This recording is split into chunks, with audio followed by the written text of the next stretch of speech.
Hello and good evening and happy Tuesday to everyone. It is time, first time I think we've done back-to-back top fives, but it is time for another top five, the last one of the year, and we're going to make it a special one. How you doing tonight, Jason? I know. Yeah, it's been a long week for me, but last time we spoke, but yeah, let's take some mind off of the real world and have some fun with our guests and talk about if not my favorite console, at least 1B, because this and the Super Nintendo are my back-to-back. If I had to choose between, it would be tough, but these are my two favorite systems of all time. So Nice. Yeah, I know you've got some stuff going to IRL. I hope that all turns out to be good, but hopefully we we'll can see. help make things better for a couple hours.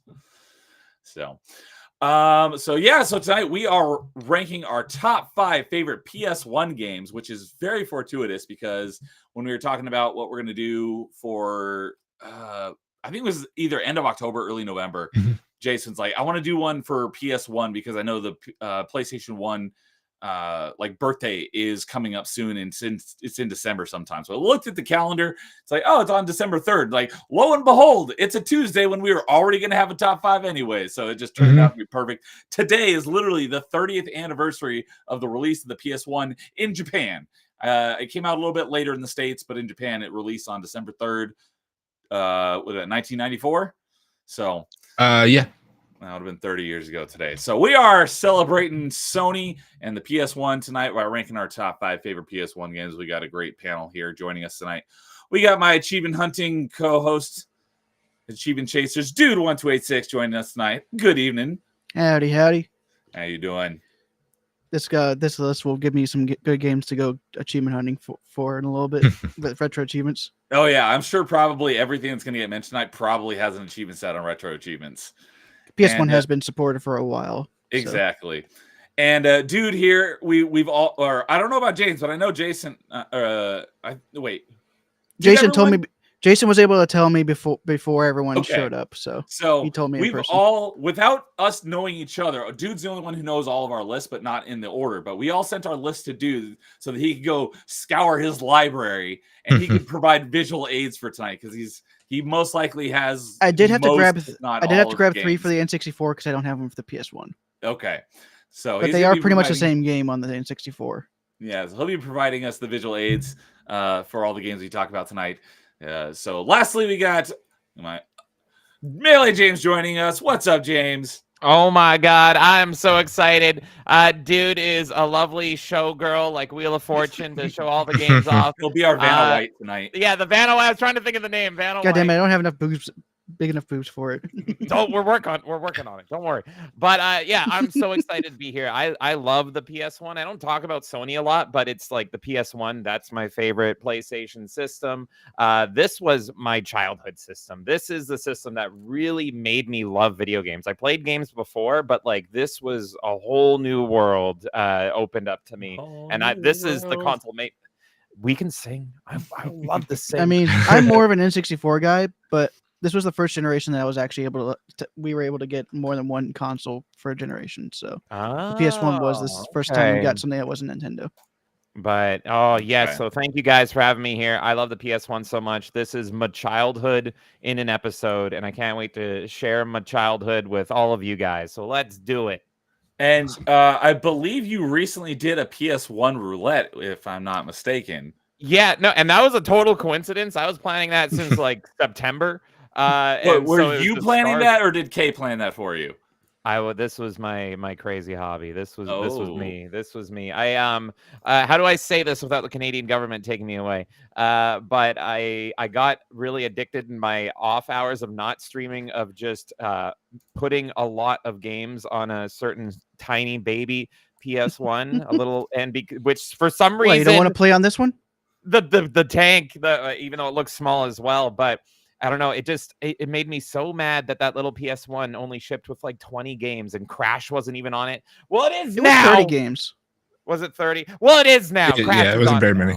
The thing is, though, with the way the PS1 was, with how varied its library was, it was never going to be able to encompass everything on that console. They should have done multiple versions of it, like the Genesis ended up doing, where they actually had a version 2. But the only problem is that even the games that they did put on it, they didn't put the right ROMs on the little guy because Yeah, so for some of them they were the PAL versions. terrible. Yeah, and I mean, don't worry, I have the.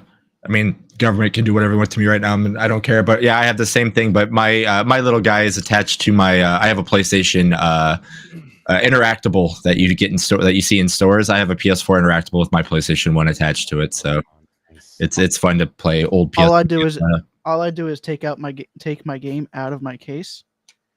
I then put I do that too. I put it into a I put it into a CD-ROM on my computer, and then I rip the CD that way, and then I play the emulation with a PS5 controller. Oh there you go. God, that's magic. That sounds like magic. Dude has the technical magic. He's got the touch. So. Actually, to be honest, that one's really easy. You just use RetroArch, and it has a literal menu item called dump disk. Yeah, no, actually. Oh, okay. I did not know that, but okay. Well, anyways, you recently, James, you recently did PS1 roulette, and that was right about the same time that Jason and I were coming with the idea of this. I'm like, oh, we gotta, ask James, and I'm glad that you were able to join us for this. Absolutely, I wouldn't miss this for the world. The world could be destroyed tomorrow, and I'm glad this is the last thing I did. Oh, I'm okay with it being destroyed. Good. Let's destroy it. But first, we got to list our top PS1 games, and then we'll destroy it. Yes. So, all right. So we got a few people in chat already. Joining us is Angry Canadian saying howdy. What's up, Angry Canadian? Hope you are doing well, and a good afternoon for you, whichever. I know it's sometime in the or maybe it might be morning for you. I know that you're just a lot of hours ahead of us. So good to see you. About 12, right? It's probably 12 for me. It's like 15 for me on the West Coast, and you're 3 hours ahead of me. So yeah, 3 hours less for me. So, and we got my party chat co-host Carl here as well, saying howdy. Good evening, Carl. Good to see you. And Flame Mage is here saying sup, guys. What's up, Flame Mage? We got Vanquish, many all-time greats in the PS1 era. Yes, there are. So good to see you, Vanquish. Good to see you last night as well. Came and hung out with me for a little bit during my Metroid Prime stream. And Yanu is here as well, who I haven't seen in a while until last night. He also showed up for Metroid Prime. Good to see you, Yanu. Hello, guys. Good to see you. Hey, it's James. So it is me. Yes, I checked. I had to make sure. It might have not been me. Is it me? I don't know. I like that one. Dude making us look bad by doing all his emulation the legit way. The legal way. The legal way. So yeah, we were talking. I was mentioning that last night because someone was asking me about. I had mentioned retro achievements, and I was like, yeah, the emulation side of things. There's nothing wrong with that. It's the software side, the ROMs, where the and if you have a Wii, which is one of the easiest consoles to hack, you can literally rip your GameCube disc using your Wii. So it sounds that's an easy one to do as well. Back in the day, I may. Well, there's other reasons to hack your Wii, like actually making Mario Kart Wii even better, and making Smash Brothers Brawl an actual competent fighter. I really wish that system was named something else, so you wouldn't talk about hacking your Wii on the channel right now. It sounds terrible, man. Singing and everything like that. We're gonna get demonetized so fast this episode. They hacked their Wii off. How about hacking your Wii U? Yeah, there you go. Yeah, that's a little more acceptable. There you go. So Vegas saying, back in the day, I may or may not have had the ability to copy PS1 games from Blockbuster, allegedly. So, all right. So as we were just about to go live, because I like to come up with some starting questions, and I totally forgot, but I thought of one, and I actually just thought of another one right now as I was speaking. But anyways, I'll go around and have a little bit of intro to PS1, and let's go around and ask everyone what is like their first memory of PS1, maybe the first game you had. What is your first memory? So I want to go. I'll go ahead and start this one off to give everyone my disclaimer for the entire rest of the stream. So pretty much, I've mentioned this often. I've never owned a PlayStation of any kind. What? I could probably count on one hand the amount of times I've even played a PlayStation my entire life. So, why are you here? Why are you here? Because this is his show. I'm the co-host of the show. That's right. I forgot. So hey, he even made a surprise appearance for the top 5 JRPGs when he doesn't even play them. Yeah, see, that's why I'm here to make up for the other hosts, because I play everything except for the Mass Effect game, woo, all that kind of stuff. So I'm here. Yeah, I'm here for everything because I do everything except for play the good games, I guess. He's here because he's really good at public speaking. He knows all you guys. So I'm just here to make up for him. So we're all good. I pretty much play Two everything halves except making a for perfect simulation sports. What was that, James? I said you're 2 halves making a perfect whole. I understand. Yeah, it's like I play a lot of stuff, but yeah, like dude, I don't really play sports games, fighting games, and JRPGs, and RTSs for the most I part. play as more well. JRPGs than fighting games, but that's because the achievements on some of those fighting games are ridiculous, especially when they start adding online achievements. But you do have a top 5 somehow. You Yes. somehow scrape So together. Okay. that is my disclaimer: is that I've not actually I've barely played any PlayStation in my life. So my list is all games that I played on N64, but they also existed on PlayStation. But there's also this idea where you could have played the remakes or remasters. No, I'm not doing remakes or remasters. It's all the originals from back in the day. So, by the way, if you notice, this one's a PSP game. So that is my disclaimer for my list, are all games that I played on N64, but they also existed on PlayStation. I just never played those versions. So yeah, I don't really have much background on PlayStation, and I've never made that a secret. I just was never a PlayStation. Well, you now have played the X3 version, X3 PS1 version. That will be mentioned tonight at some point, but I'm not going to say anything else about that. But yeah, so I don't really have much. I've never made that a secret. I was a Nintendo kid, and then I switched over to Xbox. So, but it sounds like you guys have a lot of history with PlayStation. So I'd love to hear you guys kind of your first memories. Oh, and Lowest Expectation is here. What's up at Lowest Expectation? Good to see you. I love sand. So,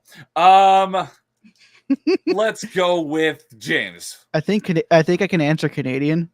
Oh, James, don't fail. He's already mentioned it in our group chat. I hope you mentioned our favorite 3D action platformer. Oh God, no! We mentioned this both in our Discord chat. Should I pull it up just because? Crack Attic Cat? Are we really, or whatever he is? We also talked about it backstage. So maybe that's what Angry Canadian was talking about. What a jerk he is! Oh my God! Well, you'll have to tune in and find out. This show is a banger. Hey, Canadian, just to let you know, only 9 people have mastered that game. If you master it before another person does, you're permanently on the games page on Retro Achievements. On Retro Achievements, it shows the first 10 people to master it, and only 9 people have mastered it so far. Well, why would you want to be on there forever? I don't. Yeah, you shouldn't. You shouldn't torture yourself. There's no reason. So, okay, what's the question? What's your first memory of PS1? All right, perfect. I don't remember. I really don't. I don't remember. Okay, so look, I can kind of answer it, but not really. But yeah, it's crazy. It wasn't my first system. I think my earliest memories are really like PC gaming.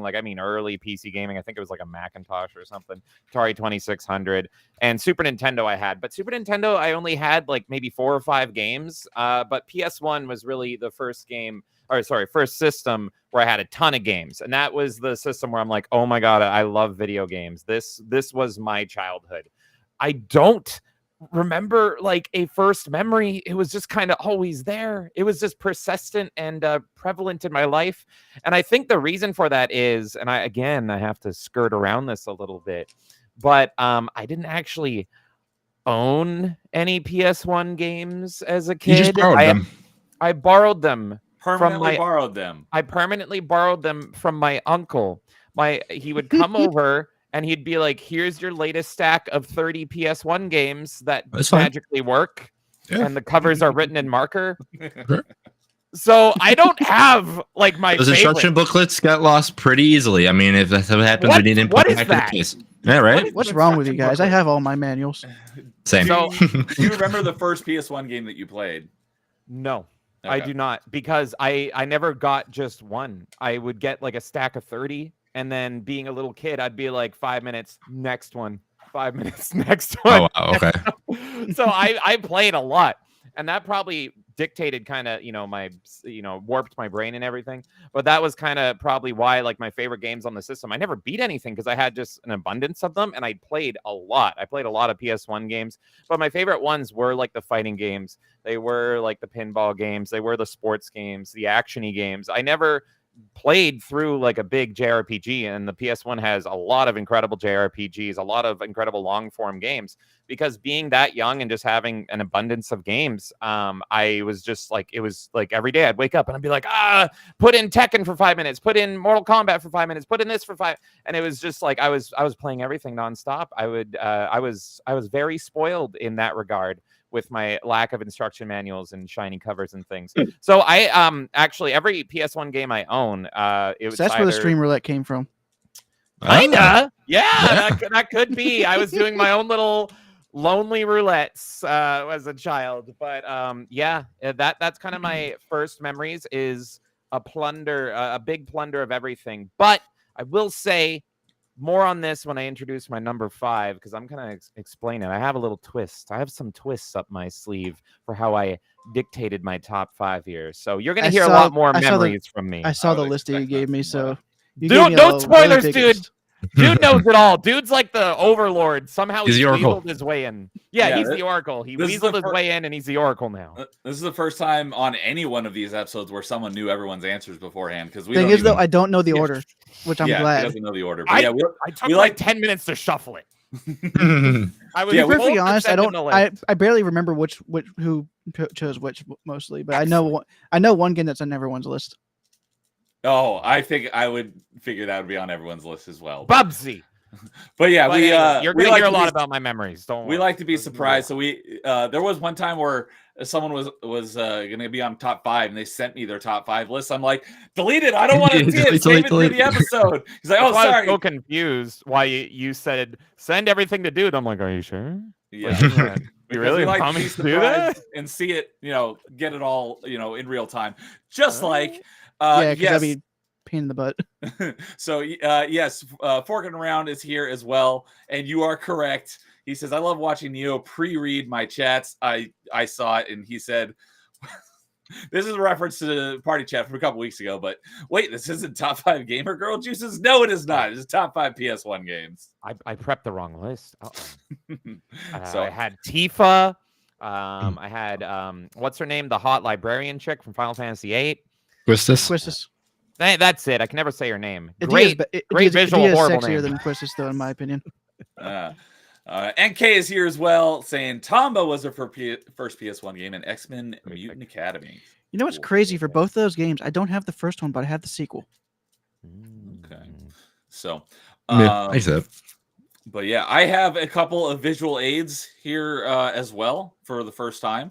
So I'll be able to show a couple of mine. But dude, what was your first memory of PS1? I did get the PS1 for Christmas, and one of the first games I got for it was Crash Bandicoot 2. Okay. Whoa! Which is a way better game than the first game. So I've played the Insane trilogy, and I put a little bit into 1, 2, and 3, and yeah, 1 is very guys, makes me want to bang my head against my desk. They're tough, man. Yeah, I was playing. The last time I played it was last December for 12 Days of Christmas. I was trying to get a 2 and 3 are way more forgiving than 1 was. Yeah, I was trying to get a couple of achievements for whatever the day's challenge was, and DJ Access was in chat. He's like, "Dude, 2 and 3 are way easier." I said the same thing. Oh yeah, dude was there as well. They're like, "Dude, try." But since I was over on Rumble, you didn't see it as fast. That's right. So they're like, "Do Crash 2 instead." And then I was able to get a couple achievements that I needed in way less time. So it's crazy because Crash is, in my opinion, he's the Mario to the PS1. I actually wish that Sony got the rights to Crash exclusively and carried him on as the mascot forever. But I always now saw technically he's an Xbox mascot. I hate that so. It feels like a betrayal. But that's why I'm running Crash. Betrayal. By the way. Yes. Great. So you what was it? Yeah, you knew was asking, do you recommend the Insane trilogy? Is it faithful? And Kay says, I haven't played this version, and great. I've only put time into the second game, so I haven't really put too much time into Crash. I might be wrong. A couple of hours into it, but I haven't played the original. So The Insane trilogy is so faithful that you will have pain in it, because I remember when this came out, I haven't played it all the way through, but they actually built it pretty much on the bones of the originals. And so the movement, because the visuals are a lot prettier and a lot nicer, it actually kind of messes with your brain. And so you can fall off ledges and you're like, I did not fall off that ledge. That is bull, and all this stuff. So you Just might like even back have a in the tougher day. time in it. I agree. Yeah, it's almost You as will bad have as it's like the Halo 1 and Halo 2 and Yeah.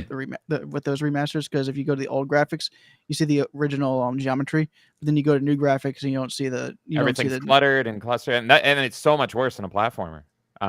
Because it's Yeah. just like you feel yourself jump, like you're falling when you shouldn't be. Jason, you have the same experience? Yeah, no, I agree. I like, because when I played it, I'm like, I sucked so much more as an adult playing that game, because I remember beating it as a kid, or there's something wrong. Like I said, it's actually like, it's very faithful, but like it's one of two things. You'll realize, man, I was so much better as a kid as I played this game, or as you became an adult, you suck more at I playing think video from what games I've to heard this from day. people who put a lot of time into the original games is that the Insane trilogy is worse on the first game than it is on the sequels, because they Excellent. changed the mechanics a little, like just a little bit between games, but they tried to keep it parity in the Insane trilogy. So because of that, some of the jumps don't feel exactly the same as they did in the original first game. Okay. But for 2 and 3, it tends to be much better. Yeah. So, yeah, and obviously with that, mentioning the Insane trilogy, there's also the Spyro Reignited. I recommend this. I recommend this wholeheartedly. It's just Gorgeous. it's a straight upgrade. I Although have. sadly, the second and third games are not fully on the discs. Oh, You have to But download part of the game. I have gotten 100% on that one because it's much easier. But that one was great. I still have to go back because I still have a lot to do in the Insane trilogy. So I've I got will the be doing PS4 that and the as well. Xbox One version already completed. I can still do Steam. Nice. And I've heard rumors that Crash 4, It's About Time, will be joining Game Pass here very soon. So That game is way worse when it comes to achievements than even the I've Insane heard trilogy. that one is insanely difficult. So,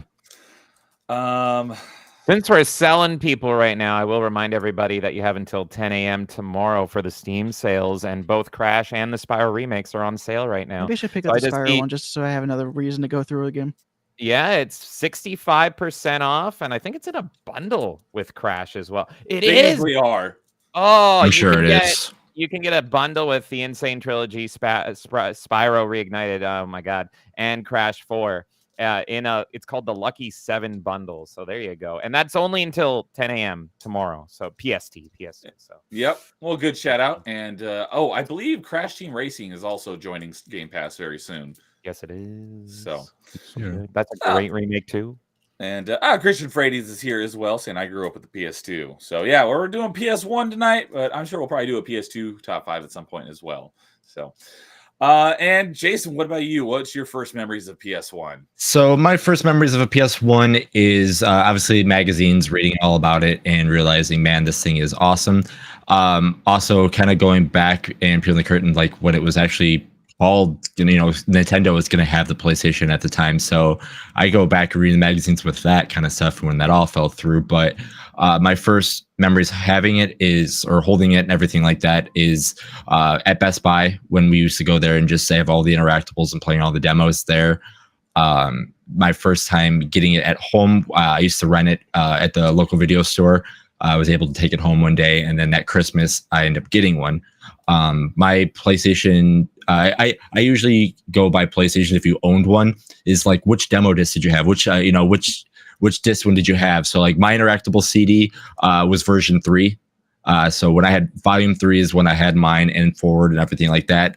But that I got NBA Shootout 97, Jet Moto, Twisted Metal 1, I think at the time. And there was one more game too, but nothing super crazy. But those were like my big 4 games that I were playing right when I got mine. I actually had to return my PlayStation, I think 3 months later, because I had one of the first edition ones.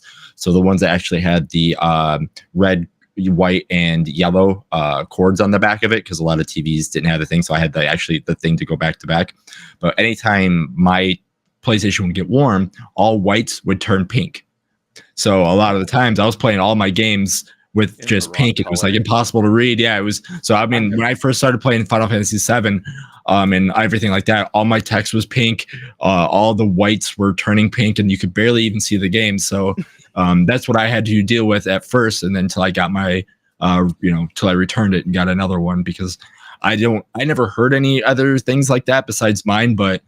Yeah, mine had a defect where that happened, and I always keep looking and see if there was like a weird defect that would happen to systems. But I was lucky enough to have one of those at the time. But got one. I still have my original one out there, and then obviously I had the slim, and then all that kind of stuff too. So, but yeah. Fun fact about the composite cords: they use the same exact cords up until the PS3. Mm-hmm. Oh yeah. I've never heard of that issue, but yeah, I haven't either. I miss demo discs so much, and I only had one, I think, on the PS1, and I just vaguely remember it having Tiny Tank. I remember that being the one. It was like PlayStation Underground, I think it was called. Those are the ones that came with the magazine, yeah. Yeah, and I only had one of them because I was still pretty young, so I couldn't just go out with my non-money and buy them. But I did have one, and I remember I think it was what was it? I'm Jammer Lammy. I don't even know if I'm saying that right. Jammer Lammy. Yeah, and Jammer Lammy. Yeah. Xbox had a ton of demo discs. Mhm. I had Xbox magazine for a long time, so I had tons of the demo disc. I've missed those too. I had the pizza for PS1. I had one of the Pizza Hut ones with the Spyro the Dragon on it. Oh God, that's so cool. Yeah, I remember the one that I had when I got my first system, I had like 2 Extreme Blast Chamber, the first Crash, Formula 1, King of Fighters 95, NCAA Game Breaker, Face Off, Ridge Racer Revolution, which was so unfair when you played the demo disc, Tekken 2, and then there was one more game too. But when I got my next one, that one had like the Metal Gear Solid demo, which I played that beginning mission so many times.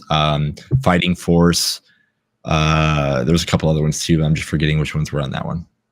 But yeah. Wow, that is awesome. I would love to just like find a set of those, like bulk, and I'd buy them. Like if I can go on Facebook Marketplace or eBay or something, and someone's selling like a whole stack of them. I get there. If you go to Game Rave and you type in like PlayStation Library, you can actually see all of them. I get tempted one day, like, man, I just want to buy all the demo discs again and just kind of go through them. Just kind of do like what you do with the roulette kind of stuff, but just play everyone. Here's one to play all of them, just to kind of go through what the games were and just how they are. Because sometimes even the demos came out so early that it changed when the game came out. Not much, but like there were still some stuff that but it was always cool just to. And there were some demos you could actually unlock the full game. See, I didn't know that one. I know there was secret games. Like if you hit like the select button so many times, it would flip it, and then you could do like triangle, triangle, circle, and then another game would show up instead, and it would like secret codes that would do stuff for you, or secret videos and all that kind of stuff. I think from what I remember, the Crash Bash demo on one of the discs was actually the full game. You just had That's insane. There's a way you actually had to unlock it. Yeah, that was That's on crazy. Xbox as well. There's sometimes they put the full game on because that's how early on. Because early on, all the Xbox Live Arcade games, every single one had a demo, and it was usually the full game. It just had either like a certain point where it ended, or it was like a time limit. But some of them they weren't like programmed correctly, and you could end up just playing the whole game. Oh my God! You couldn't get the achievements until you bought the game, but if you wanted to just play the game, some of them were broken. You could just play the whole thing. Wow. If you can figure out how to do that with Voltron on Xbox, let me know, because we want to buy that game and it's delisted everywhere and I hate it. Was it digital only? Yes, it was digital only, PS3, 360, Xbox Live Arcade, and delisted. And you can't get. I've looked. You can't get it anywhere. So, but I have the demo, but I don't own it. So I just had an awesome idea when you were talking about the demo disc, because I heard recently there's like a Kickstarter or something for like a compendium of like all of the, I think it was Electronic Gaming Monthly. They're doing like a special where they're doing like their entire history in like a special like 200-page issue or something. I am definitely Kickstarter. Yeah, I have that because I want the I want the book with all the magazine covers. That I never even had EGM. I don't think I did, but I'd be interested in that. But it'd be really cool if they did something like that. But instead of a magazine, they released basically all of the demos that were in, PlayStation Magazine or EGM or whatever, in like a collection of all the demos, on however many discs it takes to hold all the demos. That would be pretty cool. It'd be awesome. Yeah, it'd be great. Like, Yeah, no, the demos were so good for its time, and I mean, granted, we had rental stores and everything like that, but just to have a great idea of like, hey, here's 9 games that you could play, and some of them that you never even heard of or never even wanted to try. I mean, if it wasn't for a demo disc, I don't think I've ever would have bought Intelligent Cube. I mean, that game was fantastic, but I only played that because of the demo, and it was a cruel little puzzle game. Yeah, I can't tell you You how need many a games big IQ to play IQ. Yeah, right. I'll pass on that then. But yeah, there's so many games primarily on the original Xbox, so I won't talk too much about it because this is plagiarism or something. But they're like, I was getting sold on sports games and all these games that I would never play. My favorite one, MLB Slugfest Loaded. I'm like, there's no way I'm gonna like a baseball game. Bought it like immediately right after. Wasn't that one kind of close to like NFL Blitz? Yeah, it was Midway. That's why it was good. Oh, okay, Midway. Yeah, yeah. So and you only did that because of the demo. Is that what I you're only saying? played because I didn't know it was a Midway game at the time. So I was like, it's a baseball game. I'm not gonna like it. And then all of a sudden, I'm like punching the other players and getting set on fire. And I'm like, I'm in. It's the best game ever. Are you kidding me? Meanwhile, it was a Mario game that was the first time we saw K Rool in a long while. No, since DK64. Yeah. Yeah. Yeah. The baseball game, the Mario baseball game on Wii actually had K Rool. So yeah, like I said earlier, sports games is not really something I play, but like those type of like arcadey ones like NBA Jam or the Slugfest or Blitz, those would be the sports games I would be much more interested in playing. Oh yeah. So, and Yanu was asking, you guys remember demo boxes and cereal, the demos in cereal boxes? I remember that because Chex Quest. I was gonna say Chex Quest was a big one. I think it was mostly PC games that did that. It was PC, yeah. Games. Those are some of my favorite games of all time. Like seriously, Roller Coaster Tycoon is probably the best of them. That like so many people play. That's my favorite sim game ever, pretty much. And that that was a cereal game. The Game of Life. That's my favorite version of that. Did that come in a box of the cereal Life? Yeah. Okay. Oh, good question. Actually, I don't know. I would have never eaten that. In a box of cereal Life, and it was awesome. Life. That would just be perfect. That's definitely not how I got it because I probably would have been like, this cereal's for the elderly or something. But I love Life. I haven't had it in a while, but I love that cereal. I surprisingly hate Life, but no, I actually haven't had it since I was a kid. So not the basic one, but the like cinnamon brown sugar one is that's a really good cereal. Americans have everything good. And Timon is here, Meteor Herald. What's up, Timon? Hey, Nerdy Neo. My favorite games, PS1 games of all time: 1,000 Arms, runner-up, Breath of Fire 4, Legend of. Someone help me out. Legend of Legaia. Okay, and FFT. I'm gonna need help on that one too. I think I have all 4 of those games. What is FFT? Final Fantasy Tactics. Okay. Okay. Yeah. Good Final Fantasy Tic Tacs. Was it on the Which is funny because that's the only mobile game I'm playing right now is based on the tactics style of Final Fantasy. I was on Winter Prince's channel on Saturday night and we were playing Overcooked and he spent like half the time talking about Final Fantasy Tactics. It's trying to convince you to play it. He was just talking about how much he loves Final Fantasy Tactics. It's a good one. So, and F and Steve is here saying, nerds, what's up, F and Steve? Good to see you, buddy. Hope you're right, Steve. I love you, Steve. Even though you bully me with calling me a nerd, I still love you. I prefer being called a geek. You can call me whatever. Only Steve can call me whatever he wants. It's because you have to keep on finding them in that McPixel game. Steve! Oh God! Don't get me started on that. Oh no. So, all right. Well, with that, we will start celebrating the 30th birthday of PS1 with our top 5 list. And as usual, I'll kick it off to my co-host here, Jason, to start us off because he always goes first. So this one was really, really tough. I honestly didn't figure it out until maybe 30 minutes ago. Oh, you're down to the wire pick, huh? Yeah, it was down to the wire pick. I was torn between 2. One, obviously, I'll mention when I get to the honorable mention, but I think I put it to the honorable mention side because it kind of destroyed my other love. So my number 5, I am putting Tony Hawk's Pro Skater 2 for my number 5. Played this game way too much, made so many creative characters. There it is. I mean, I have, when they did the collector's edition for the collection that came out, I had to buy the collector's edition because it had one of the the decks that I use the most, and I should have grabbed it. I can grab it in a little bit. But I mean, going through all the, like, I wasn't a big skateboarder as a kid or anything like that, but everything was perfect. Like, yep.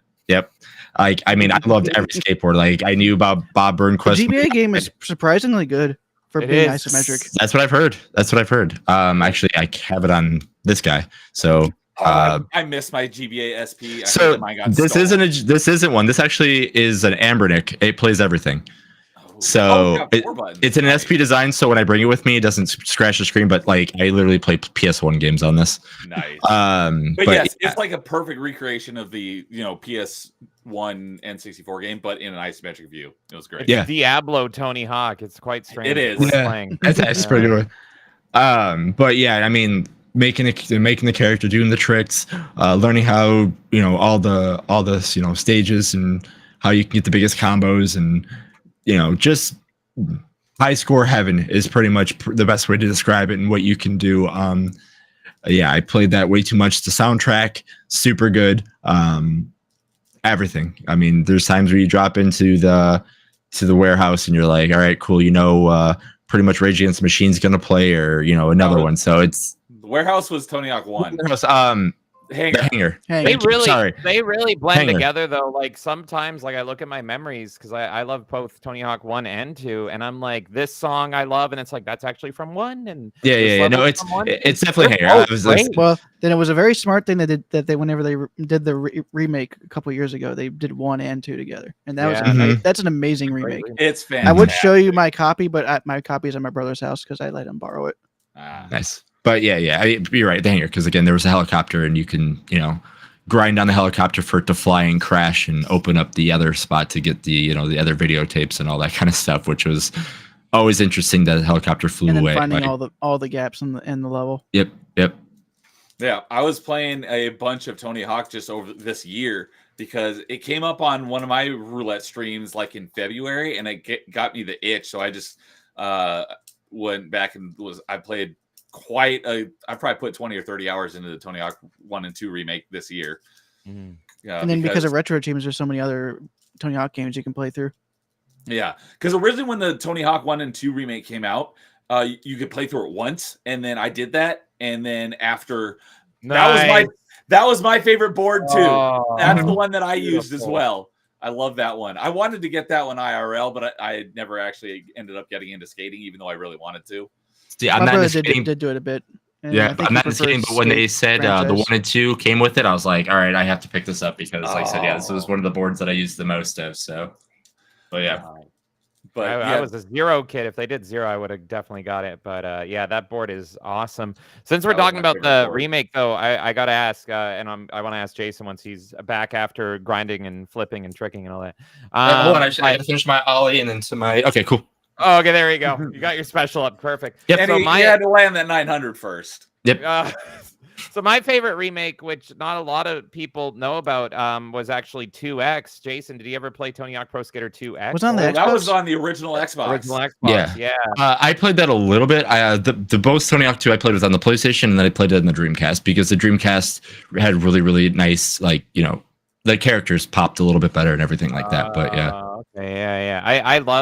I love 2X, and that's the version I recommend to everybody, even over like the new remake, which is also great. Because what happened was with the original Xbox, they were kind of dying for some Tony Hawk, and they were like, you need to give us something, but they didn't have the next game ready. So what they did was they just took 2, and then pretty much Tony Hawk Pro Skater 2X, it plays like you remember. Because if you go back to the PS1 and you played it as a kid, you might have the memories mixed up of 3 and 4 and Underground and how those play, and it'll feel tougher, I find.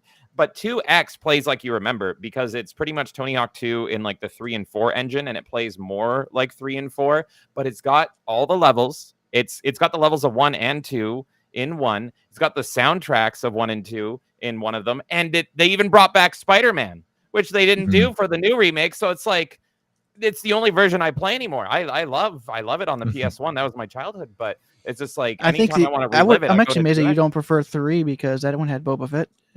I what's funny is I never owned it. Had 3 Darth or rented Maul. it. One of them had Darth Maul, one of them had Boba Fett between 3 and 'Cause 4. I never played 3 and 4 that much. I never played 4, but I had 3, and it had Wolverine and it had Darth Maul. I know Okay. one of the Undergrounds had Gene Simmons as playable. That was Underground 1. I love Underground 1 is I love that one as well. It's Tony Hawk 2 and Underground for me. I love those so much. I don't trust them to remake Underground though, because in that remake they excluded Bam for being too cool. And so there's in the hangar they have posters, which I think is so cool, of all the Tony Hawks in the background. But for the Underground 2 poster, Bam's on it, and they got him out of it. I'm like, really? Oh, that's lame. He's not even. It's the cover. How do you remove him from that? But yeah. Anyway, great pick, Jason. Please gush more about this game. I love it. What I was just gonna say about the remaster is when it first came out, you could play through it once. I mean, you could play through it with any character, but you basically go through all the goals in each one once, and then you just play like for high scores and stuff. And so I put it away and didn't play for a couple years. Then it came up on my roulette stream earlier this year, and I found out that they added the ability where you have to actually go through the campaign with each skater, go through Tony Hawk's 1 and 2. And I was like, oh, so that gave me something to work towards. I basically had it quick resume. Yeah, because you probably still didn't have the achievement for getting level 100 by then. I still don't have that one. I still need to do that one and all the hard get theirs, but those are the only 2 I have left. But I grinded it out by using unlimited manuals and just I did it that way. Nice. But yeah, so they added the ability to go through, and you actually had to go through it with each character. So I just kept it my quick resume, and I'd play it here and there over the course of like the last 6 months. And so I've played quite a bit of 1 and 2 this year, but in the remaster one, I haven't played the classic one in a while, but I love Tony Hawk games. So I'll be talking about Tony Hawk here at some point as well. So, well, great choice to get us started off. And one thing that I found was really interesting is, so I played Tony Hawk 1 on N64. I played Tony Hawk 2, as you just saw, on Game Boy Advance. And then I played Tony Hawk 3 on GameCube because it was a launch title for GameCube. All 3 of those games existed on the PS1. I played them on 3 separate console generations, essentially, but all 3 of them existed on PS1. I was like, really? All 3 of those came out on the one generation of PlayStation. They also all existed on the N64 as well. Really? I did not know that 2 and 3 came to N64. Yep. I only knew about the first one.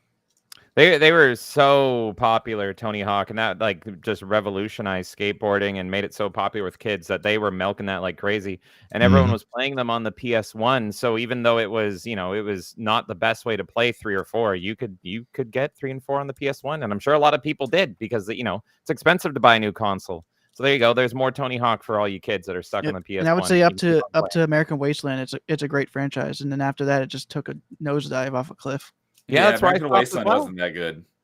I loved it because I thought it was brilliant with the way they handled loading screens. That was like the first time. That was the first time I ever heard the term "no loading screens." And pretty much what they did is they had long like subway stations in between all the levels. They were long tunnels. But being a kid and being like no loading screens, I can go from level to level to level, and you can still skate. I thought that was just incredible. Yes, my brother would disagree with you at that point because he prefers the realism of skate. Yeah, I know a lot of people. He also likes throwing his character off ramps and trying to do as much damage too. Yeah, they ended up making its own game mode. There's a game mode for doing exactly that in Tony Hawk Project 8. You have to break as many bones as possible. Here's the thing about Tony Hawk, though, is it like literally ruins skateboarding games for me because I can never play any other skateboarding game because in my brain, X is jump, circle is hold, square is kick, and then triangles grind. Yeah, on PS1. You were playing a game recently and you couldn't. Thrasher. Yeah, Thrasher. Yeah, that's right. Thrasher. And I was like, God, which is that? It's just Tony. Like every skateboarding game has to play like Tony Hawk, or else I don't care. There is a Disney skateboarding game that actually plays like Tony Hawk, and it's pretty good. I will play that. It's from the PS2 generation. Okay, I'm in. I'm gonna look that up. I'm gonna get that. So, I think it's like Disney Extreme Skateboarding or something like that. Yeah, I think I know what you're talking about. I think Mickey Mouse is on it and with the helmet and everything. I think I remember seeing that. But I like how you said like American Wasteland was where Tony Hawk kind of started going downhill. See, Project 8 was pretty good. See, where I disagree is, and my brother is a huge fan of the game, so I honestly think when Underground came out is when they started going downhill. I'm not a huge fan of Underground at all. As soon as they were able to get off the board, I was like, I understand it, but now it's more like a platformer skateboarding game. I just want to skateboard. Granted, you could do that kind of stuff and everything like that, but as soon as Underground came out, I was like, I think the reason why I forgave is because I actually like the storylines for Underground 1 and 2. yeah, see, I couldn't do it. I'd rather be like, I'm just gonna play 3, 4, and go back to 2. But I mean, I'm one of the only few that it doesn't like Underground, so it's me. It's not anybody else. But like, as soon as that started happening, I'm like, oh, this game's not gonna be lasting too much longer, in my opinion. And Well, the unfortunately, problem is, like, then they had to keep raising the ante over and over and over again. Right. I love Underground so much. Yeah. Underground, it's really Tony Hawk 2 and Underground. Those are my favorites, but it isn't exclusively a skateboarding game anymore. Underground 1 and 2 are like Tony Hawk Jackass. Like it's more about being Yeah. edgy of the time and everything. And I grew up on Jackass, so that's why I still loved it. And I was still a kid when Underground came out, and that's one of my beloved memories was I got Underground on Christmas, and that game that was all I played all Christmas. I ignored my entire family, and I was just like, oh my god. It was more of like I can get off the board and I can graffiti. And I remember making the custom graffiti so I could graffiti NWO everywhere, and it was oh my god. It was great. Yeah, I never played the Underground games, but from what I heard, like everyone except for Jason apparently loved the Underground games. yeah, But yeah, I I'm the think, weird I one. think with it being like Jackass, it kind of made the missions a bit more varied. So you never knew what you're gonna get next. Yeah, it's like one mission, suddenly you're chasing down a naked fat guy and beating him with your skateboard, and it's just like, this is great. I love it so much. So, but yeah, we're going back to Kay saying that Tony Hawk Pro Skater over Skate. I would agree, but that's because I've played a lot of the Tony Hawk games. I've never played a skate game. I've only played a demo of one of them. So, but I like the arcadiness of the Tony Hawk games better than the realism of Skate. But I totally understand the people who love Skate. Yeah, same. So, and going back to what we were saying a minute ago, how I thought only Tony Hawk 1 was on N64. I didn't realize Tony Hawk 2 and 3 were on N64. Lowest Expectation came in saying I had Tony Hawk 2 on N64, but we didn't have the save pack, so I had to get good enough to beat 100% in one sitting. I do have one Nice. of my N64 games is the Tony Hawk Pro Skater 3. Oh, yeah. I do not have know. this on PS1. Okay. So, well, excellent. Good, great thing to get us started off and reminisce about the greatness that was the Tony Hawk game. What was the best Tony Hawk game ever? Tony Hawk Ride. Oh, yeah. They oh god. I actually have the plastic board. skateboard controller in my room now. Mine's in my closet. You guys could literally do a top 5 Tony Hawk games. We and, probably I could. could do that.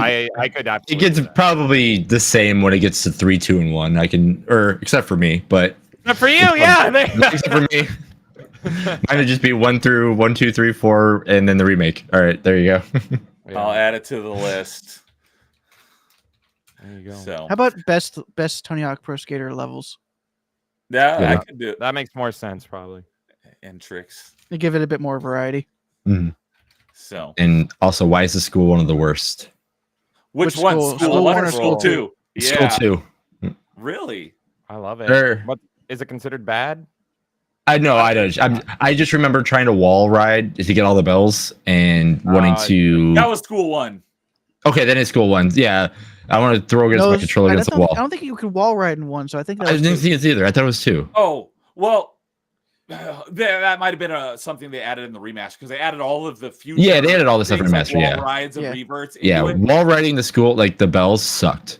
Because you have to wall ride the bells in the school in the remake in 1. I think you have to wall ride something in School 2 as well, but I don't remember if it was Yeah. bells or something else. So it might have been originally in School 2, and then they added it to School 1 in the remake. So they That could could give us some probably be extra Goals.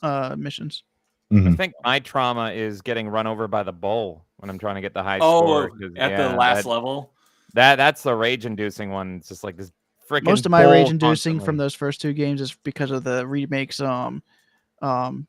challenge lines that they required you Oh. to do a certain amount of do these gaps all in one combo. Yeah, you have to connect a whole bunch of different gaps in a single combo. And that's one of the achievements I still have left. I only have 2 more. They are crazy. Yeah, that's why I don't have them yet. So, all right. Let's go with James for his number 5. Well, it's clear that we all love Tony Hawk. So here we go. My top 5. This was tough. I'm going to introduce my top 5 here. This was absolutely tough here because I was making this list and I was just like, I'm not happy with it. Were and you I checking knew it twice? Yeah, and I'm not as good as Santa. And so the problem is, like, I knew I wanted to do exclusives, and then what I did was I actually said timed exclusives count. So there's a lot of games that are on the PS1 that, because the PS1 has a bigger like file size limit compared to the N64. So a lot of games were, yeah, they were originally released on the PS1, and then they're like, how do we squish this into the N64? So I made sure that they're at least all timed exclusives, at least. But I was still not happy with it because I was going, without spoiling anything, I was going, well, this game is like objectively excellent and it's better than this game. But because the PS1 was my childhood, I love this game so much. And so it's like, how do you balance that? How do you do the game that's objectively great versus like your childhood memories? And so I said, screw it. Screw what is objectively good. This is my top 5. So for my top 5, it is actually going to be my top 5 childhood PS1 games. These are the games that I have fond, loving memories of. It's Excellent. Not what you have your finger raised like you're saluting Roman Reigns. What's going on? I just wanted to add some context to that.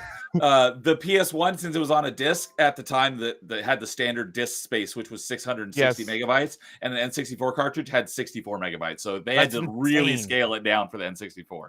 It's amazing that Resident Evil 2 was able to get on the N64. It's crazy how that worked. So sorry, go ahead, continue. No, it's fine. We the ones or whatever. So anyway, here, so my list, you might hate me for it, and I love it. I love bring the heat, do it, chat. But for mine, this is my top 5 games that I love. These are my childhood. You're getting a little hourglass, a little looking glass into my childhood here.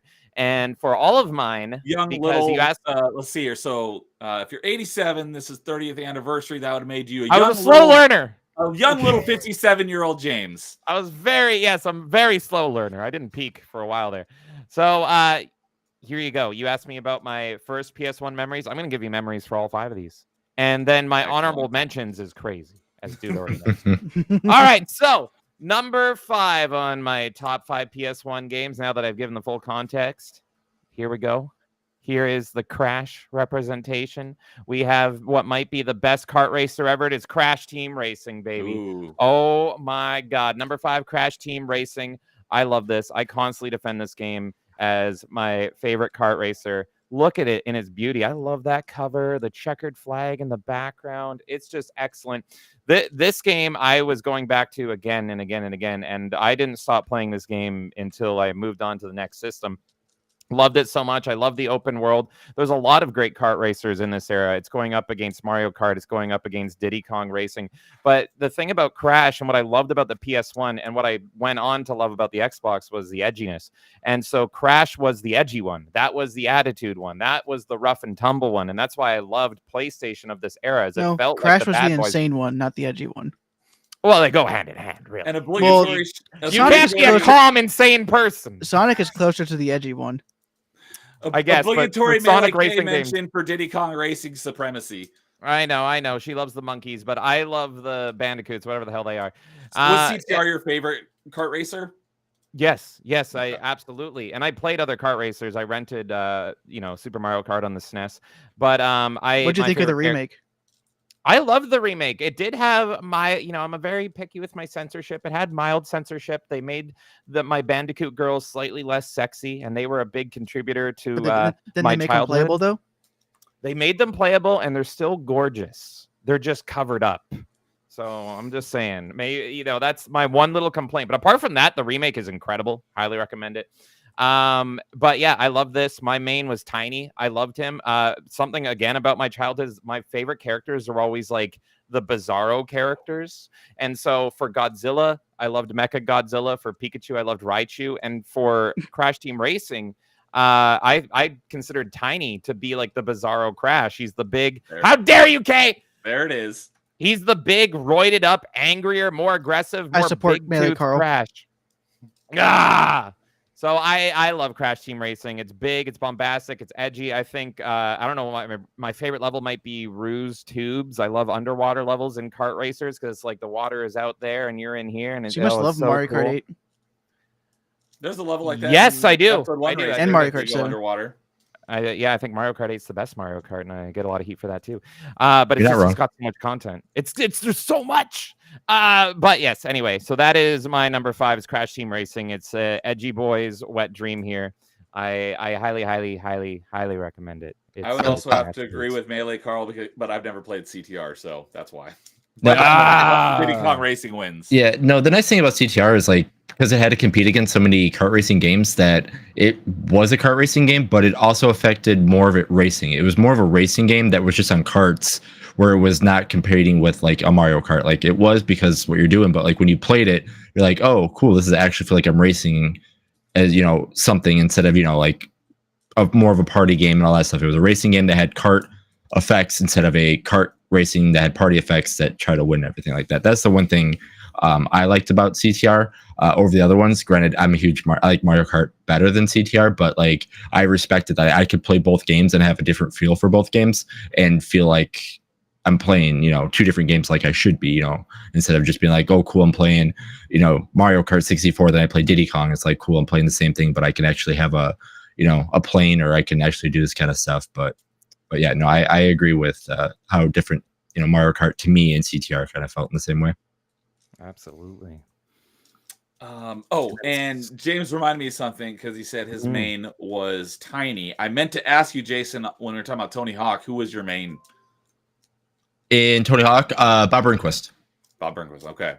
Yeah, it was my creative character or Bob Burnquist. So if I wanted to cheat, obviously I'd be my creative character. But if I was like, all right, we're going to play normal, like I said, usually when we had people come over and play, we're like, okay, Tony Hawk's band. We would put a house band on Tony Hawk because obviously he had the best air and all that kind of stuff. So like around a lot of like Rune Glifbergs were going in my house. My brother played Bucky Lassick all the time. So, but yeah, I was a Bob Burnquist dude. Tony Hawk is the odd job of Tony Hawk Pro Skater. Pretty much, yeah. All right. Yeah, like I said, I know that there's a lot of love for CTR. I haven't played it, but play it on Game Pass. It's a great remake. I might give it a shot. Just prepare that the crazy girls are not in bikinis. Just mentally prepare for that. Sorry, you guys were both saying something at the same time, and I didn't catch what either of you said. Cute girls are not in bikinis, so mentally prepare for that. Were they in the original?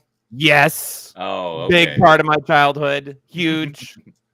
And dude, what was it you were saying about CTR? I was saying I've heard the achievements for that are pretty brutal. Ah, okay. So just like every Crash game is. Yeah. So all right. Just be happy there's no Crash Bash remake. I would love that. That's the Crash Mario Party version, right? It's like a party game. I would absolutely love a new Crash Bash. I'd be all over that. Just like more Fusion Frenzy. Yes. Oh, the Xbox Mario Party. I remember. I don't remember. It was like a year ago, but I think it was on a Melee Madness or something. And you guys mentioned like, what's everyone's favorite party game without like even hesitating. Kay is like, I bet Neo's is Fusion Frenzy. I was like, yep. The Xbox Mario Party. It was good too. I don't know why. I have no idea why it never got a sequel or anything. Did it not? Oh, there was Fusion Frenzy 2. There was? Yeah. The sequel was kind of meh. Yeah, the first one was better. But the first one was on Xbox. Fusion Frenzy 2 was on 360. So I got the achievements for it. But also, the reason why there's no more Fusion Frenzies is because Xbox doesn't like fun, so they take away all that. Right. I forgot they hate fun. Yeah. Okay. But I would love another Crash Team Racing as well. That remake, if you guys haven't played it, that's coming out on Game Pass soon. It's sadly not on Steam, but it's excellent. It's absolutely excellent. It has new content as well that fits in perfectly. There's new racers. There's a wonderful Christmas level. Absolutely wonderful Christmas level in it. It looks like it's made of gingerbread.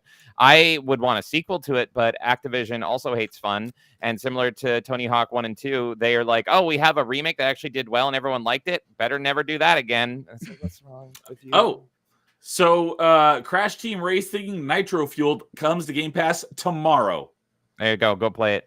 Go play it and enjoy my lovely Bandicoot ladies. Speaking of Tony Hawk, they should have made 3 as a DLC for 1 and 2. Yeah. I thought that's what they were going to do. No, the Tony Hawk actually said this on a Twitch stream. Tony Hawk was in a Twitch stream because he doesn't care, and he said it was in the cards that the sequel was going to be 3 and 4. They were That going to do makes no sense because 4 is such a very different. That's when they started doing the open world type of levels. So it would have made sense to make 3. It would have made sense to make 3 DLC for 1 and 2. In line. 4 is around the same thing as 3. No, because 3 is just like 1 and 2 in that you have individual levels. 4 is an open world, and you go up to people, NPCs, you talk to them to get your objectives. Okay.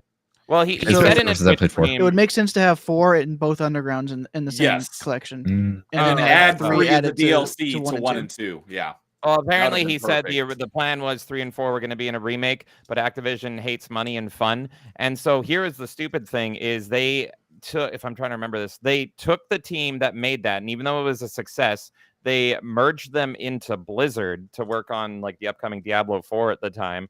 And they're like, okay, you're not doing that, but then they still wanted to do Tony Hawk 3 and 4, and so they went around to other teams they own and they said, how would you do it? And everyone was like, what? And when you just had a team that you deleted that did a great job Didn't of it. the team and that so get then it dele- just fell apart. Didn't the team that got deleted go make Diablo 2 remaster? I think so. I think that's what they did. Yeah. Which actually ended up being pretty good. It's a good remake. They're good at that team's good at making remakes, and now they're stuck on Blizzard. I'm so sorry. But Too bad they didn't work on Warcraft 1 and 2. I was. Yeah, go buy those on GOG before they're gone. But Tony Hawk did tweet recently, or no, I think the Tony Hawk game social media was all updated recently, and everyone's like, so stay tuned. There might be some more Tony you're Hawk. saying there's a chance. There's a chance, exactly. There's a little chance. Give us more new content and old games. Yes. So, all right. I will go next so that we can have Dude finish us off with an actual PS1 game. So for my number 5, obviously, like I said, for anyone who wasn't here at the beginning, I did not own any PlayStations, and I could count on one hand the amount of times that I've even played a PlayStation. So my list is. So I did say, sorry, that my list was made up of N64 games that were also on PlayStation. That's not entirely accurate. These were all games that I played on various other platforms, mostly N64, but other platforms. But the games also existed on PlayStation. So for my number 5 is Metal Slug X. I played this a couple of years ago. That's the only one from your list that I don't have at all. Oh, okay. So I played this most recently a couple of years ago because it was on Game Pass, and there was 2 stacks. There was the Xbox version and the Windows version. So I did finish both of those before they left Game Pass, and I'm disappointed that they left Game Pass because I want to go back and play them again. I may need to pick it up and buy it just so I can play it again. But all the Metal Slug games are just so much fun. They're really Metal Slug good. is the one that I've played the most of, and I got the best at it because some of the achievements for it were actually pretty difficult. You have to do like the first couple of levels like literally perfect to get some of the achievements. So no, those games are very difficult. Like the whole franchise, those games are super difficult. So that's a good choice. Like I want a Neo Geo cabinet just so I can have a couple Metal Slugs in them and then other stuff too. But yeah, no, Metal Slug's a good What's show. funny is you could probably set it up to if you bought a bunch of those Neo Geo games off of like Xbox and then set it up with an arcade machine and put it in an arcade cabinet, you could get it working. Oh that yeah, way. more than likely. Yeah, no, I still want the 256 in one thing with, but that's a pipe dream. At least with that way, you could pick and choose which games you want on it, and you could True. slowly build up the library. Mm-hmm. But And yeah, then I don't know technically, how, you're still giving the developers the publisher the money for that stuff. yeah, I don't But know how Metal many Metal Slug Slug actually- games there actually are, but they're all There's great. a lot. And they're all good. That's the There's thing. all of them are good. They Yeah, never Met- miss. X's I put on there because that's one I played the most recently. I and the one just played thought the about most. something. Was Metal Slug X on the anthology on PSP? I have no idea. Don't remember actually. Let me look that up. Is Metal Slug X the same as Metal Slug 1? Is just like Metal Slug, or is that a different game? Oh, there's too many Metal Slugs. Yeah, 'Cause I- there's There's none way of too many. them. I played figured Metal Slug X Slug. was just another Metal Slug. Yes, it Okay, is. 'cause I So I could have actually grabbed the PSP version and actually say Oh, I it's have. the same version. It's Metal Slug X, yeah. Okay, Okay. but Because Metal Slug X is not the 10th one, though, right? Not I think the it's the Roman numeral? It's the second one. It's an upgraded version of the second. Okay. One of my favorite. not in my top 5, so I'll just say it. Metal Slug 1 on the PS1. That I've got a lot of childhood memories with that. I love that one. That's what introduced me to Metal Slug, and that's still my favorite one just because of my childhood memories. And I never remember their character names, but the second player, the cooler guy, is it Rossi? I don't know. But I had my cousins over to play Metal Slug, and we were so young. We thought it was so cool because when he died, it sounded like he was swearing. We're like, whoa! I don't even know if I think he was just screaming, but you know that thing when you think you hear something, and it was just like, so we always intentionally made him die because like he's swearing. Oh my god! It's like when Mario tosses Bowser in Super Mario 64. It was very So much a long, game Bowser. Yeah, absolutely. Or well, the little character that pops up in Mortal Kombat, it says whoopsie, right? Toasty. Toasty. Toasty. See, and someone that I talked to thought that they said the person that pops up says pussy. Pussy. There you go. I was like, no, it's not pussy. I thought it was whoopsie, but apparently it's toasty. I didn't know that because, like I said, fighting games is not one of my genres. So, but yeah, all the Metal Slug games are fun. But I put Metal Slug X because that's the one I'm the most familiar with. But yeah, No, they're fun, and they're stereotypical arcade game. You can play through the whole thing in co-op, and it's a quarter muncher. Those are fun. I love games like that. Probably the closest analog to it would be the Contra games, a little bit more serious, but the Contra games are fun too. Oh, I love it so much. All right. Oh, Angry Canadian is saying like Link in Skyward Sword, saying "damn" when you sprint up a hill. Wait, Link says things? I thought he was silent. Only swears. Link He grunts and makes noises. He doesn't speak. Link has Tourette's in Skyward Sword. That's why it's the best one. There you go. So. All right. Dude, you want to finish off our number 5s? This is my number 5, and I kind of put it this low on the list because there is now a PS4 version that's just a straight upgrade of it. And what's funny is the PS4 version even has the original game in it that you can unlock, and it is Medieval. Nice. Oh. I hate that game so much. Fight. I hate that game. There's that is the one game I rented and I ended up breaking because there was the one part where you had to go across the pond and there's those rocks and there was a jump that I could never make. And I swear the game was wait, you broke the disc and you had to pay for it? I broke the disc in half. I returned it in the Dropbox and that was about it. Just back away slowly. Yeah, I hate that game. So I mean, I need to eventually play I know a lot of people again. love it, but I fucking hate that game so much. Now I'm afraid to play it because I love its art style. I love its aesthetic, but I've never actually played through it, but it's always been on my short list. Now I'm afraid, Jason. You've made try this version out. Try this version You can out. play it and you probably enjoy it, but I hate it. And there's no one. I'll never go back to it ever again. Try this version. It is actually improved in every way. Yeah, I'm sure. I have that. So it has a message when you play the PS4 version where it's like, "Hey, Jason, you're back. I know he's." Oh yeah, more than likely, I'll get back to this part. Be like, "Hey, remember this as a kid? You're gonna break me." I didn't think so. He's like, "All right, I'll give the PS4 version a try," and he's reverting to his childhood PTSD.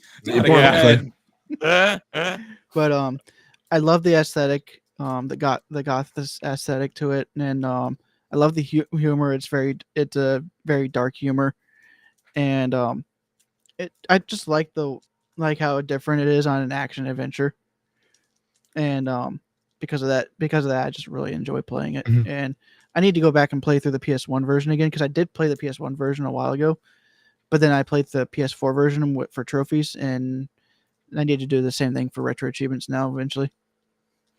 I haven't. I don't know if the PS. Good? I've heard the PSP version is iffy as a remake. I know nothing about this game, but I have seen a couple clips of it on like list videos when talking about some of the older stuff. If you don't have a weapon, you can pull off your other hand and use it as a weapon. Because you're a skeleton. Yep. Is the second game just as good? Because I was always surprised I've never got a chance to play. Yeah, Jason, how's the second one? I saw a second one came out. I'm like, wow, this game sucks so much. I got a sequel, and I just left it alone.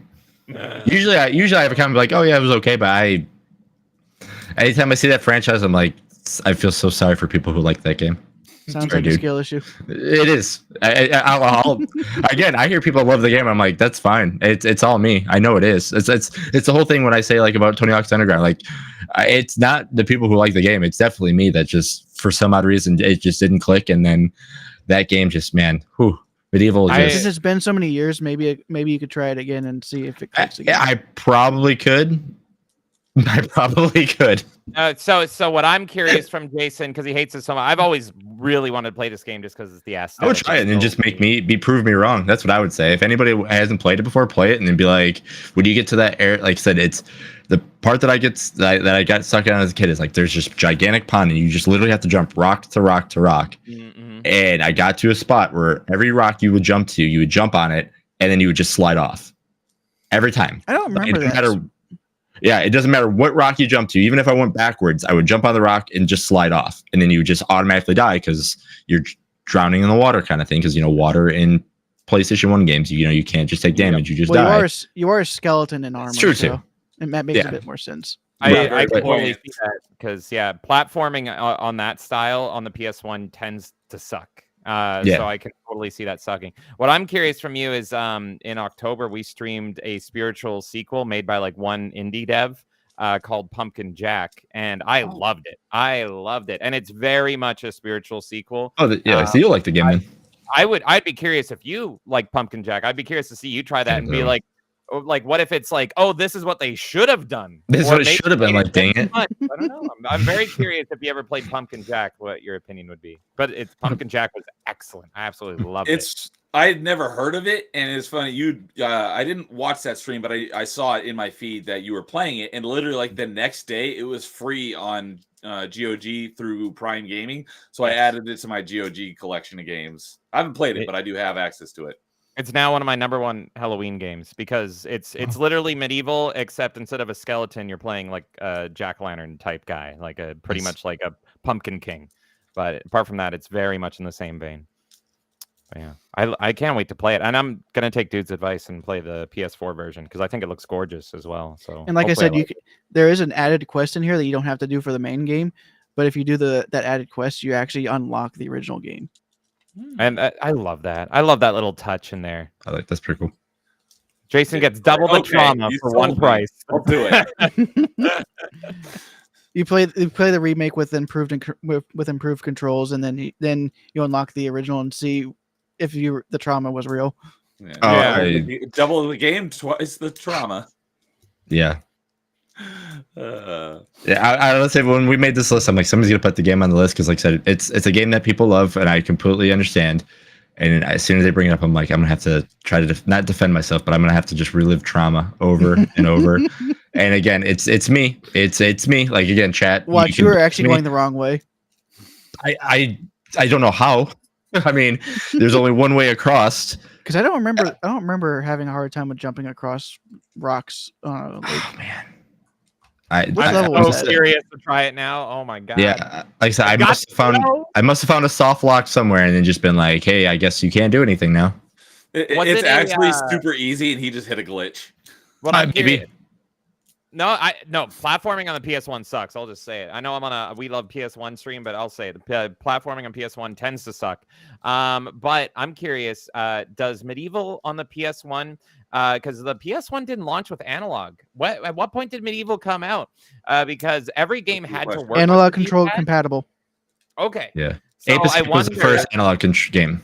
That's one with the joysticks, right? Yeah. I didn't think that was until PS2. No, that was the next one. I learned that recently. Trying to see if it can you can see it, but you can barely see it. Yeah. But I wonder if that might be the issue because I'll notice like some games, like of course you might want to play this game with analog, but then you swap over the D-pad and you're like, oh, this is much better, or vice versa. So maybe it's a case of that. The crazy thing is like I made the jump, but every time you would make the jump on the rock, you would slide off. So it wasn't the aiming. It wasn't aiming. Like say it wasn't me jumping. It was literally I land on the rock. So like say.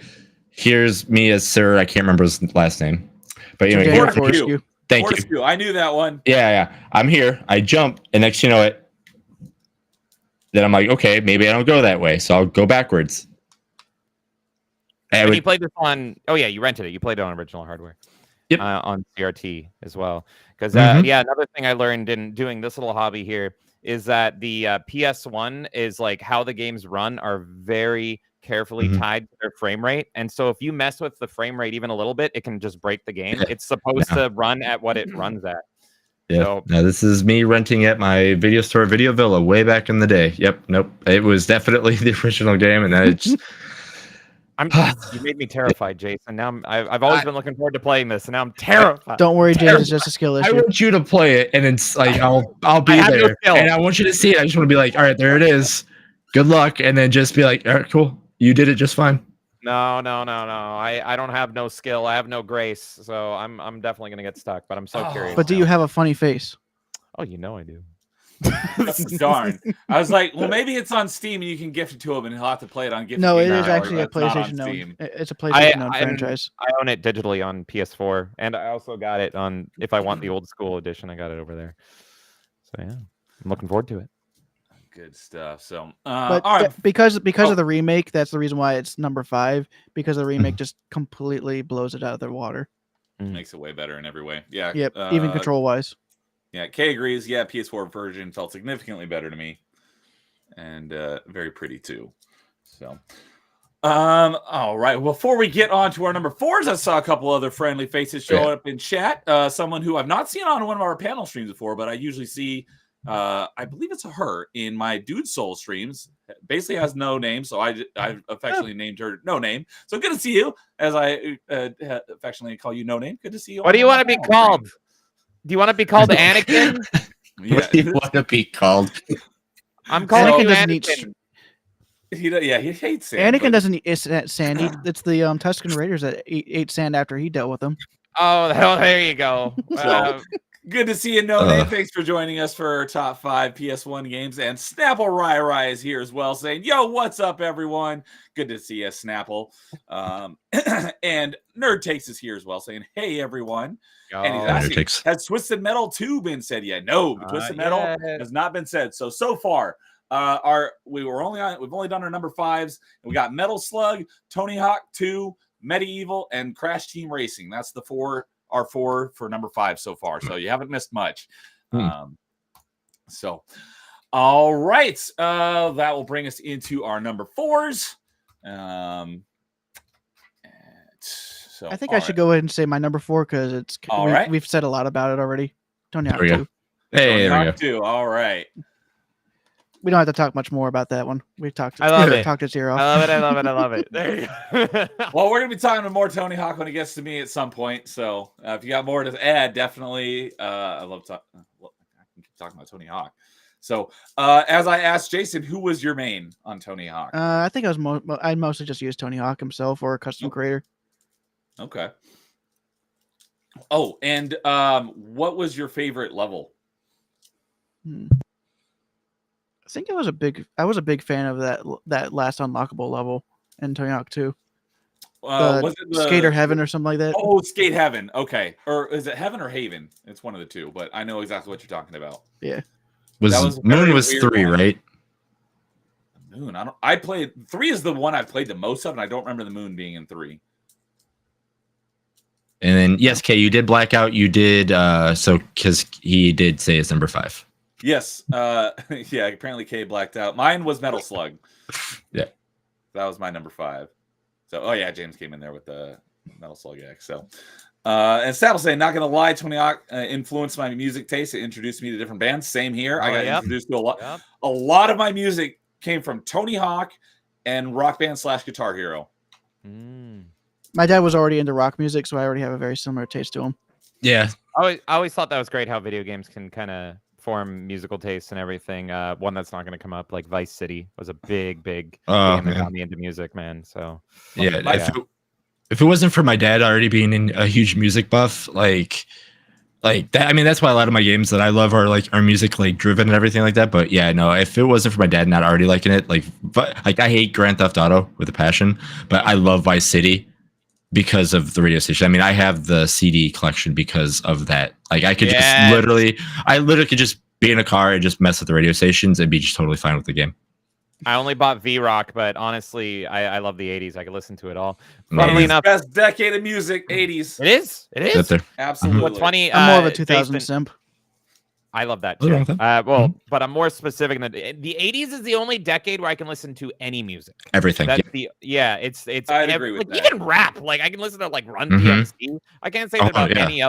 any other decade. What's funny though is Jason, you said your dad got you into that music.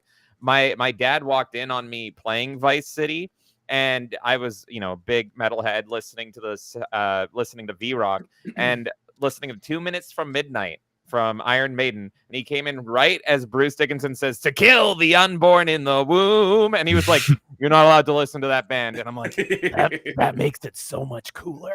So then I became a big Iron Maiden fan because he was like, "You can't listen to that one band." Yeah. Oh, by the way, if my dad actually walked in on that, he'd be like, "Okay, I have that." No, CD." yeah. I say it with my It's like, oh, cool. You listen to that now too. Yeah, but no. It's Like, all my about the Cold War. Like, what are you Yeah. talking? It's because the nuclear bombs are gonna blow up the babies that are unborn. That's Nuclear. why. But it sounds like Satan sacrifices, and it's like, no, it's about Russia and America, Cold War. God. Yeah. My parents, the only thing they listened to was country music, and my dad listened to jazz, and I hated both of those genres for the longest time. One of them I still hate with a burning passion, country music. But I did come around on. ODST changed your mind, didn't it? No, It was ODST. It was well before that I started liking jazz, but I still hate country music. But I came around on jazz later on, and I do like jazz. But It depends on the country. I'm the same with country music. My parents love country music, and I found this new band not too long ago. They're like the best way to describe them is like a hardcore country band, but not like that way. It's like hardcore rock, but with country music tones. And I'm like, I hate that I like this band so much because it's as close as country I'll ever get to liking country, because I'm the same way as you. I hate country music, but I'm like, I hate that I like this band. I have a similar thing. It's like I despise country music, but I'm okay with Southern rock, like Allman Brothers and like Leonard Skinner. So that's about the closest thing I'll come to liking country. I like country music, but I gotta say, one of my favorite shock rockers, Wednesday 13, and all his music is like super messed up, and it's all about killing and all that stuff. He has an alt band that's a country band, and it just sounds very country, but the lyrical writing is like his shock rock stuff, and so he's talking about like hating people and killing people and just drinking a lot, and it's like this is just great. It's great country. I already like country though, so I can tolerate it, but it's like the funniest country ever because it just doesn't fit at all. What's funny is my favorite country song. I actually prefer it in rock covers, and that's "The Devil Went Down to Georgia." Oh, fair, yeah. Even Nickelback did a great cover of that. That was even Nickelback haters like that. Was the final boss song in Guitar Hero 3. Guitar Hero 3, yeah.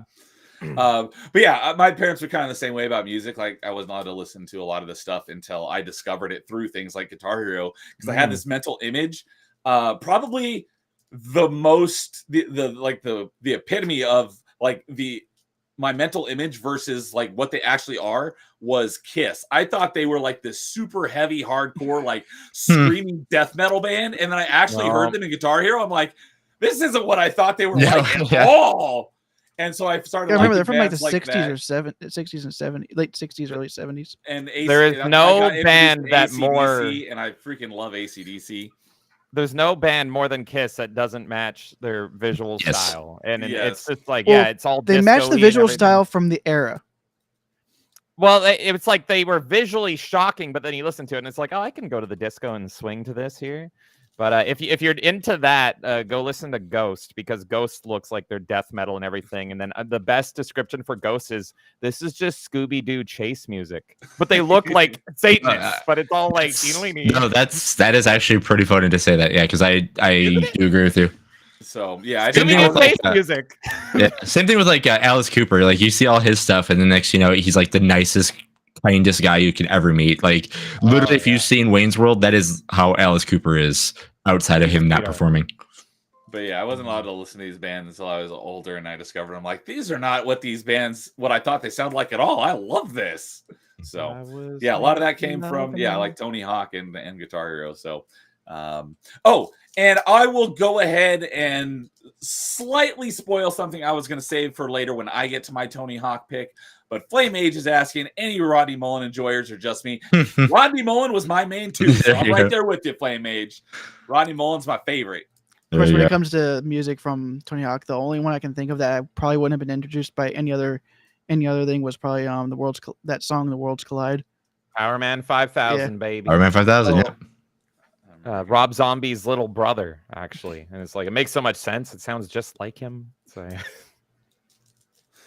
I think. And by the way, after the show, I did post the Nickelback cover in the group chat. Okay. Yeah, I say Power Man 5000 made me like, and it's always too funny because you can go through bands that like make you introduce stuff. I'm like, oh man, Power Man 5000, and then when I ever think of them, I always think of like Static X right after that because that was another like band that introduced me to them because of like just looking music up and everything. But yeah, like it's insane what music in games can do for what you grow into being. I'm just looking at the soundtrack now. Yeah, Papa Roach, Anthrax's "Bring the Noise," Pin the Tail on the Donkey. Yeah, oh my God, just repeat. Just oh my God, it was It was actually pretty impressive. They were able to get a lot of that music back in the remake for 1 and 2. Yeah, yep. They couldn't get all of it, but they did add a little bit too, which is always pretty cool. They tried to like fit the style with the new stuff. They're like, the new stuff, can't get it all. Even though I didn't like all the new stuff, it still fit. So, all right. James, what's your number 4? I don't remember. Okay. So my number 4 is one of my favorite superhero games of all time, and it is my favorite game. 64?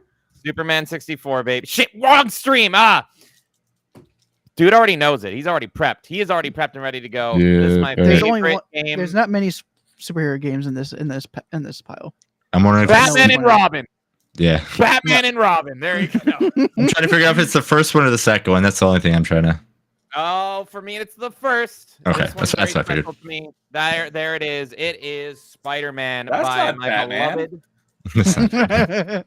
By my beloved Neversoft. One of my best friends actually has a Neversoft tattoo, so he's more dedicated than me. He got the eyeball like on his arm and everything because it's like Tony Hawk, Spider-Man, with like the spear through it with the little like tentacle around it.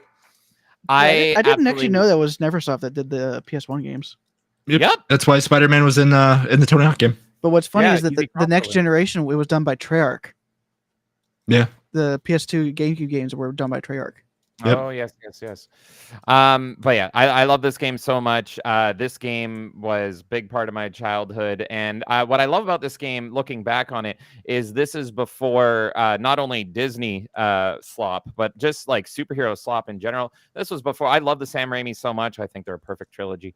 But this was before all that. So there was no subconscious or intentional push from that. This was a purely comic book game. This was all taken from the source material, and it feels like it. Look at everything about it. Yes, Venom looks great. Spider-Man looks great, and you have other characters in it. Like I think you have Punisher, Daredevil's in it, and it feels like a purely comic book game. And I absolutely loved that the game opens up with narration from Stan Lee. Absolutely excellent. And probably my biggest memory as a kid was this game made me a little bit more popular because I was known as the freak and the geek on the playground there. I was the big gamer as a kid. And so a lot of other kids were playing this game, and I had the cheat codes memorized. And so they would actually go to me and be like, yo, give me the tips, because they didn't know how to look up cheat codes or anything on the internet. They didn't know to go to GameSpy or anything like that. And I still have it memorized. A lot of people have the Contra code memorized. For me, it's Eel Nats. Eel Nats unlocks everything in Spider-Man on PS1. And why do I remember that? It's because it's Stan Lee backwards, and then you can get everything. And there's a whole lot of unlockables, a lot of different outfits. This introduced me to my favorite Ben Reilly. Ben Reilly has always been my favorite visual look for Spider-Man. The blue and the red just looks excellent. This was my first time getting introduced to him. And the outfits all had different different ways that they would play. So that, some would have unlimited webbing, some would have limited webbing, some would have limited health, all that sort of thing. It's got one of the best endings to any game ever. It literally ends with the villains in prison playing poker and then the superheroes playing poker. And I got to shout out Daredevil playing poker, and they don't even acknowledge it. It's just like, aren't you blind? Like, how can you see the cards? Reminds But me of a that's fine. John Wick 4 scene. Oh, really? Oh, yeah, because there's a blind guy in it, right? Yep. What does he do in that? I don't remember. Well, he does play poker in a scene, Oh, does he? Yes. Maybe and he can correctly poker or says 5 of a blackjack? kind. Okay, then it was poker. Yeah. This game also has one of the scariest boss fights ever, and I don't even spoiler alert. If you guys want to play this game, it's excellent. I highly recommend it. But Scarier than the- Scarecrow from Arkham Asylum. I would say so, but that might be because I was a kid seeing this. But the final boss fight, the whole game is around symbiotes, and also it's very clever how they disguise the city because it's Sounds like like Web of Shadows. Fog. yeah. So the whole I played city is Web of like getting Shadows recently. the whole city is like getting gassed pretty much, and so if you fall, you die, and so that's why you can only see the tops of buildings. I'm like, that's cute, that's clever, but the whole game is about symbiote invasion, alien It's invasion. like Arkham Knight. Yeah, yeah. So Arkham Knight, they say, oh, we need to get everyone out because yeah, they're getting gas. So this one, it's like the gas is very visual. It sounds like Web of Shadows mimic or copied Spider-Man 1's homework I need to play Web of Shadows. I never because it was have. pretty I much the went- symbiotes. Yeah. Oh, You even had okay. to fight a Wolverine taken over by a syndicate. So that's similar. The final Symbiote, boss I mean- fight for this game is freaking terrifying. I can't think of a scarier boss fight. It is Doc Ock with the Carnage symbiote combined into him, and he's like okay. screaming at you, and he's like chasing you down the hallway, and all you can't beat him. You just got to run. You just got to run. Oh yeah, you can't beat Coke. Yeah, it's even So, healthier for you because it has cane Glass sugar in bottle it. Coke. It has cane sugar in it. It doesn't have corn syrup. So the Carnage Doc Ock chasing down the hallway and you just have to run is terrifying. And it's actually more terrifying when you don't see him because you just see his meter slowly chasing you and creeping you. But yeah, I love this game so much. It's my favorite Spider-Man game. It really made me love Spider-Man at the time. Like it was Spider-Man and Batman all the way. And it's so charming. It's so good. I highly recommend it to absolutely everybody. And as Jason alluded to, it's also got a great sequel as well. All the nostalgia and charm for me is in that first one, but if you love it, the sequel as well is absolutely excellent. So I love these games. Neversoft is getting all the love. Can you tell who wins Yeah. PlayStation 1? It's all Neversoft. Neversoft were the kings of PS1. It was rare on N64. It's Neversoft here. Well, Timon getting very love from all of us, emphatically but agrees I'll with have to you, disagree on James. that one. I think Sorry, what was that? Squaresoft has a good honorable mention there. That's my number one. That's Timon like- very emphatically agrees with you, James. Yes, I agree. It is the best Spidey Best game Spidey ever. game And ever. the remake of the theme song is such a banger. Oh my god, 90s Spider-Man is best Spider-Man. I don't know, it might have actually come out in the 2000s, but it's still the 90s era. You know what I mean? But everything about it is just absolutely a banger. It feels so good to pop those big web balls into people's faces. Mwah! Love it. Love this game. So, and Kay's coming in saying, fun fact, Spider-Man was the very first video game on your channel. That's right. It was the first thing we ever uploaded was a short on that, and it was actually the intro Stan Lee, and it looks great. Yeah, I don't even know. Probably only like 2 people saw it, but yeah, it's a great short. It tends to be tends tends to happen on your first video. Yeah, it's the little it's our PS1 portable with the built-in screen, and Kay recorded that intro, and it has like webcomic narration. It looks awesome, so you can dig through our Melee archives there. It's the very first upload. Nice. All right. No one else loves this game. No one else wants to say anything. The first Spider-Man game I played was on GameCube. And I remember after you beat it, you unlocked Green Goblin. You could play through it as Green Goblin. That was great. And you even had his glider, and it was like a completely new game. But I don't remember what Spider-Man game it was. The first Also, first Sorry, time go I on, played dude. as Spider-Man was in a Marvel vs. Capcom game. Also, again, formative years and everything. We were talking about the girls in Crash Team Racing, but Black Cat with her PS1 cleavage in the opening shot is definitely a solidifying moment. So, there you go. Sorry, what were you saying, Jason? No, I didn't play much of it because I can't remember the time frame difference, but like Superman 64 had the green gas stuff, and then obviously that was to, prevent from Superman for being Superman. So when I saw the same thing on the Spider-Man, I'm like, wait, it's the same thing. You can't do this kind of stuff. I kind of didn't play much of it. I mean, I hear it's great. It's one of those games that if I ever get a chance to finish all the stuff I have here, it's definitely on my little handheld system that plays everything. So it's definitely, and then like Kay said, Maximum Carnage is a really, really good Spider-Man game. Very, very difficult, but yeah, with the red cartridge and everything like that, that is one of the better Spider-Man games besides, non-fighting games with, Spider-Man as a character. So yeah, I can't recommend this game enough to Spidey fans, and it's genuinely refreshing because nowadays everything with, I guess, both sides of the aisle, especially Marvel though, but they're just so oversaturated with playing to the film audience and to that audience and everything. But this is such a true like comic book and of the time game, and you really feel it. And it's like, oh, it doesn't have any of that influence at all. It's just so good. It's like playing a comic book in the best possible way. And this was before, and it has full motion cutscenes and everything, so it felt like a Spider-Man movie kind of before the Spider-Man movie. So just wonderful.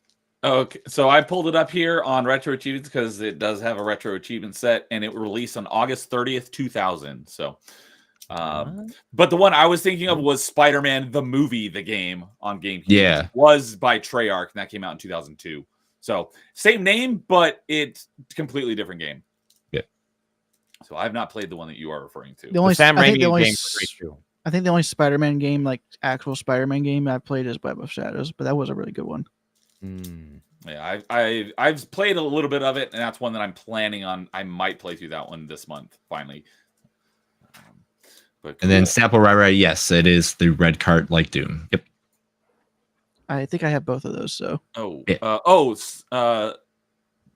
Max wasn't okay. So as Kay was saying, Spider-Man Maximum Carnage is the best Spidey game, and on N64, I assume it had a red cartridge. Super Nintendo. Oh, okay, cool. And Genesis, but a lot of people played on Super Nintendo. Cool. I didn't even know that there were other colored cartridges on Super Nintendo. The first time I ever saw that was on Killer N64. Instinct is black.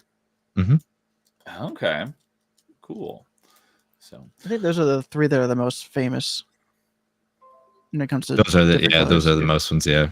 Another one. The first one, because there was the original NES Zelda was gold, wasn't it? Yeah, but I'm thinking about Super Nintendo. Super Nintendo game. Okay, because I knew But, that like, there was obviously the NES Zelda was gold, and the next time I saw a different colored cartridge was on N64 when Ocarina of Time was also gold. And all three Tony Hawk games are their own color. Because I think 2 is yellow and 1 is blue. And then of course Tony Hawk 3 is black. But there's a couple other games that are black, like the Turok games. Yeah, I was gonna say Turok was black, and DK64 was yellow as well. Yep. If you find a great cartridge that's Donkey Kong 64, if it's not a repo and it's under $100, grab it. Yeah, that's the one that says not for resale on it, right? Yeah. And my DK64 was yellow, so all right. I think what I'll do is I'll make sure I don't go last on any of these, so we have people who are more well versed in the PlayStation ecosystem. So I'll go next, and we'll finish our number 4s with Jason. And I believe, well, dude alluded to this earlier, and he said that I think he said that there was one game that's on all of our lists, and I think it's this one would be my guess. Don't answer that though, but that is my guess, is that this is the one that's on all 4 of our lists. And I bet you'd all think that this would be higher on my list, since it's the only one on here that's a Metroidvania. And it is part of the reason for the genre Metroidvania, and that's Castlevania Symphony of the Night is my number 4. So, yeah, I like this game. I don't love it. I know a lot of people like it's one of their favorite Metroidvanias ever. I'm not a huge fan of it, but it is a good game. It's because you don't know you don't understand the concept of jumping while you're attacking to make yourself more mobile. Yeah, we were talking about this last week. I'm just not a huge fan of how it plays compared to other games in the genre, but it is still a great game. The whole twist, if you want to call it that, of unlocking an entire second half of the game afterwards that you might not even know about, I know is definitely mind-blowing for the time.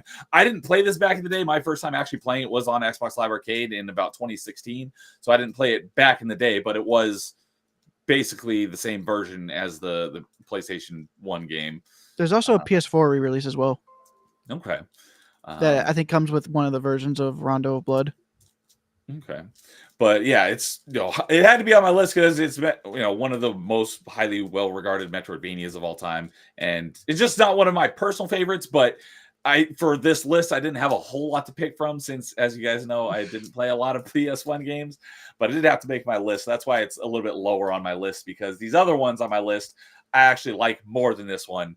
But it would be a crime not to put it on my list because it is a great game, and it is part of. Like I said, it's part of the reason my favorite genre exists, and that's Metroidvanias. So, Symphony of the Night is great, and the fact it's got tons of different weapons. Another thing that I don't like is just the RNG drop, but there's so many different weapons and stuff, so you can really, I can't really say play exactly how you want, but kind of close to it.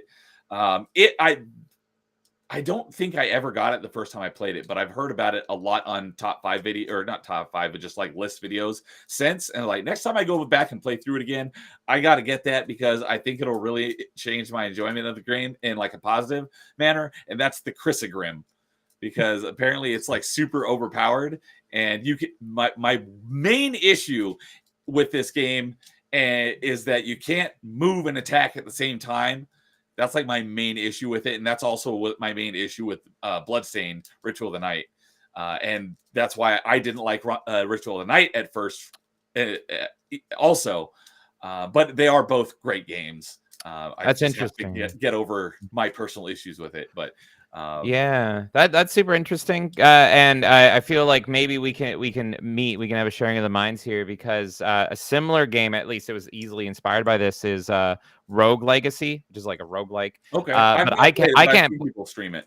I can't play that game because I hate the movement in it, and I'm I should love this game. Everything about this game I love, but literally just how the character moves drives me nuts, and I'm I can't. And it's I want to play it so bad. And it's so I get it. I love Symphony of the Night.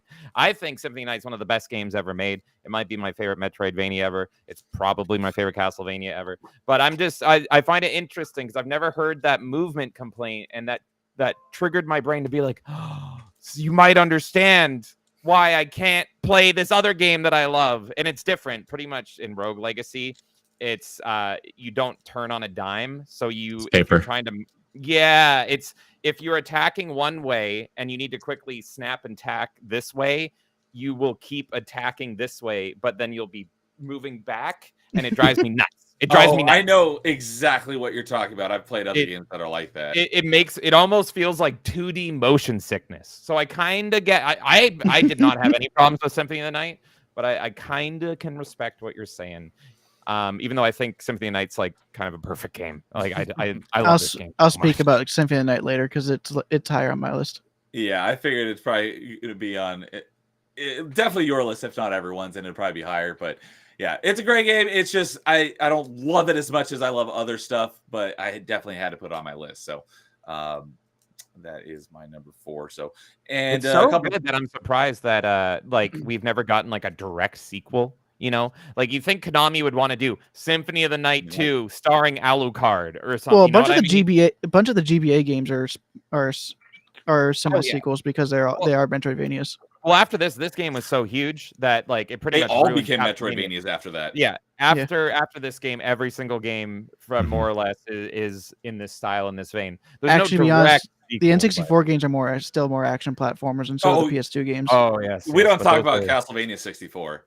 It's got skeletons on motorcycles. Here's the thing, though. Some people actually really enjoy that game. Some people skeletons on motorcycles. It's worth it for that. But apart from that, card games on motorcycles. If anyone, that's a deep cut reference, but I don't know that one. It was Yu-Gi-Oh! Abridged. If you ever saw they did a bridge for DBZ and Yu-Gi-Oh! And they actually dubbed over the characters. And it's freaking hilarious. It's all on YouTube. I've only seen the Dragon Ball Z, but that one's really great. Yeah, they're hilarious. Castlevania, they're probably a lot more respectful to the source material than they were with Alucard in the Castlevania. In the anime. So, they did my boy dirty, but He always have a place in Symphony of the Night at least. So, Cool. so going back to the N64 stuff, Angry Canadian saying, yeah, all the Tony Hawk games were different colors on N64, and Snapple saying that Army Men 64 cartridge was green. Really, I Yep. love the Army Men games in that era. They're so fun. Army Men Air Attack. That was my childhood. So he's saying second half of Symphony of the Night was terrible, really disappointed. Interesting. Wait, you don't like the upside down castle? I was blown away. I was blown away when that happened, and I was like, oh my God, this is insane. I had no idea. It was totally a shock and a surprise to me. I would even argue, like, outside of story, this might be the biggest video game twist in video game history. Like, because there's other games I think of, like, narratively, there's a twist. But, like, I would agree think with about that. it, like, in terms of, like, not outside of the story, it's just like, you're telling me I have only beaten half the game? Or Well, there's a whole other half? And that's the funny thing is some people have played the game so many times that they've never gotten that second half because you can go through it and miss the book, or it's the book, right? That turns it eventually. Like, you can miss the item that will turn the castle upside down, and you just beat the game, and it's over. And you're you need two like two rings to be able to get to a certain room. The rings, okay, yeah. So like, there's people that have beaten the game so many times without flipping the castle upside down, and then you get the one friend to be like, "Man, I flipped this castle upside down," and you're like, "No, man, I beat it last night." You don't do that. It's like, yep, no, you have to do it this way, and then like. Yeah, like I mean that's why it is a very interesting way. I've actually heard there was even supposed to be an even worse ending, where whenever you fought Richter, if you actually beat him in a certain way, Maria would come in and she would get possessed by Shaft, and then you have to kill Maria as well. Interesting. By Shaft? Shaft? Yeah, the sorcerer. That's his name. I don't even remember that name. But I just remember they literally a bunch of stuff on Vampire Survivors with the Castlevania stuff, so you can play as like everybody, and it's awesome. Oh, DJ Access has been playing that lately. That's one of my favorite games. It's so incredible. That literally happened to me with Symphony of the Night. There was a 360 360 arcade game that you could play as a bunch of the Castlevania characters in a 6-player multiplayer game. I still have yet to do that one. I have it, but I haven't played it yet. But what's funny is Harmony of Despair. And what's funny is if you take a look at it, it's Castlevania HD. Yes. On the 360. So yeah, I have that one. I still have yet to play it. It's actually not bad. It's just that it's definitely built to have multiplayer functionality. That's why I haven't played it yet. So James, you said like that happened to you, like you beat the game flipping. So my friend Elvis got me into the game, and he was just like, "You never played this Castlevania?" And I thought at the time it was just like every other Castlevania. I didn't realize that it was like, it wasn't like Simon's Quest or something. Yeah. And so he let me borrow it, and then I was just hooked. I beat it in like maybe 2 days, and I returned it to him, and I'm like, that was amazing. I beat it. I loved it so much. I'm sad it's over. And he's like, "Did you beat it?" And I'm like, "What do you mean? Did you?" And then I went back, and I'm like, "No way." And he's like, "Yep." And it was just like, "Oh my God." Yeah. Unfortunately, I knew about that before I played it, but I can imagine playing that, not knowing it, and then finding out. That'd be like mind blowing. Crazy! It is so crazy, and yeah, it's oh my God. I definitely agree that non-narrative wise, that might be one of the biggest like video game plot twists. It turns your entire world upside down. Literally. Yep. Yeah. So, Canadian is saying that Rondo of Blood was the last real Castlevania game. Ooh, so he's been doing a lot of Castlevania lately. So you're a retro-vania supremacist, Angry Canadian. Did you play my new favorite retro-vania? What is it called again? The Bela Lugosi one, Carpathian Night. He did play that. There you go. He's the one that told us about it. I mentioned it on the podcast, and I love it. I love it so much. I don't care if it's good or bad. It's got Bela Lugosi in it. Angry Canadian should go play through all the games on Retro Achievements. Yes, do them on Retro Achievements, Canadian. But yeah, I remember he was the first. I think Canadian was the reason why I found out about that Bela Lugosi game. But Carl is saying that no mention of Monster Rancher means y'all are casuals. I own the first 2 games. I haven't played them. The night is still young. The night is still young. Someone that doesn't love JRPGs, this was my Monster Rancher. What does Slayer do? What does Megadeth do? What does Anthrax do? That's cute. And then what does I never Final Fantasy actually played VII the Disc game. 1 do? Oh yeah. So that I never actually played the game. I was just curious what my metal music turned into. That was it.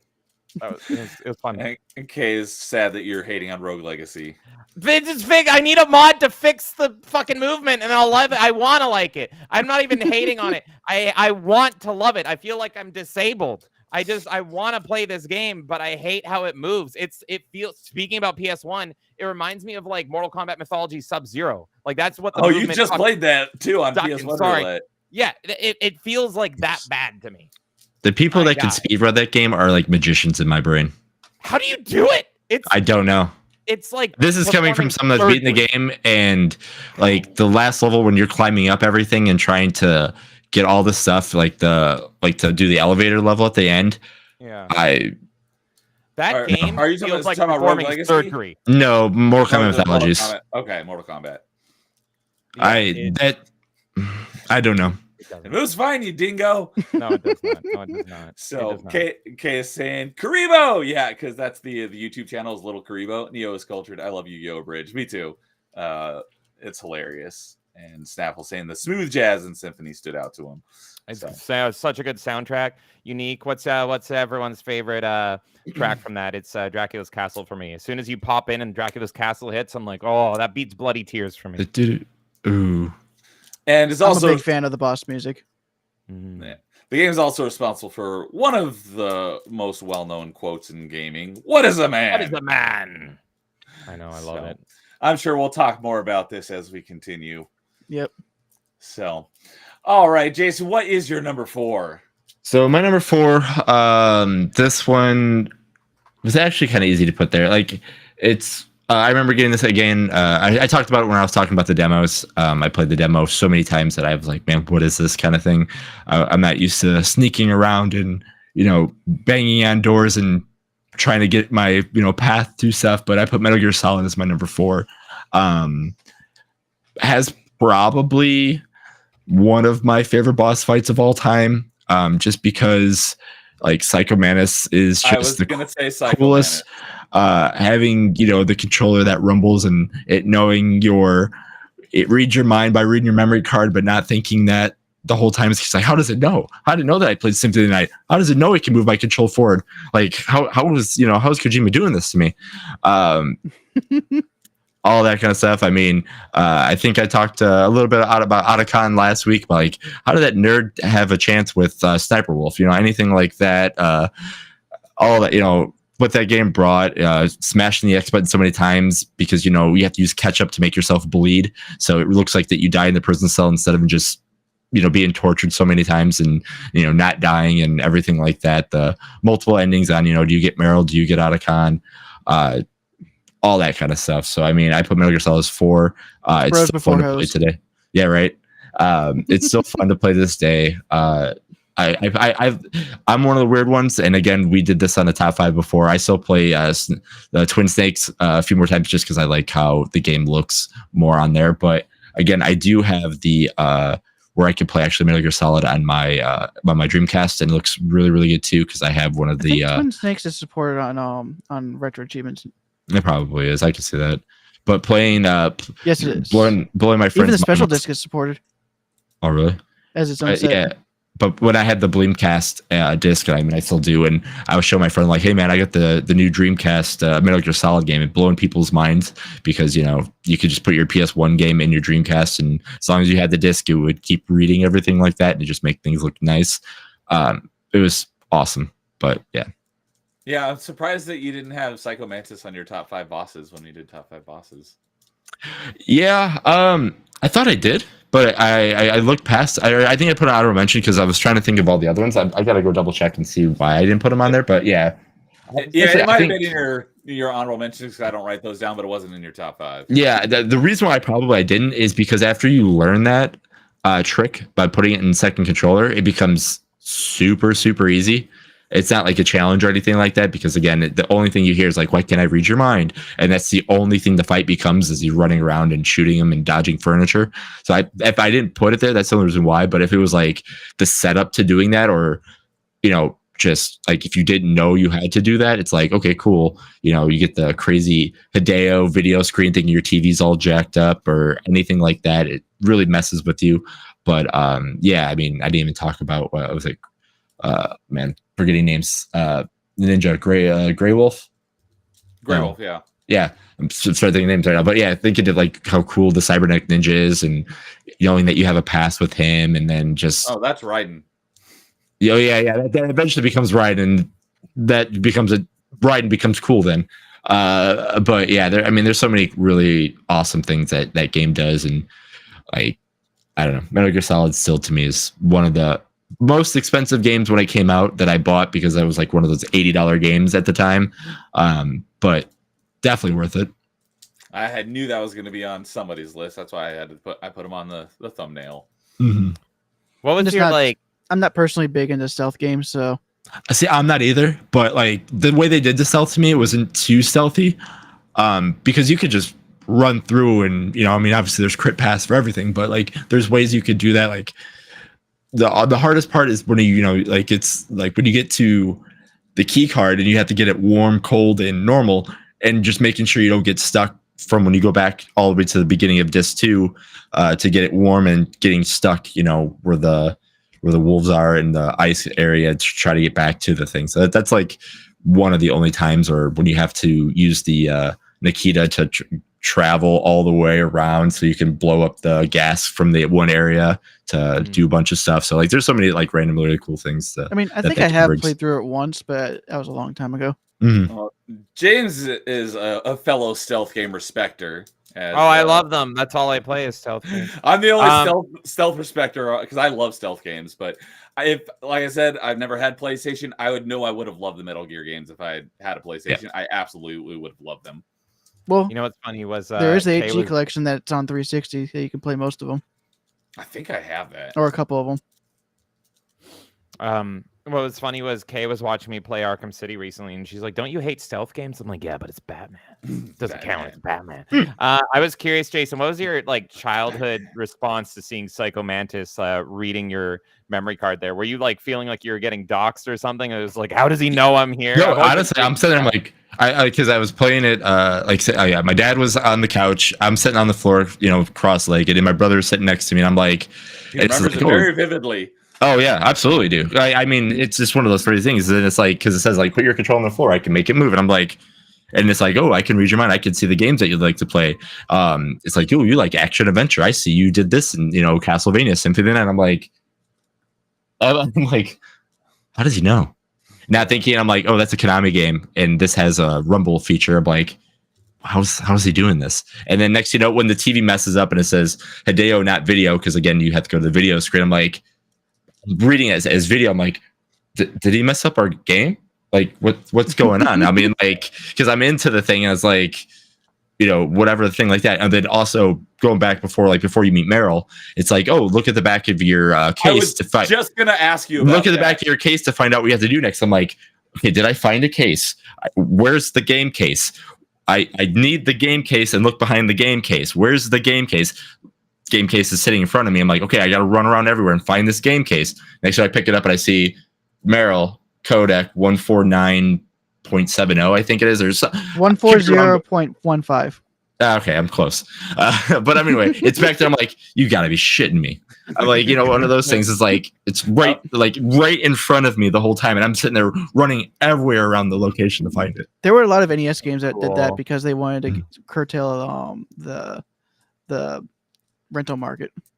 Yeah, that's so dirty. That is so cool. And like I've never actually beaten a Metal Gear game, but I've always thought that boss fight in particular is just like the coolest thing ever. And so I similar to how we were talking about Symphony of the Night with like getting the epiphany of the, you know, the flipped world. I wish I played Metal Gear Solid without knowing that, because that's such a cool experience. Didn't Metal Gear Solid 4 try to do something similar? I don't even know. I don't even want to hear it, because in case I ever play it. No, I don't think so. The only one that I know is 3 did the thing where you can beat the one boss very easily, but that's about it. Oh yeah, because if you move your console timer 2 weeks ahead. That one. I know about that one, yeah. Yeah. I want to meet a kid that like cried over that and thought like their PlayStation was haunted or something, and they like threw it out or something. It probably happened. I was, I mean, if I was close, I mean, the game came out in '99, so that was 12 years old. So I mean, if I was any younger, then absolutely I would have. So yeah, just throw it right in the trash. It's haunted. Yeah. They know I played Ape Escape. Like, was Psycho Mantis voice acted? I know so Yes. little. So does he actually say like with a voice that you played Symphony of Yeah. Night or whatever? Yeah. How many voice lines are there in that game? I was thinking the same thing. So it reads off of whatever Konami games were saved on your memory card. So it would just say. I think there's a couple of Sony published games that they also were allowed to use. Okay. I know it just said like if you didn't have anything like that, it'd be like, oh, you like it would read like style games like, oh, you like action adventure games because it would read that you're saved that one. But yeah, but if you played a certain game, it would say that game because like it was programmed to say those games that it knew. So it didn't have everything. It didn't have like Jet Moto in it. No. Just certain ones. It was like a 10 games or something like that. Damn. Yeah, I was gonna say if that was like every game everyone played. I'm gonna look that up real quick. Yeah. How many lines did they record for that? That would be interesting. Yeah, if it was a new game, they would have to do probably like you played Doritos Crash Course, didn't you? It's like, yeah, I did. And now with all like the sexy games that are on Steam, can you imagine? It's like, really, you played Loverboy 69? You know, it'd be really funny if you were playing this on your Steam account and Psycho Mantis sees the games in your library. He's like, yeah, I know. What? That's what you've got it bad enough, and he just offs himself. Yeah, it's like Saren pretty much. He's like, I just can't do this. So, yeah, and the one thing it was like, yeah, it was Castlevania, Sudoku, Vandal Hearts, and Azure Dreams. And then I actually didn't know this, but like on the GameCube, he actually says he knows Eternal Darkness, Wind Waker, Smash Brothers, and Mario Sunshine. Wow, that's so cool. That is so freaking cool. I love that. And yeah, I haven't played these games, but they're such iconic video games that I've always wanted to just play at least through Snake Eater. But I should play like through like a trilogy of them or something. So I would play this one day, and I would suck at it for sure. I don't think you would. It's not as difficult as it's like I said. It's not like I'm not the biggest of playing kind of games to sneak around, and it's like you learn very easily that there's just a couple times you just make sure you don't run completely into a camera or anything like that, and you're fine. Okay. Yeah, one of these days I'll definitely play it for sure. All right. My goodness. All right, so on to our number threes. I am going to go ahead and start off for number threes because this is one that we've already talked about at length. Probably spent the most amount of time. And this is one of the ones that I have the visual aid for, but not on PlayStation. The Tony Hawk Pro Skater 1. The first one, though, out of the first one. Yeah, and so as interesting, you mentioned, this is the only version I played of Tony Hawk 2 until the remake that came out a couple years ago. So out of the first three is my favorite, but I'm going with the original one because I didn't even know 2 and 3 were on PS1 and N64 until recently. So when I think of, N64, PS1, Tony Hawk, I think of this one, Tony Hawk Pro Skater 1. So, yeah, I freaking love this game. I played it for the first time. Oh, actually, there's a couple games that I had knowledge of, no interest in, and it was the same friend. So, I went over to his house and I played. I've mentioned this like a few times. Ocarina of Time was the first introduction to Zelda, and I played it over his house, and I didn't really care for it. And then I ended up getting Link's Awakening. I fell in love with it, and then later on, I was like, "Oh, you're gonna give Ocarina of Time another try," and then I fell in love with it. Similar thing is same friend. I went over to his house, and he had Tony Hawk 1 on his N64, and I played it, and I fell in love with it. And so thanks to him, I fell in love with Tony Hawk and Zelda essentially. But fell in love with it and ended up getting it myself, and I love this game. And yeah, as Flame Mage mentioned earlier, Rodney Mullen was my main. I love that guy. Rodney Mullen is my favorite. It wasn't until because I thought that there were things in it, but they were things that were added in like the remake, but I thought that they were in the original one, and someone's like, no, that wasn't in the original, like the revert. No, not the revert. I knew that was added in Tony Hawk 3. It was manual. That's right. I thought the manual was in Tony Hawk 1, but that was added in Tony Hawk 2. And someone pointed that out because I hadn't played it in so long that I know that was. I think the revert was added in 3. Yeah, revert was added in 3, but I thought manual was in 1 and 2. Wasn't until a couple of years ago someone's like, no, that was added in 2. I'm like, what? I never realized that. But yeah, as they mentioned, the Tony Hawk 1+2 remake is freaking phenomenal. I played that one way more than I played 2 because, like I said, this was the only thing I'd played 2 on until the remake. But I spent a lot of time playing this one right here. So they're both great. I understand why you would say Tony Hawk 2, especially with the added mechanics to the game. But for me, I spent so much more time playing this one because I didn't have. If I had played the N64 version of Tony Hawk 2, I would probably say Tony Hawk 2 as well. But for me, it was Tony Hawk 1 on N64 versus Tony Hawk 2 on Game Boy Advance. I'm going to go with Tony Hawk 1 on easily. N64. Yeah, easily. And I said this earlier. You said this as well. They're both great. They're absolutely both great. And looking back on my childhood, like they kind of blend together. And I would, even after playing 2, I would go back to play 1. Different levels, different characters, different music. Most importantly, arguably, is different music, and just going and free skate and cruising and listening to tunes. So yeah, one is absolutely excellent, and that's why, like, you know, the remake of 1 and 2, and then my favorite remake being 2X combines 1 and 2 into 2. So 1, shouldn't be slept on either. It's also, I don't think this is in 2. I might be wrong, but like 1 had the unique levels of doing like the race style levels. Yes. Where you would downhill levels. The downhill levels. Yeah. The downhill levels. Yeah. The first one was Arizona, and the second one was the mall. The mall. Yeah. I like the mall. The mall and the dam. Yeah. That's it. Yeah. So was that in 2 as well? I don't remember, but okay. So that was like, in my opinion, the most standout thing from 1. I don't think they ever did it again until Ride. Yeah. Oh, yeah, you're right. Yeah. So, and yeah, this one had Officer Dick in it. Felt a little grungier, and then depending on your music taste, you could argue that it had better music. Some of the iconic songs you associate with Tony Hawk are from Tony Hawk 1, so it's great. They're both great games. You could really pick either one. Yeah. Well, like I said, my favorite of the first 3 is Tony Hawk 3. But I didn't even know that was even on N64 slash PS1 until recently. So and you didn't even know it was on the N64. Yeah. So for me, it's Tony Hawk 1.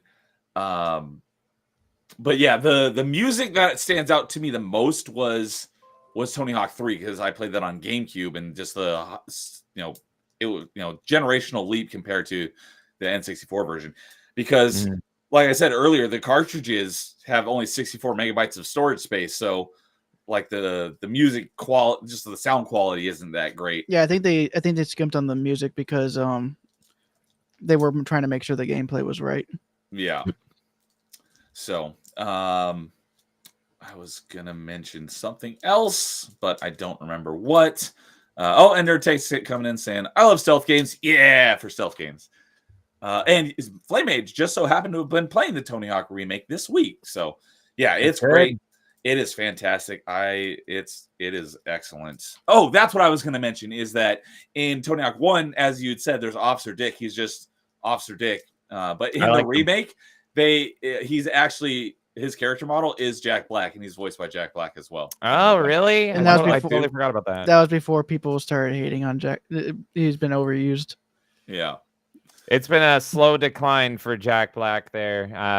More and more people hating him. I used to love him, and now I find him. I think it's just more he's overused, so that's why it's like kind of like The Rock. Like, as long as you don't watch every single movie he comes out with, it's fine. But if you just start seeing him in everything, it starts getting grating. No one likes him in the Minecraft movie. I haven't seen one person defend him as Steve, and everyone's just like, "Really? Please, come on, stop." That movie's not out yet, right? I don't think so. No, I think it was February.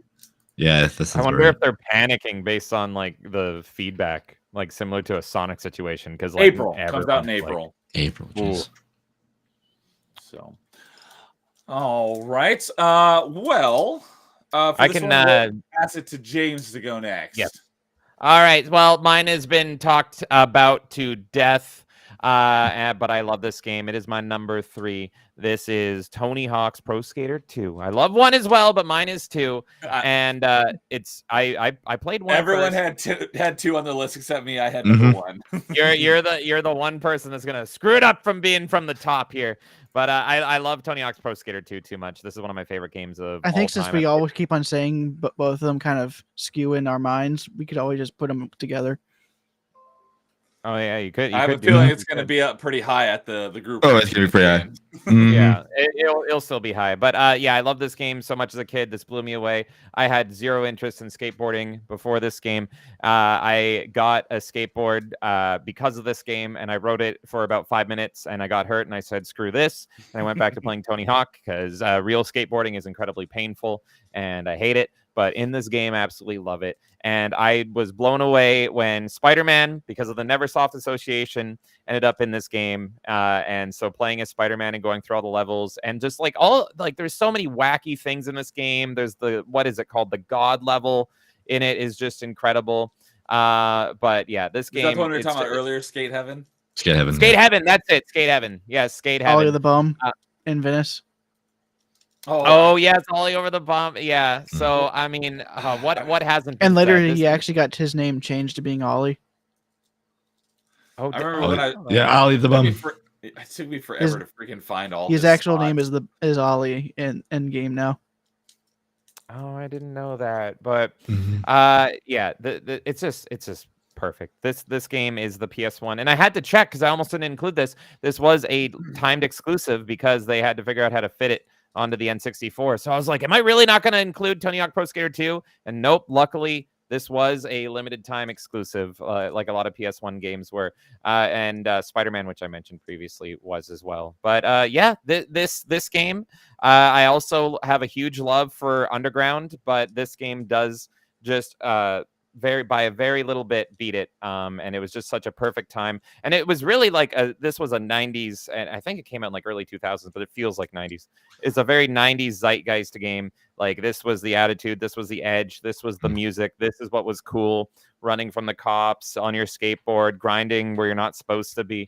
It really feels like a time capsule, this game, and it feels like you just had to be there, because I can't imagine giving like a kid Tony Hawk Pro Skater 2 and they probably wouldn't get it. They probably wouldn't click with it. But this came out at just the perfect time. And if you were in this age group, it was just perfect. It was just a masterpiece, lightning in a freaking bottle, man. And so many games tried to copy it, replicate it.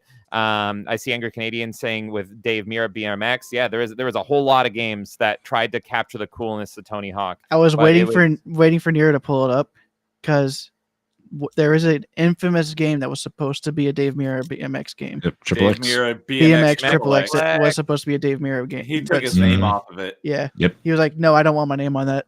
Mm-hmm.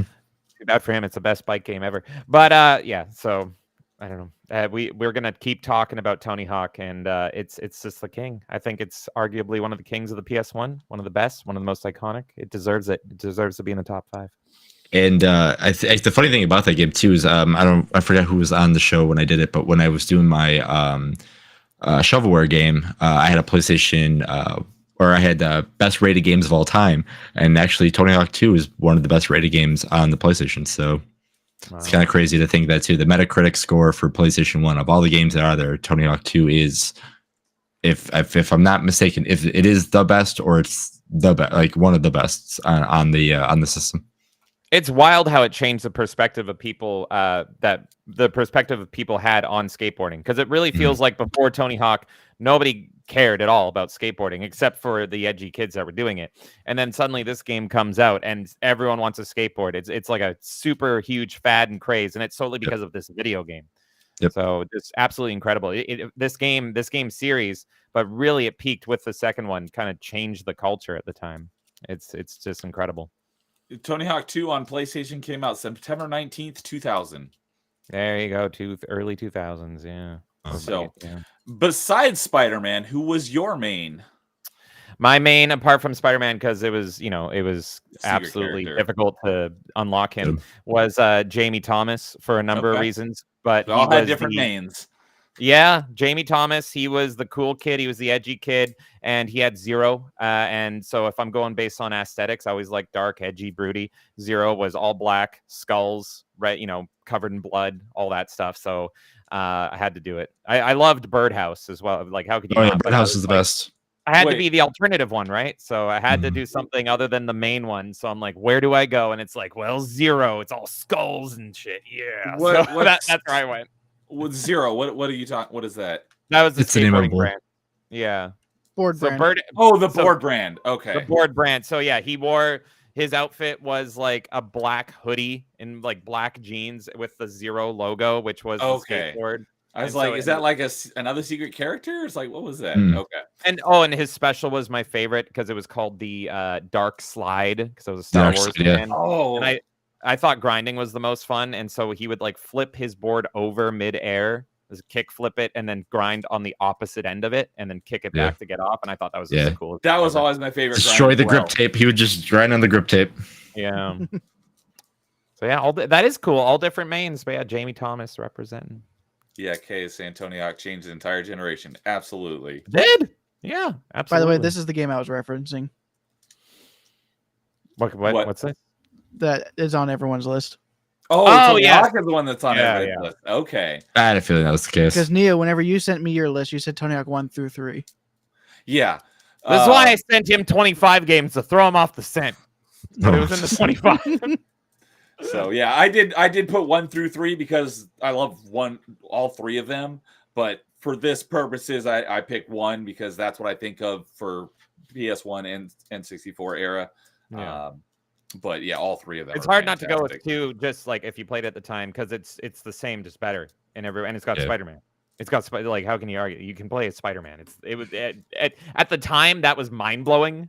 Like you're telling me the secret character is freaking Spider-Man, and it makes so much sense with Neversoft. But it was just like that happens all the time. Look at Fortnite; it has every character under the sun, and it's terrible. But You know Like, what's funny? Spider-Man There was a meme that was posted like 5 years ago of a Fortnite's group. It was like Godzilla, Peter Griffin, and a couple other Goku, and like one other character. And now we're all in. it's all- actually they're actually all in there. I now. hate it. What I love about Spider-Man being in this, and what I miss, and what I hate about Fortnite, because people are like, "Why don't you play Fortnite? It has everybody." But James, don't characters- you love Fortnite? You love Fortnite. Oh, don't make me say the line. I can't even say the proper line here, but yeah. But the thing about like Fortnite and like modern cameos is they're just skins and they don't act like themselves, and it feels like a bastardization. Spider-Man acts like Spider-Man in Tony Hawk Pro Skater 2. His moves are Spider-Man based. You can see Spider-Man, like a young angsty Spider-Man, riding around delivering pizzas on a skateboard. You can see that. So it's like it fits. It fits. Yeah. Fortnite with Godzilla hitting the gritty doesn't fit. I hate it. Yeah, So, the when I unlocked the secret characters in Tony Hawk 3, which was Darth Maul and Wolverine, I was like, "What? This is awesome!" And yeah, like I remember one of Wolverine's secret moves was he, pulled his or he always had his claws out, but he like skewered the board and then put it like between his feet and pulled his claws back out of the board. villain character. Darth Maul had his board was a hoverboard, which was really cool. And one of his special grinds was he did like that like kind of like sideways twist kick he does in the Duel of the Fates. He does that over and over on top of his board as one of his special grinds. Like, this is freaking awesome. I remember Jango Fett was OP because he uses his jetpack, and if you turned on the cheat for like pretty much what was the cheat called? Low like gravity. Moon physics, low gravity, and you used his special move with a jetpack, you just broke the level because he would just go whoop all the way up. It's totally broken. It was so fun. Let's see here. Jango Fett was this hidden character in Pro Skater 4. That's right. Yeah. Yep. I think Eddie from Iron Maiden was in that one as well. So, Yeah. all right. We got a couple Oh, other recent additions to chat. We got JB here saying, "What's up, JB?" So remember the OG PlayStation 1 catchphrase, "Aim for the balls." What's up, JB? Always. Good to see you tonight. And Paul is also here. Good evening, Paul. How Good on, do Paul. you do? Kay is saying Smash Ultimate was the last game to really honor licenses in how the characters feel. Yeah. And, In one cameo Vampire Survivors character, as well. Nintendo honored Banjo better than Microsoft has in 20 years. Yes. That sad but true. It's so stupid. So, all right. Jason or Dude, who wants to go next? I can go next. All right, Jason, what's your number 3? So again, kind of hinted it earlier. Music games and music just in general is always what makes things, a little bit more pop for me and everything like that. So before I got into playing like more of the rock bands, the DDRs and everything like that, this game kind of like sparked me be like, you know what? If it's a music style game, I have to play it. But number 3 is going to be Parappa the Rapper. Parappa the Rapper. Yep. Yeah. Let's see. I remember that being a thing, but I never played it. Yeah, I absolutely love the game. I mean, the first song is really good. It gets you kind of in the feel of what it's going to be like. Your driver's test. I mean, I don't want to talk about technically too much with the driver's test, but anyway, anytime I was driving a car and I were to, check and turn the signal to the left, I mean, that song would pop into my head. Trying to, sell stuff, in the rain or in the snow, having to go to the bathroom and then, having to do that, crack egg into the bowl. And then obviously you just got to believe. So, I mean, there's so many, so many songs that, I just remember all that stuff. And then platinuming the game on the not the remake, but on the PS4 version. That was one of my first platinums. And then just finding the ways to kind of like break the game where if you're rapping super good, you don't even have to worry about them singing. You just pretty much just go at it by yourself. And there's also a sequel on PS2.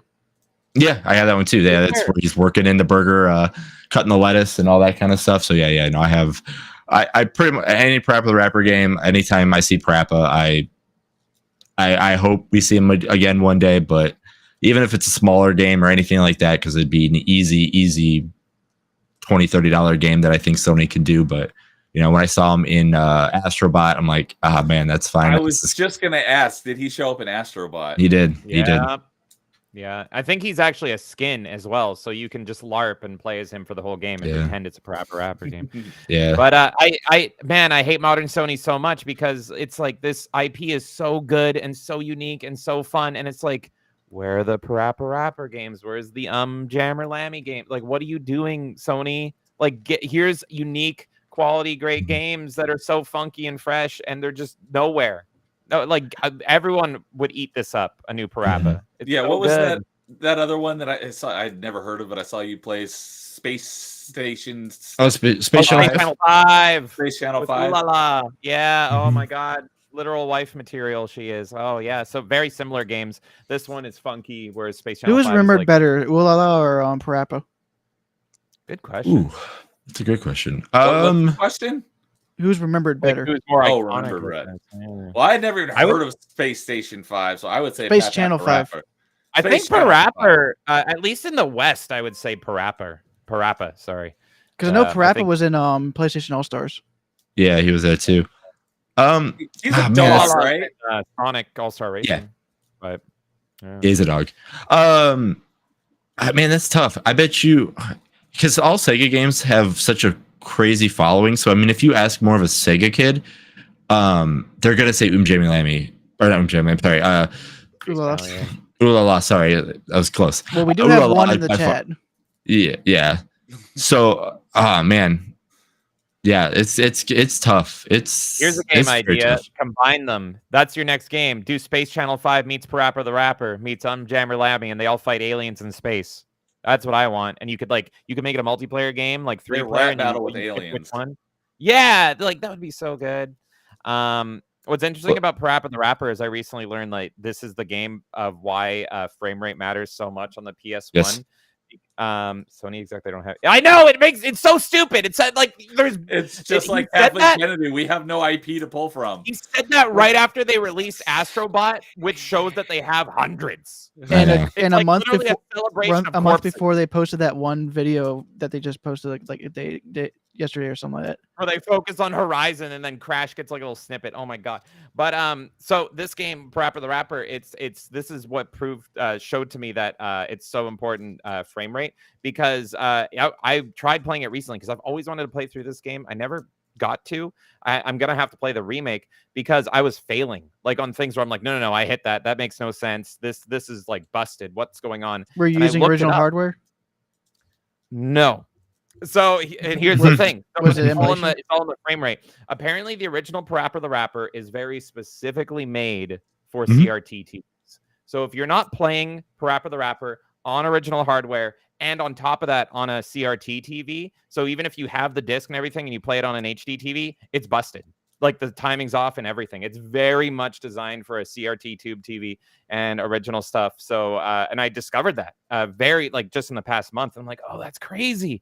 So I either need to I have one little CRT in the corner, so I either have to go play on that or I have to play the remake. Is the remake good? Is it Yeah, totally I fine? said I platinumed it on the PS4 at the time. So I mean, yeah, I mean, if it was one of the ones like, I'm gonna do it, and yeah, like I didn't have any troubles. A lot of the tricks that I used from the original worked on on it as well. So I mean, but yeah, no, I had a blast when I played it, and yeah, it's still, like I said, it's still up there. And then I mean, that game made me fall in love with like Busta Groove at the time as well, and I mean, all those games are great. I'm pretty sure emulation has you covered as well.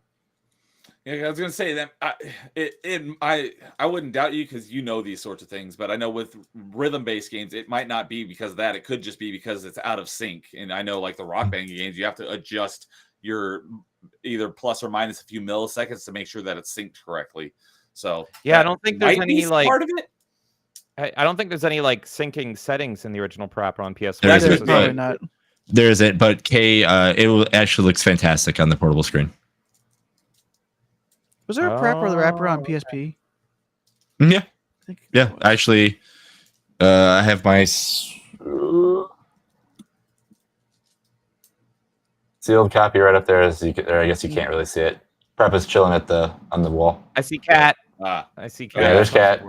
there's Yeah, but anyway, yeah, there's Parappa on the wall, and then you can't see because the light's on, but you can see the sealed PSP copy up there. Okay. Oh, there you And go. how it played, was it like pushing the right face buttons in beat to the music, or how exactly? Yes and no. It goes off of the beat, so it's not like a DDR or a Rock Band where like if you says hit triangle or circle across at the time. Yes, you could do that, but if you're trying to rap good, like you could hit we'll say the first song, kick punch all in mind, let's careful now kick.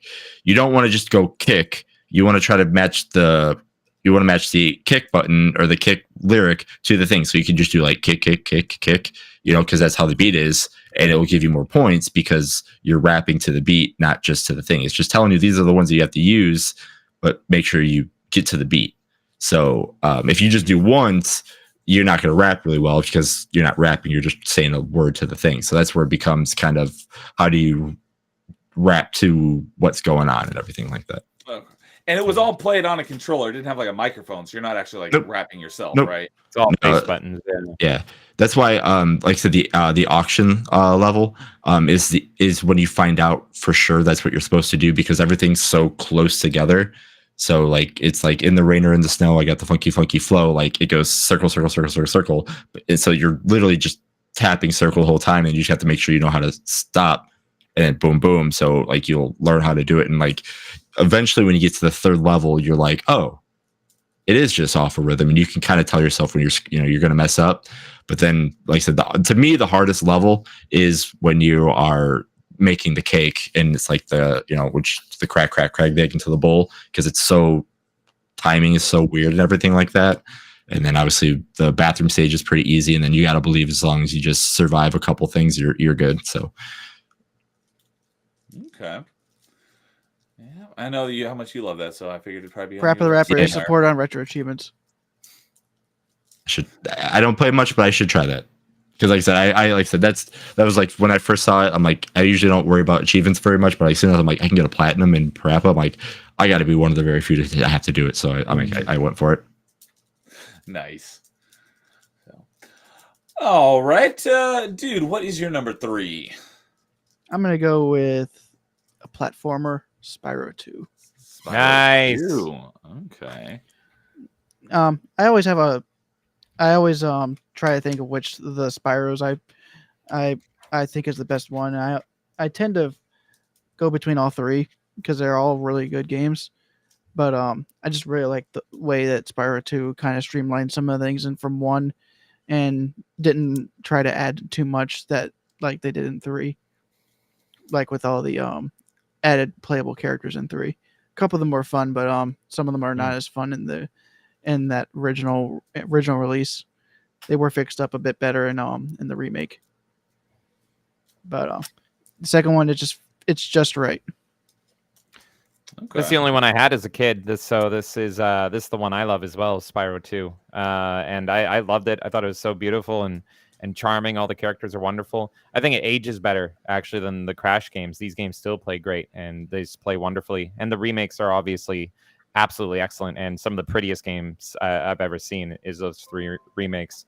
But yeah, Spyro is so good.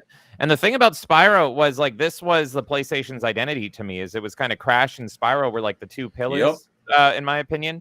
And that's why I just hate so much that PlayStation didn't hang on to these. And you could also count Lara Croft in there as well. And she was kind of the sexy babe. I'm Canadian, and I'm also a little stupid. I'm going to say things weirdly. But words that don't have them. But yeah, so I just absolutely hate that PlayStation let Spyro go because to me this was the identity and the culture of being a PlayStation fan was Crash, Spyro, Lara Croft. Who do you think was done more dirty, Crash or Spyro? Crash. Yeah, I think Crash. I mean, Spyro had that weird little amiibo style game, but I think that actually sold well. Yeah, like people liked that. So it's like, even though it feels weird, I think they're both done dirty though, because it's just like, can you imagine Mario on Xbox or something? Like to me, these games were the mascots. These were the pillars. And then just to see them on other systems, it felt wrong and off to me. And, like I see Sonic being mentioned by Kay. At least Sonic has the excuse that they don't make, they don't make consoles anymore. Yeah. So it's like, well, he's got to go somewhere else. But PlayStation's always made PlayStations and they're more successful than ever. So it's just like, why'd you let them go? How could you? How dare And they still own the companies that created them. Yeah, it's maddening, man. But I love Spyro so much. And I would argue that, the Spyro trilogy ages way better than the Crash trilogy. So I recommend it to everybody. It's a great pick. Yeah, I always thought of Spyro and Crash as basically the PlayStation mascots, and if I had a PlayStation, I definitely would have absolutely gotten the Crash and the Spyro games. And that probably also another thing is that I think even Spyro's like lesser games were still probably better than Crash's lesser games. Okay. And Jason, I think you're muted. Oh, yeah. Yeah, we can't hear you.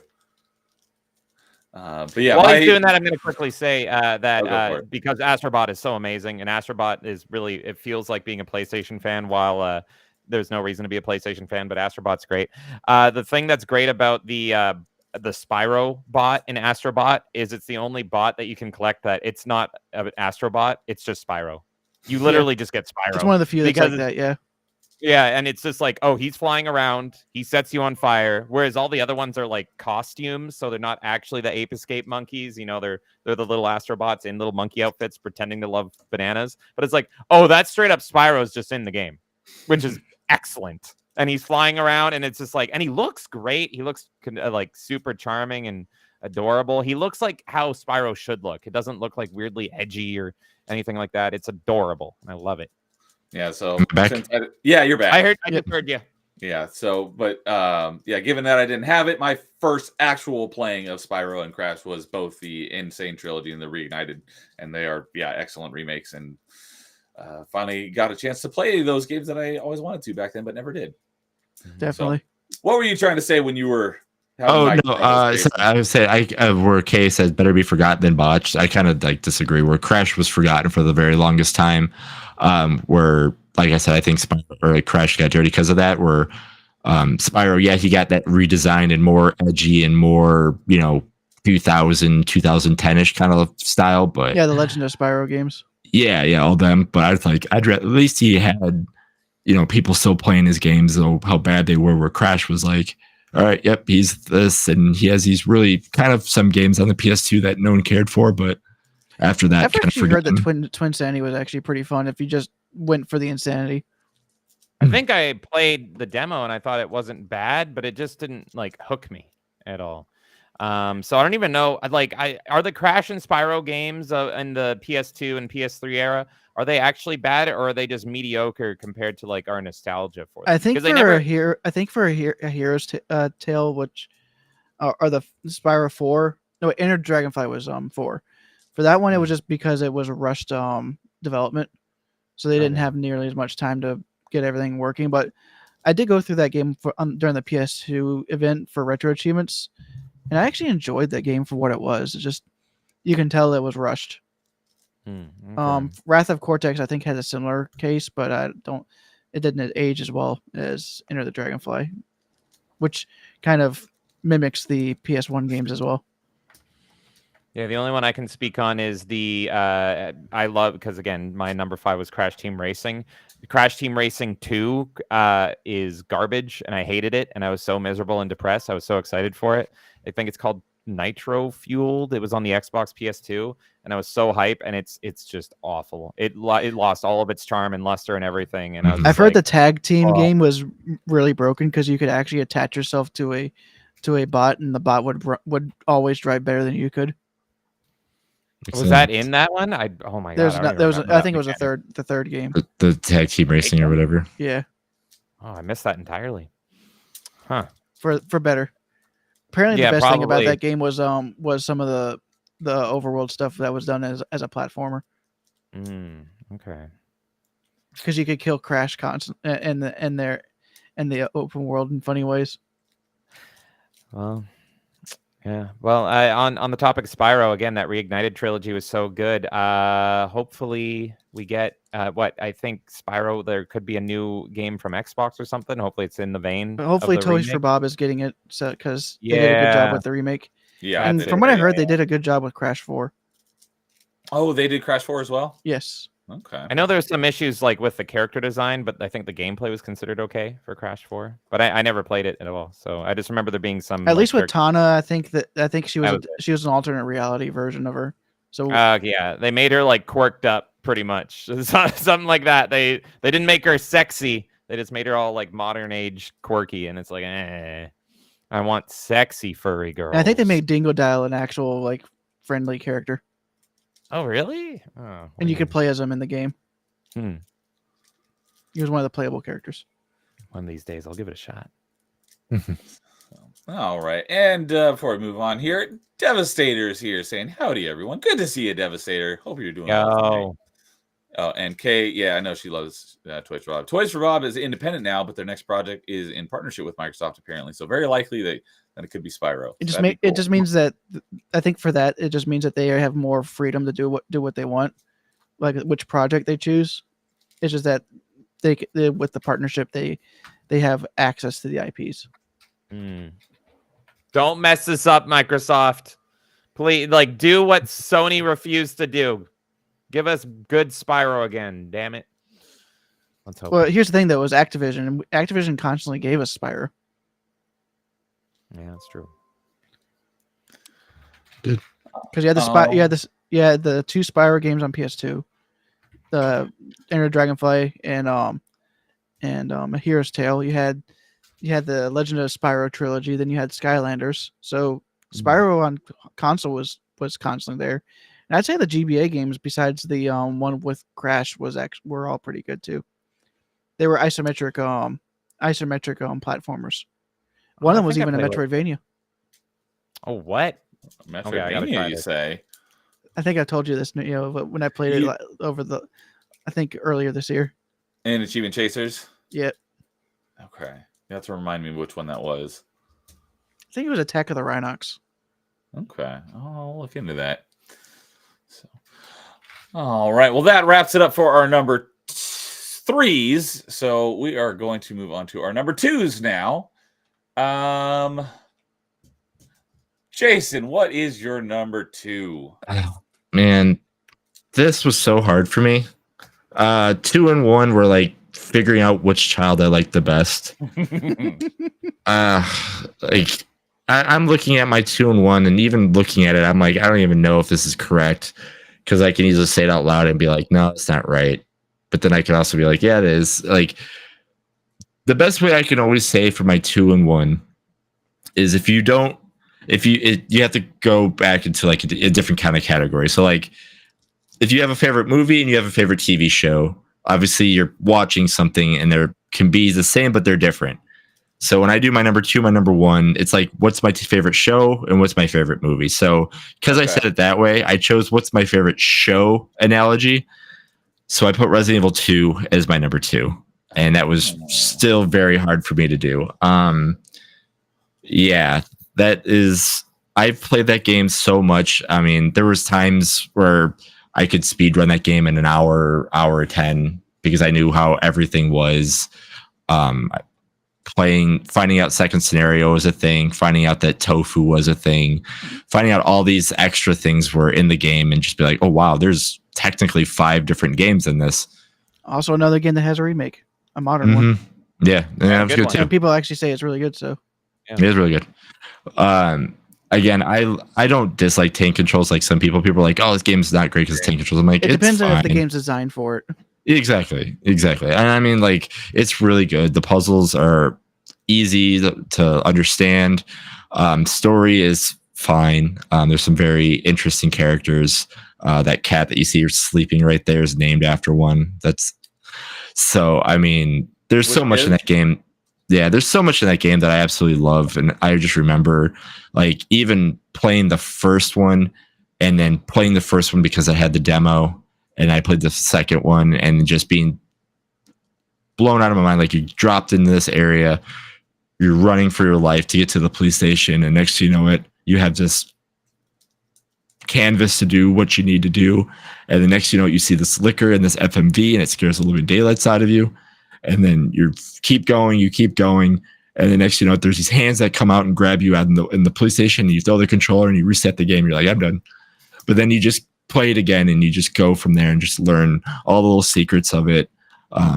So much fun in that game. And like I said, I could easily jump on it right now and in 90 minutes see end credits for at least Leon's first scenario, and not have to save unless I'm trying to do some crazy things. And then like I said, I used to stream it a little bit, so like, even on my Twitch channel, if you go on there, you'll see me die to the stupid Birkin 1 boss fight because I think I'm smart enough to those stupid little things he pukes up. But yeah, there's so many random little things that the game just brings to you, and it's so much fun and everything like that. So definitely, if not one, it's 1B, or in this case, it's number 2, which was very, very hard for me to put there. 2 is definitely my favorite of the PS1 games, but I've only played 1 and 2. So, speaking of, I just thought I'd show this because it's the only chance I'll probably get. Yep, I got that as well. And that glue always comes off on the seam right there. That's how mine is too. Some of these that glue is terrible. Mm-hmm. So, JC, you left us hanging though. You said your cat's named after one of the characters. Oh, that's Ada. That's right. I couldn't name her after like a character that was kind of nice, because she is nice every once in a while, but she's also one of those traitor kind of cats kind of thing that will love you, and then next like bite you just for no good reason. So I'm like, all right, you're an Ada. Kay, just let you know, Kay, on Thursday night during the members only stream, I'm going to be giving you some examples for your Ada and Leon fan fiction. Fanfic. Oh no! She can't stop. That's why she didn't come to this show, is because she's busy writing fan fiction. So, and also saw Nightmare show up in chat. What's up, Nightmare? Saying, will Toys for Bob end up like Obsidian? And yeah, we hope not. Yeah. So, nope. Yeah, I kind of figured that would probably be your number 1, since I know how big of our Resident Evil fan you are. Man, it's tough. But again, when we talk about my number 1, it's gonna be obviously my number 1 and number 2. If anybody in chat, if they followed top 5 forever, they kind of knew what was coming, just didn't know what order it was going to be in.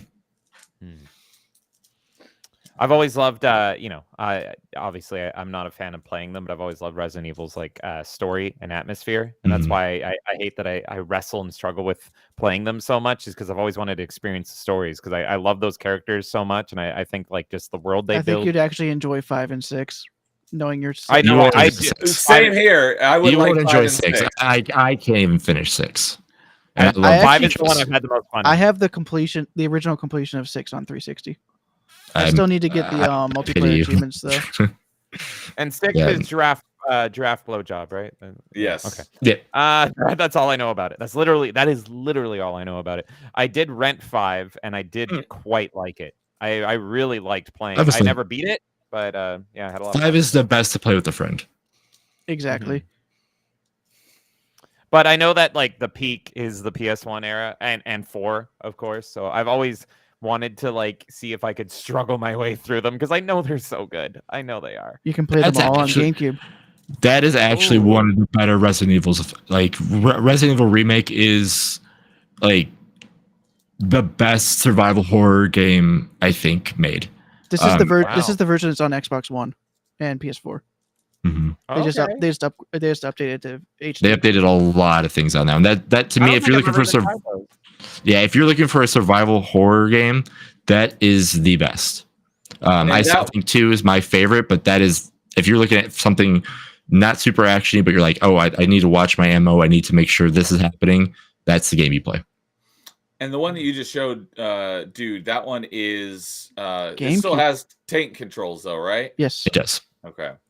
James's favorite thing. Yeah. I Well, love hey, it. my I've only favorite beaten game. one- My favorite game of all time has tank controls. I'm not a fan of tank controls either. Metroid I've Prime. beaten one. Metro. Oh, that's true. That's like it's. I don't know. I It's guess that tank counts. controls ish. But it's Yeah. just I've only more beaten. it's more dynamic tank controls. Yeah. It's good tank controls. I've only beaten one game ever with tank controls, and that's Escape from Monkey Island, and it was brutal. It was That you absolutely- liked. Yeah, right? That's the only one I've ever beaten. Period. I've never gotten through any other games, and you were just talking about that, I think, on Steam Roulette, because I remember you talking about tank controls and Yeah. Monkey Island. I've played a lot, but that's the only one that I'm like, I love this game, and I have to. It's brutal. There's no reason that tank controls should be in a point and click game. It was so stupid. There's just no reason for it. And then so for mine, like Kay knows. Like I said, she's been around me. She's been on a lot of top 5s. She knows what mine were gonna be. So Oh yeah. I think I know your. I know your number one for sure. yeah. About it. Yeah. When I actually took it 2 seconds to think about it, I'm like, oh yeah, that makes sense. So all right. You know what? I'm thinking last minute. I need a few more minutes because I might switch around my 1 and 2. So let's go with James number 2 so I can have a few more minutes to think about this. Me? You want me? Okay. My number 2, and similar to Jason, this could easily be my number 1. This game is very near and dear to my heart, and I think this game really kind of shifted my personality. It kind of formed me as a person. You guys all have that game where you played it as a kid, and it's just like this kind of made the adult you are, and it kind of influenced your personality, your culture, your musical tastes, everything that you're into. Oh, so That that's why I is like this- using big swords in Dark Souls. There you go. There you go. That is this game for me. This was hugely influential during my childhood, and it's finally getting mentioned. It is Twisted Metal 4. That's right. Suck it, Okay. David Jaffe. Not Twisted Metal 2. I personally think I've now beaten Twisted Metal 2, but my childhood one, the only one I had as a kid was Twisted Metal 4, done by 989 Studios after David Jaffe left, as he seems to for some reason. Just like with God of War, they had to rebuild from scratch 989 Studios Twisted Metal. They did it with Twisted Metal 3, which I also like. But then in my opinion, This is my introduction to Dragula. Mine too. This was my introduction to Rob Zombie, who is always, every time I get the Spotify yearly roundup, Rob Zombie is always like my number 1 listened to artist. Yeah, because he's just like, I never get sick of listening to Rob Zombie or Shock Rock, and it all started in Twisted Metal 4. Playing Twisted Metal 2 as an adult, I was like excited because I thought it would be more like my beloved Twisted Metal 4, and it's actually quite different. There is no licensed soundtrack. There's no Rob Zombie. There's none of that. Yes, Twisted Metal 2 is great, but I really think Twisted Metal 4 puts the twisted in Twisted Metal and the metal because it actually has a soundtrack. Because the plot of Twisted Metal 4, it blew me away. That opening cinematic is wonderful. It's shot like a old timey-wimey like silent film. Very like almost Wild West era silent film, like the earliest ones. And it actually has a huge twist, similar to another game I love, Mortal Kombat Deadly Alliance, where they kill the main character off and the new character takes his place. And I think this character is way better. They kill off, spoiler alert, they kill off Calypso who is like the overlord of Twisted Metal in the opening of Twisted Metal 4, and Sweet Tooth takes his place. I could have now swore this Calypso weird- just became a normal driver. And they eventually does. here's what they did. Here's what they did. They made it so that you could still play as Calypso, but on his vehicle it says "sold" on it, meaning that he's dead, but his vehicle is in there, but he is dead. That's another thing that David Jaffe screwed up with the remake. Is it's like, yeah, you have all the cars, but they don't have their character. What makes this game is it's like a fighting game on wheels. You get to know the characters. The bios are awesome. They're all voiced. They're all wacky. Nobody's a good guy. Everyone is terrible. Rob Zombie is a playable character. He's also OP as hell. He's actually evil. Even they don't even treat him like a good guy. I think I still remember one of the lines for the create a character was "I'll make you shiver when I deliver." I think that is, yes, that sounds familiar. But yeah, so the opening is Calypso is freaking dead. He's thrown out the window, and now Sweet Tooth is in charge. So Sweet Tooth is now a clown with like godlike powers that can grant wishes. I thought this was so cool. The whole thing has there's a certain genre of this game that I always look for in other games, and I don't see it ever. It's evil, twisted carnival stuff. Where is my evil twisted carnivals? And that is this game. Everything about this is evil, godlike clowns and stuff. And everything is like evil, maniacal laughter. And it's wonderful. It is so wonderful. He almost rivals like Joker. It's like God Joker, pretty much. So one crazy thing about Twisted Metal, though, is that 5 years ago, they should have made a battle royale with Twisted Metal. Yeah. Yeah, it's been heavily rumored. They're so stupid. It's too late now because the craze is over. Well, the show was excellent. I was blown away by how much I liked the show, and it's getting a season 2, so hopefully it's not too late. But yeah, for me, this is the peak of Twisted Metal. I've at least played, I think, every Twisted Metal, mostly, maybe not all of them, but most of them. And Small Brawl wasn't very good, in my opinion. Oh yeah, no, I may have not played that one actually, but this one one where you're like RC cars, all right? Yeah, it's kids. It's for the PSP. It's for kids. It's a 4 kids version. But yeah, and this one also has one of my favorite level designs. I can talk about this game nonstop, where I love like toy box levels. Speaking of Small Brawl, where you're like a little person in like a big bedroom or something like that. It has this level in that. All the characters are so memorable. The TV show references the characters, which I thought was amazing because not a lot of people like Twisted Metal 4, even though I love it. And yeah, this game, this was a big influence on me personally. Musically, this is much more in line with my music even than the Tony Hawk games are. Horror wise and just like tone and aesthetic wise, it's this game. Twisted Metal 1 and 2 is almost like very realistic, like it's crazy people with the realistic. Everything in this game is just wild, and every ending is you get a wish, and it's like the Twilight Zone. You get a wish of whatever you want, and it always stabs you in the back, and I just love that. There's no there's Monkey's Paw. There's no good endings, and every time you beat the game, you're left with like this bad feeling, this feeling of like dread. The one good ending is so stupid, and it's Rob Zombie's ending, and his wish is that everyone in the world listens to Super Beast, his song, and then it just plays the music video for Super Beast, and it's just like the one good ending. Everyone just has to listen to Rob Zombie. You have no choice, Grandma. Everyone in the world has to hear Super Beast on loop. That's the one good ending. So, oh my God, I think it's great. I think it actually plays the best as well.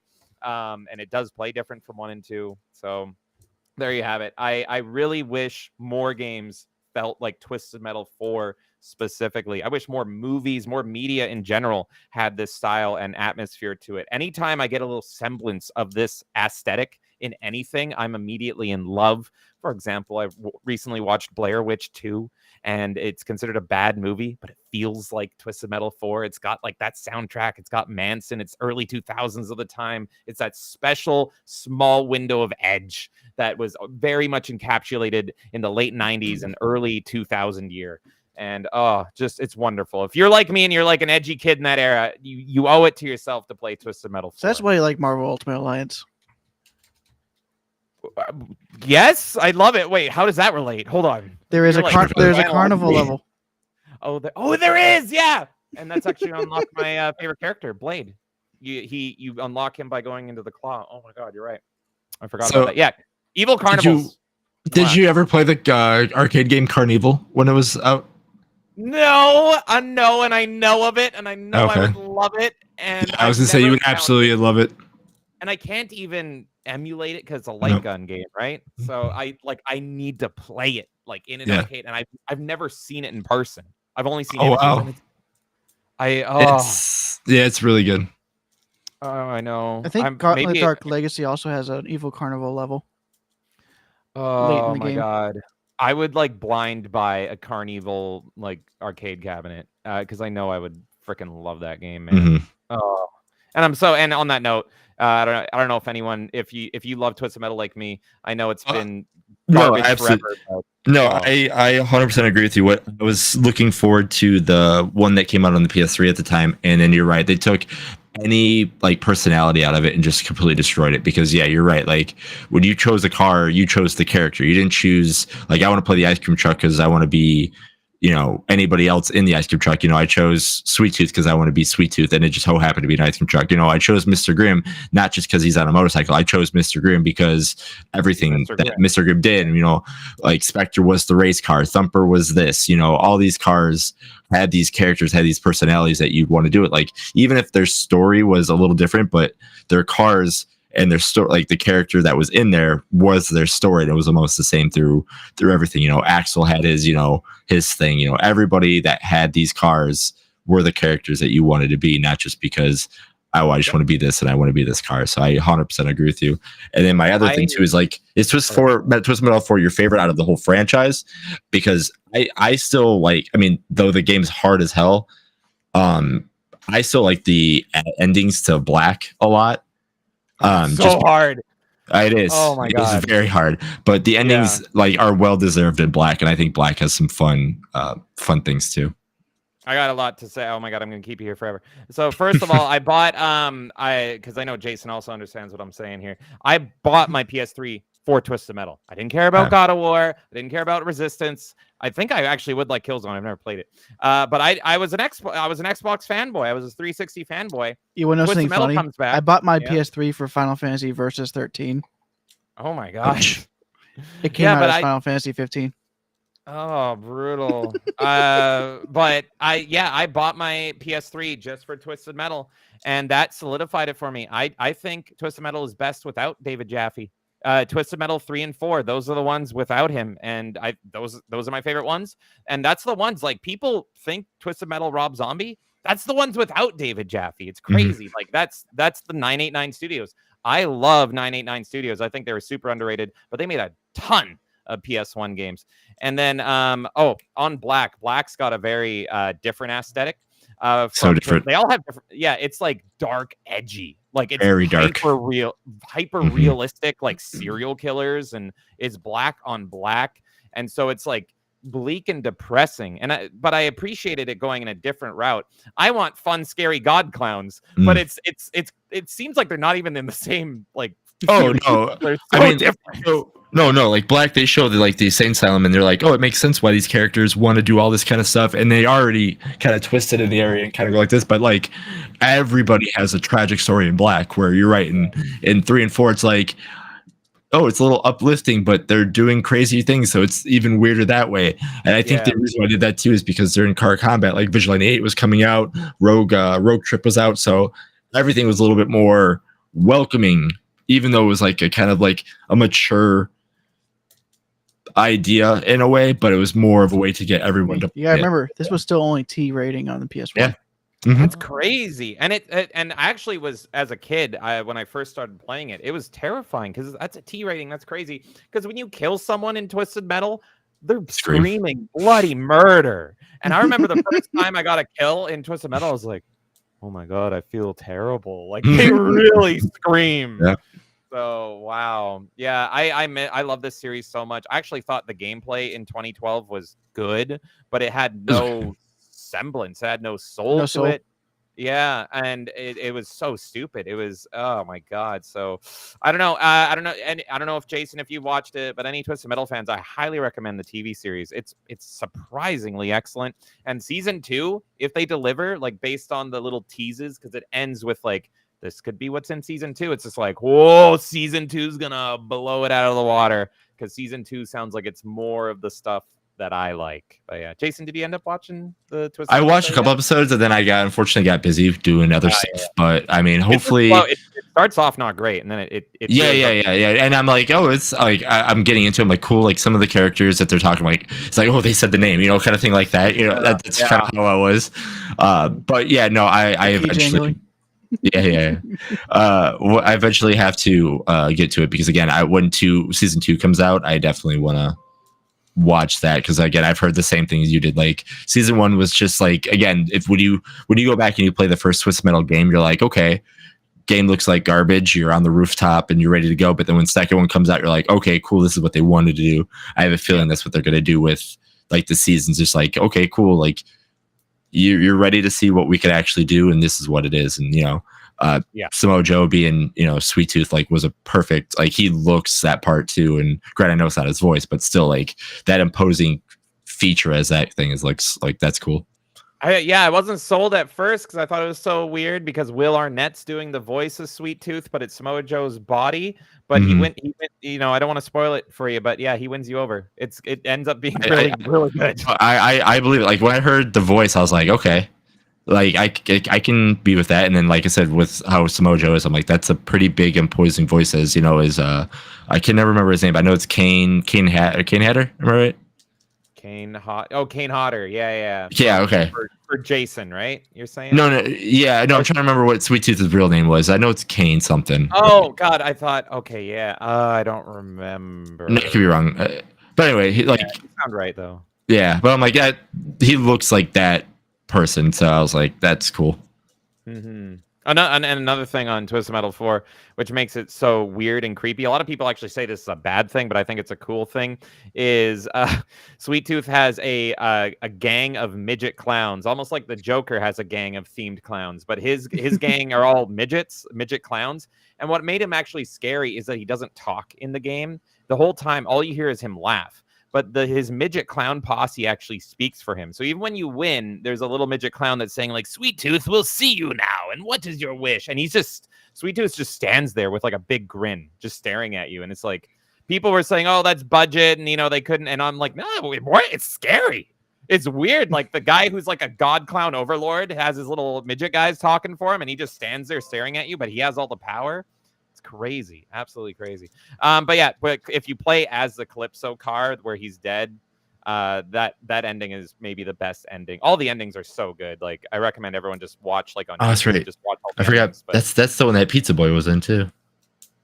Yes, yeah, Pizza Boy. Yeah, that's the thing is Twisted Metal 4 was like the twisted one, and it's got a drag queen as a character. It's got a guy that's a garbage man. The garbage man's goal is just to make the whole world garbage because he loves garbage, and it's just like, what is this? It's so stupid. I think the drag queen just doesn't want to be mocked, and so she's just like, I wish people would take me seriously, and it's just like she's got hairy arms and everything. It's just like, oh my god. So I just love it. I love this game so much. There's a family of crazy people that are like, it's like the Christmas Vacation family, but twisted up. So it's just like, oh, we're going on a vacation, but they all have like big grins on them, and it's a whole family packed into like a one of those sedan. Classic. Yeah, the sedan, exactly. Man, I just or station wagon right now. I got mine as well, just in case. I love it. Yeah, sadly, my copy is a greatest hits version. Well, mine is because jewel cases suck, falling apart. But yeah, look at this. You can get replacement jewel cases on eBay for like 100 of them. I really should. Oh, and like yeah, you should just buy one. It's so wonderful. So yes, because you can actually take these jewel cases apart. Like you can take the hinges off pretty easily, and then take the disc out, and then you can just pull apart. Oh, this part. Does the instruction manual have bios? Oh my god, if it does, that's so cool. But yeah, just anyway. I should repair it because this part comes apart. Yeah. Oh yeah. So you can then take out the insert, and then if you get the replacement, it'll come with all three pieces. Yeah, I hate jewel cases, but I really should do it because I love this. These are better than those long boxes that you can't replace. Yeah, the long boxes suck, but they look cool. So, the TV show is on HBO Max, right? I don't know. I did not watch it on HBO. What, did you sail the high seas? Yar. No. Yes. I mean, what? Let's see. I don't subscribe to nothing. Twisted Metal show. It's so watch it however you can. Oh, it's Peacock, on Peacock. Yep. which I don't even know what I don't even know what the equivalent is in Canada. Do I even get Peacock? I don't know. But That's especially because I'm in Canada. It's just like it adds a whole nother leg. Where do I go? So I mean, I go Paramount Plus. Apparently, that's if you're in Canada, you can watch it on Paramount Plus. I sail the high seas for my anime, but then I buy the Blu-rays. If they released the Twisted Metal show on Blu-ray or something, I will buy it. Especially if it's got like a kick-ass cover or something. I will absolutely buy it to support it because that's a rare time I like something new. Let's see. Nope, doesn't exist. Release it. I'll buy it. We bought Knuckles. We'll buy this. Come on. Isn't it crazy that they found another way to release Sonic 3 and Knuckles? Oh, that's very true. Very, very true. But yeah, given that I didn't, as you know, I didn't have a PlayStation, I was like, Twisted Metal looks cool. Vehicle destruction, that'd be awesome. They didn't have that. So the closest thing that we got on N64 was Vigilante 8, as Jason mentioned. And that was a cross-platform. Yeah, I just looked it up. I didn't realize that it also did release on PlayStation. I never actually got to play it. I think I played a demo of it somewhere, maybe like a Blockbuster or something. But I was wanting to and never did. But I just pulled it up here, and it was an expansion pack game, which I did not know. So,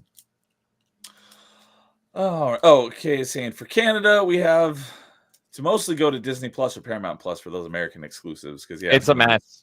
Streaming services aren't available in your dumb country.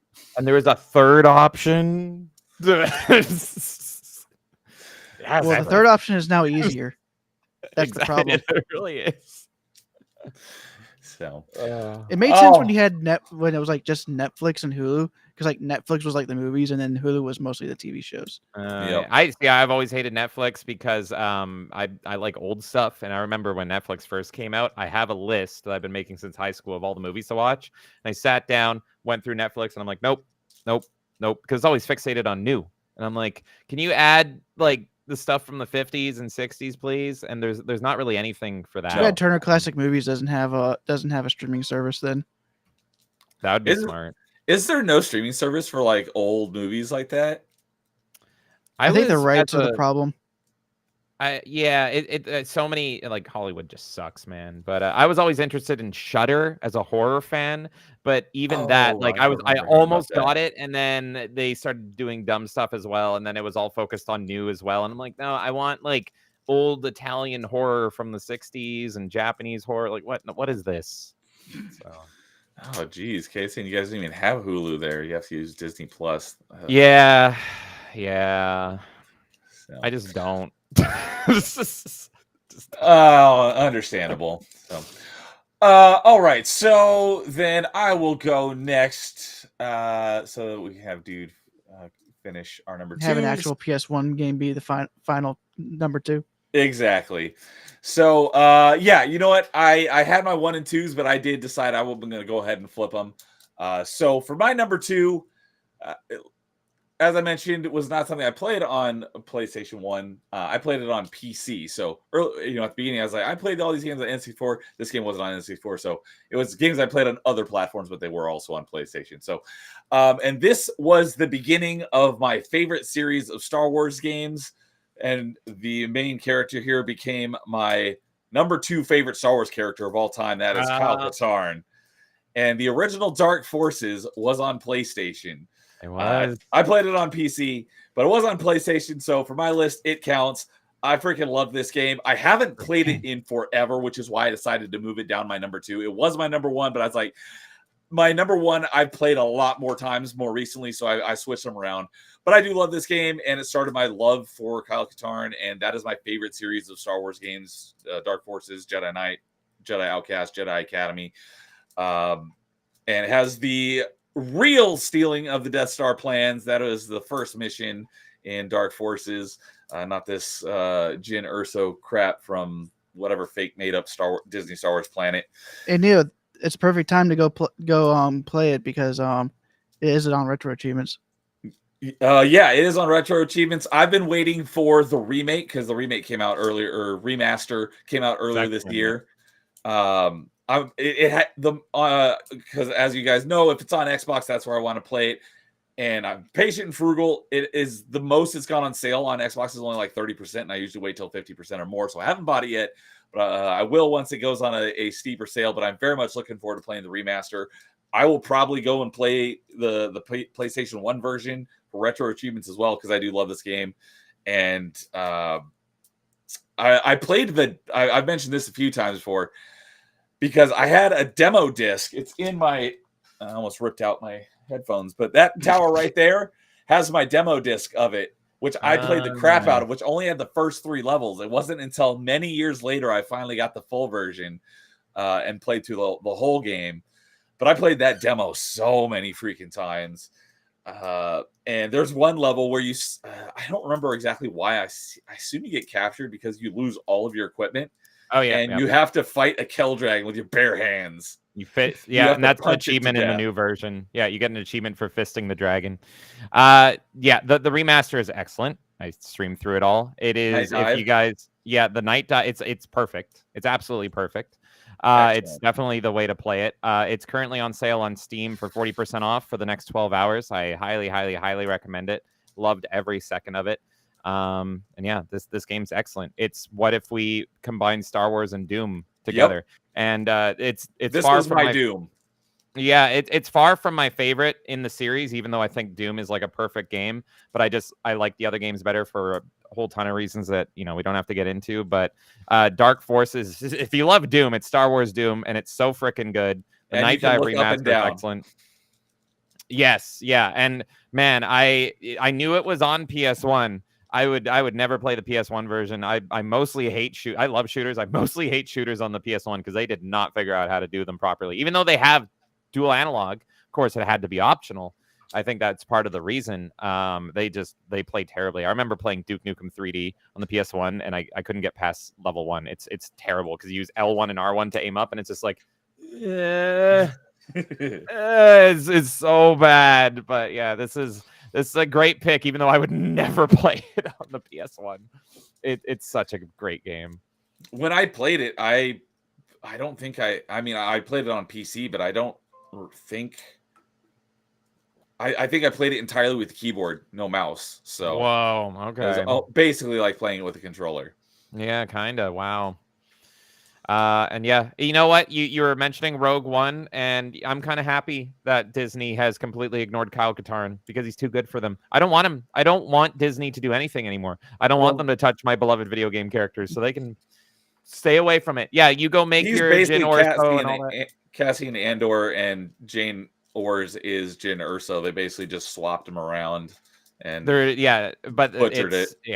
Yeah, he's nowhere near as cool or badass as Kyle is. Man, we're not talking about Dark Forces 2, but guys, Kyle Katarn in Dark Forces 2 he's just so cool. He's such a badass. In this game, he's pretty much like, oh, you need this? Pay me. Done. And it's just like, you're too cool. Take on Boba Fett in the game, and you're just like shrug it off.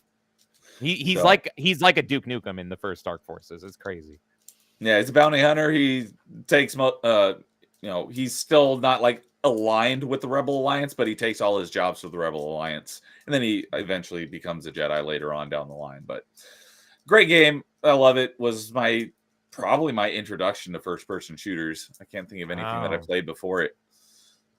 That's crazy. So, yeah, I love this game, and I'm very much looking forward to playing through it again with the remaster because, yeah, I haven't played this one. I haven't played Dark Forces in forever. It's been a very long time, but I love the game. So that is my, what are we on? We're on number 2s. Yeah, yep. That's my number 2. And Amon Ra is here saying, moo. What's up, Amon Ra? Good to see you tonight. So sadly, I don't have a cow game next to me. So, all right, dude, what is your number 2? My number 2 is going to be Final Fantasy VII. Oh. Jason, dear, I can't hear you anymore. Yeah, he's muted again. Oh no! Well, dude, regale us with your love while we fix this mic.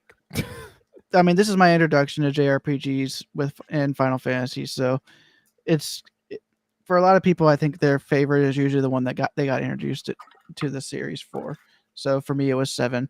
So I mean, it's a great game, although still weird that the OK button is O, even in America.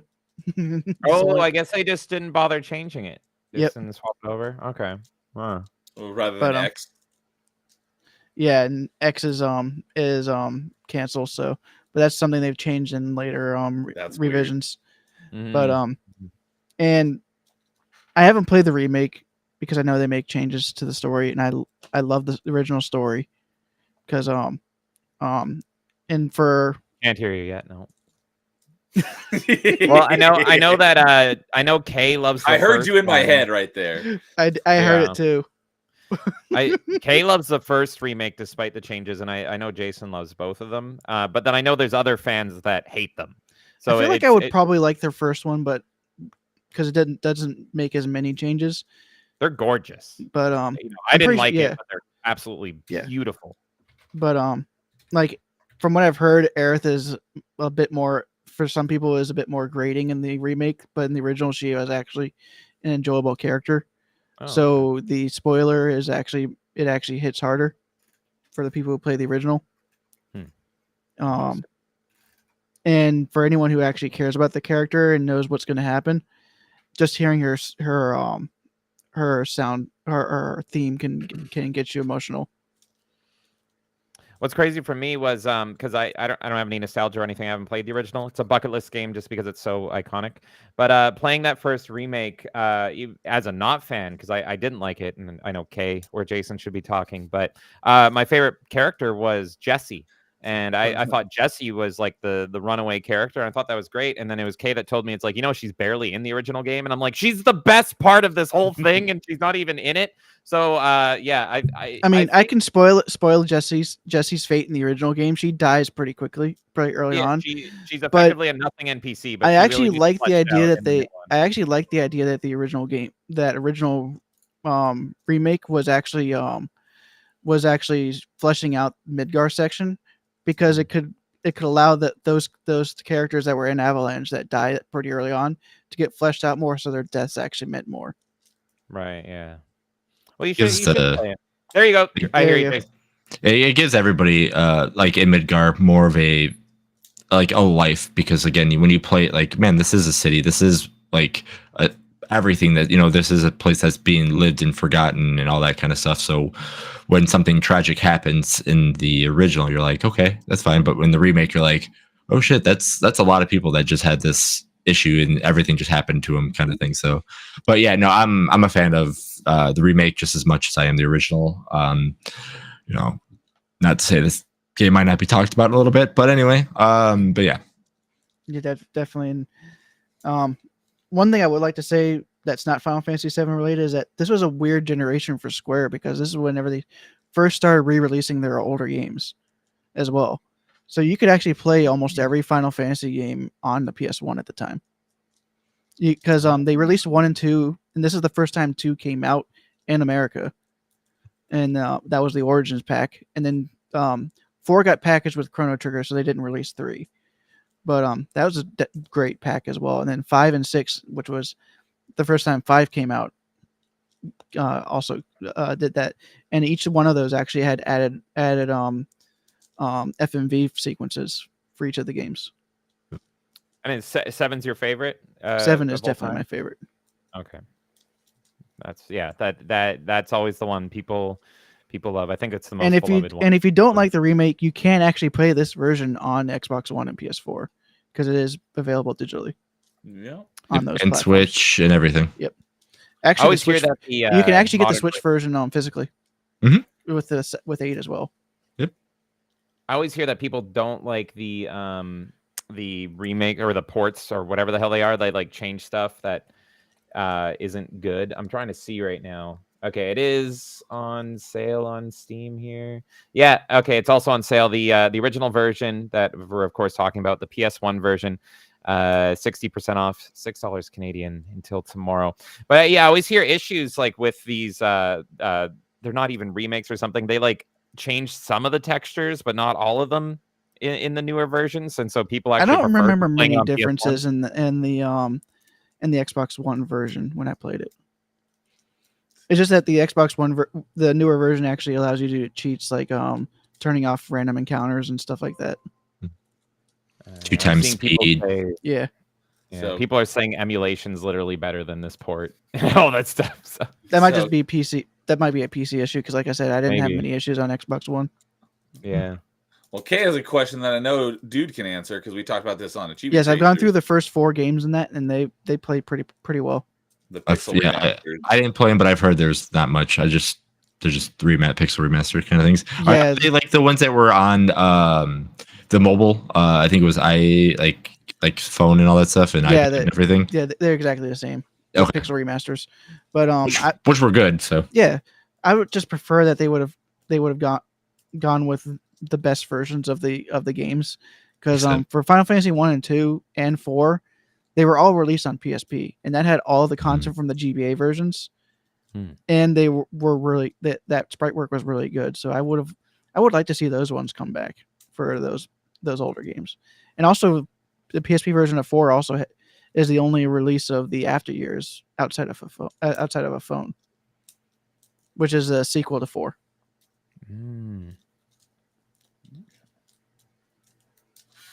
So Okay. I don't have much to add. Unfortunately, this is always it's a bucket list game for me.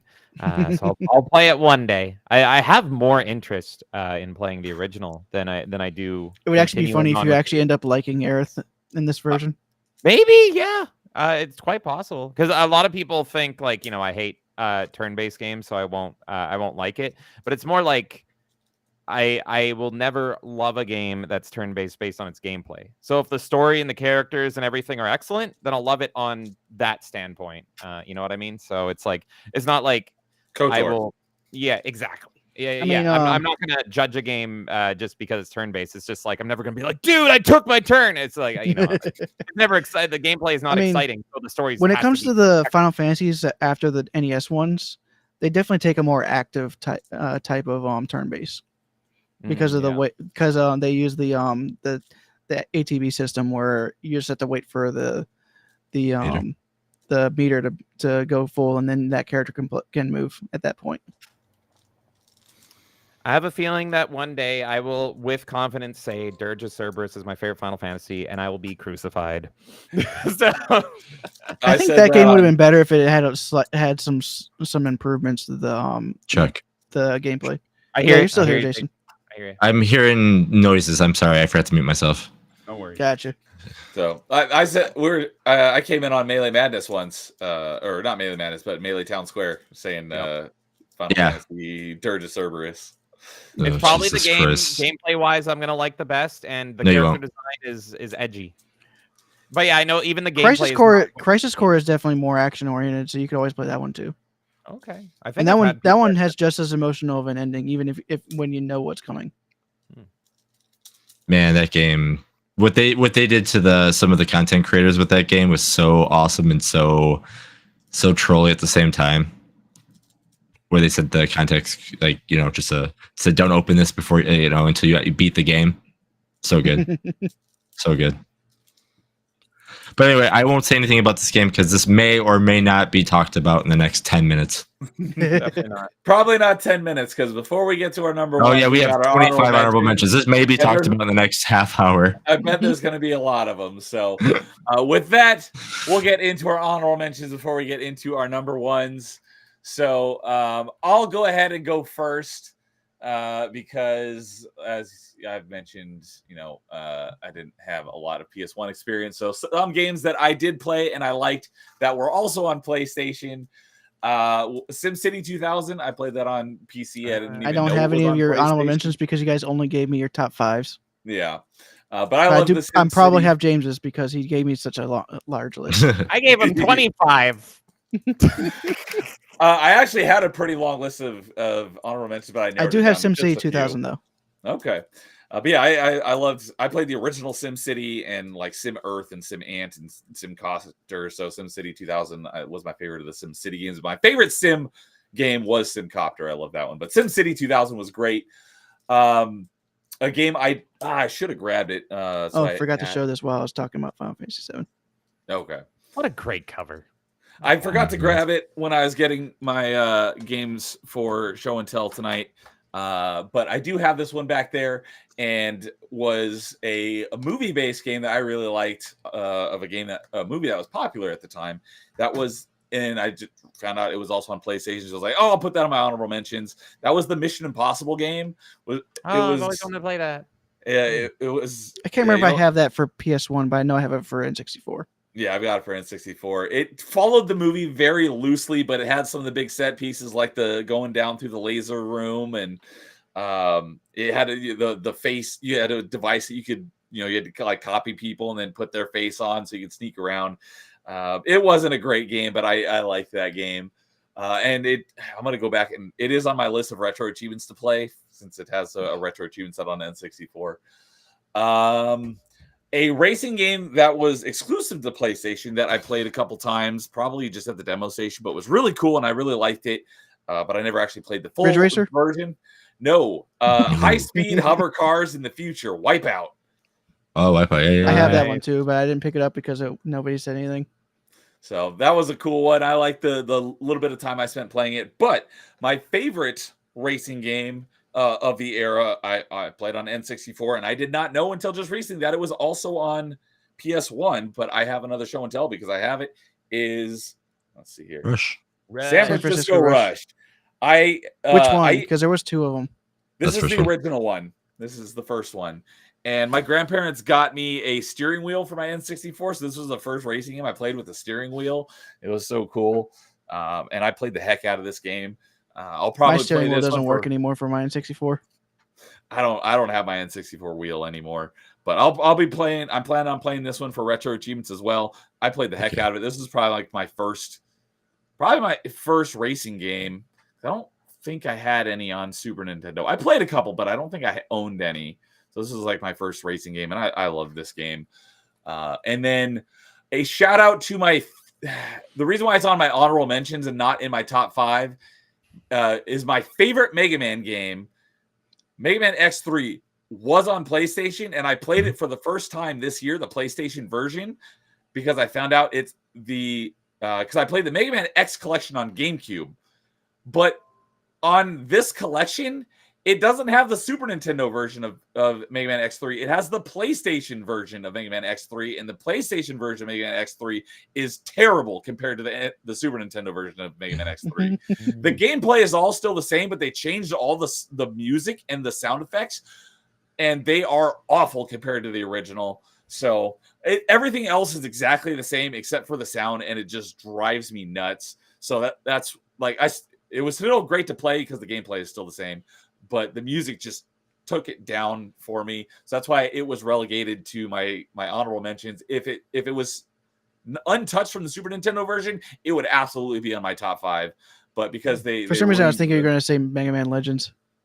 No, I only played Mega Man Legends for a couple minutes over at a friend's house, so that one was not Mega Man 64 is technically Legends. Exactly. That's the one I actually meant was Mega Man 64. I played that at a friend's house for a very short period of time, so I did not play it in its entirety. So, did you on the X collection? Did you play X4 by any chance?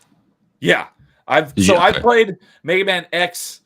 I played Mega Man X 1, 2, and 3 back in the day on Super Nintendo. I played X4 and X5 back in the day on PC because they had PC releases.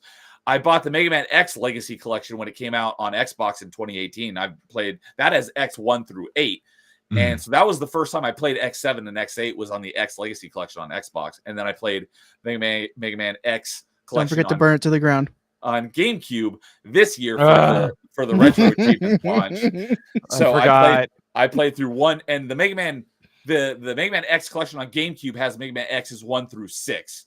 So I'd already played them before, but I played through them again just this year. And but yeah, it makes no sense because Mega Man X3 was originally a Super Nintendo exclusive, and then they later released it on PS1.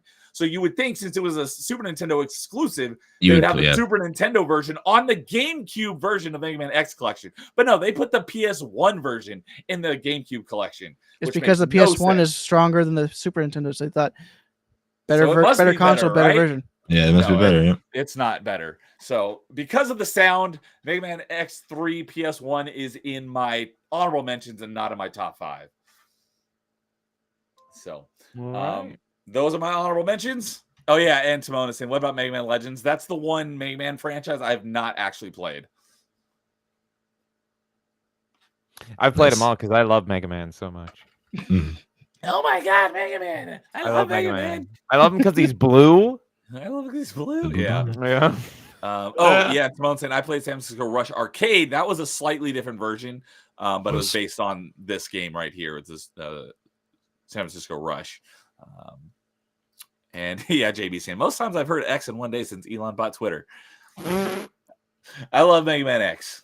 So that's my favorite series of Mega Man games is the Mega Man X, and Mega Man X3 is my single favorite Mega Man game.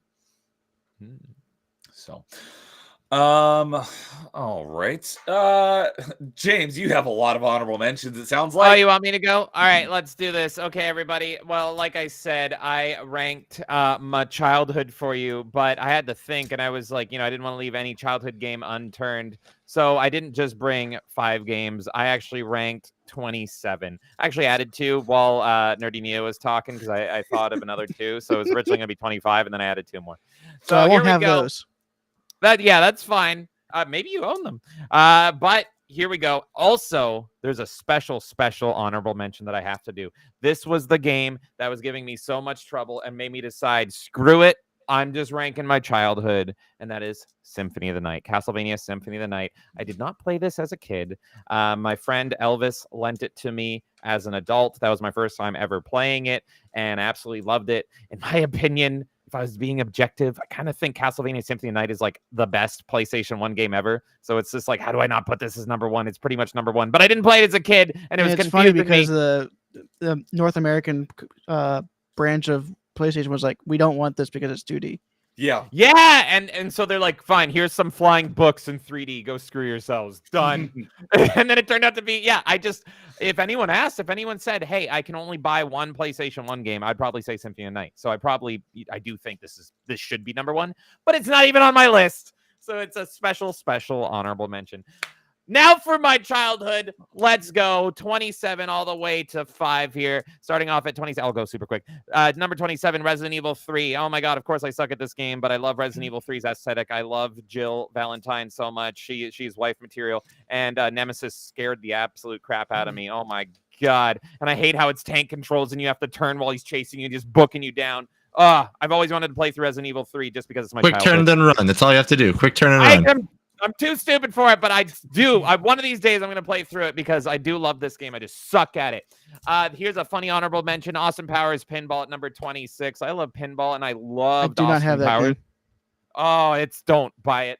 I loved pinball as a kid, and I loved Austin Powers as a kid. This game, in my opinion, is maybe the worst load times on the PS1. Every time you load into a table, and there's only 2 tables. It's one for The Spy Who Shagged Me and the other one for the first movie. It looks like your PS1 is crashing. And it's just like you have to wait like 10 minutes to load in for a table. It's insane.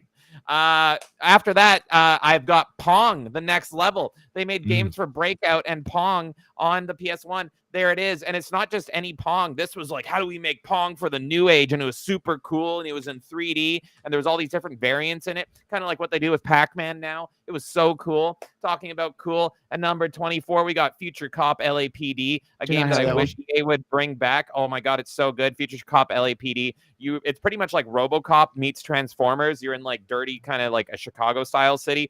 And you can transform it's a top-down view. It's like a twin stick. And you're a cop, and you go wee woo as a cop, and then you can go and turn into a full-blown mech, and you look like Ed 209. You pretty much look like Ed 209, and you just go mowing down people. It's so freaking cool. I heard the multiplayer mode in that game is really cool.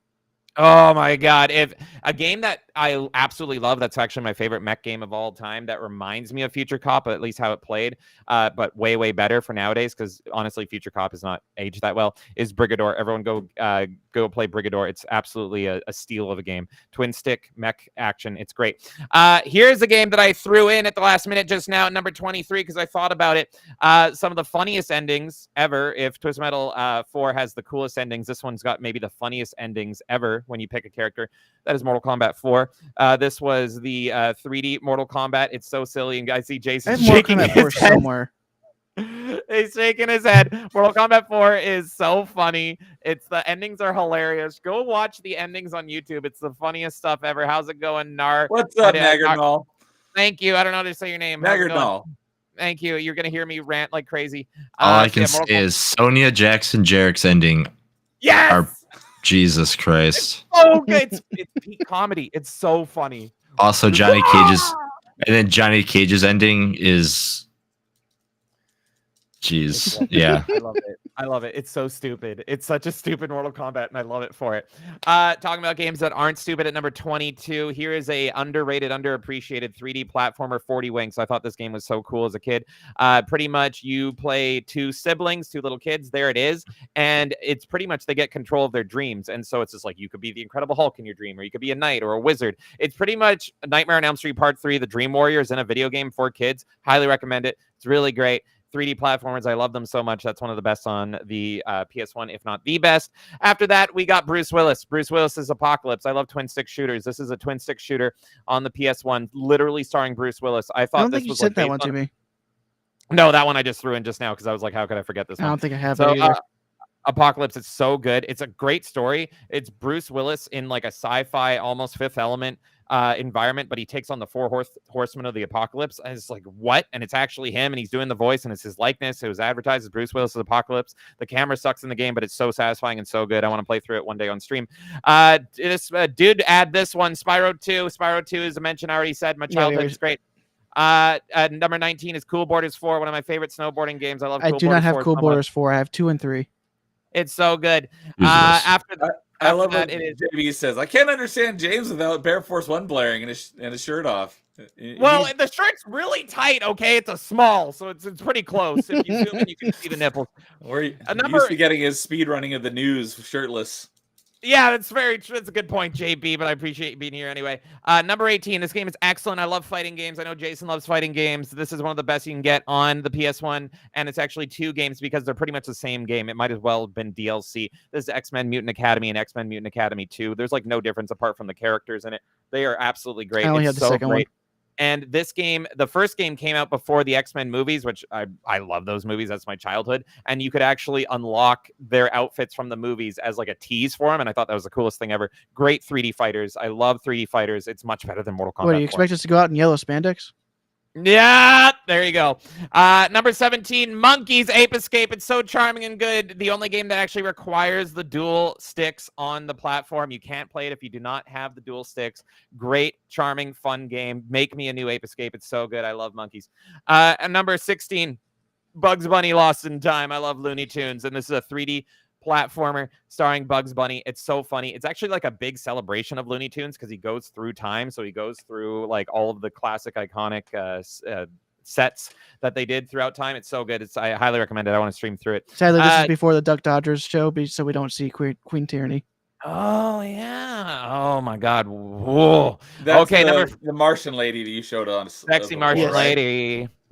Number 15 is Tomba 2. I love Tomba. Tomba 2 was the one I had as a kid. It's so unique. It's so strange and weird, but it's great, and it like hooks you and captivates you. I don't even know what to say about it. Everyone should play Tomba. And it's a weird like 2.5D 3D game. At least the second one is. The first one's like literally just 2D. But the first one that is. Second one is all 2.5D 3D weird, and it's just great and charming and fun. Number 14 is Final Fantasy 8, but that is exclusively for Triple Triad. There's no other reason for that. It's just Triple Triad. And also Squall. It looks super cool. I wish I was Squall. Look at him. Look at him. Peak. That's not true, Kay. Peak character design in Final Fantasy 8. Best character design in Final Fantasy, at least Quistis visually. and Nydia are kind of sexy. Yeah, and Gunblades are super cool, but Triple Triad, that I love them. And Triple Triad's the best card game of all time. Screw Hearthstone. It's all about Triple Triad. Here is a game at number 13 that's considered one of the worst games on the platform. It actually consistently makes top 10 worst games on PS1, but I love this game, and that is Simpsons Wrestling. And this is because I love Simpsons. I don't have that game. I thought you were and I love wrestling, and so I played this nonstop. Two of my favorite things together. I've heard Ned Flanders is broken in that game. He's broken because God talked about that. God is on his side, and it makes sense. God will not let him lose, so he's unstoppable. But he's not like a boss. He's just a character. He's just a character.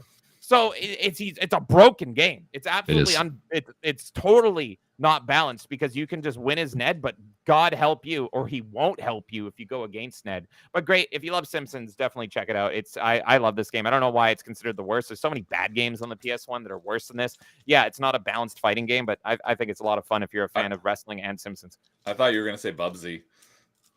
But guess what? We already Bubsy's showed not that even- earlier. Bubsy's not even on my list. Oh my god. Where was I? Oh, number 12, another game that's pretty much the same game, but I'm listing two of them: WCW Nitro and Thunder. This game was my introduction to WCW. This is the only one I have. Oh, there you go. And they're very similar, very comparable games. They're like sequels to each other.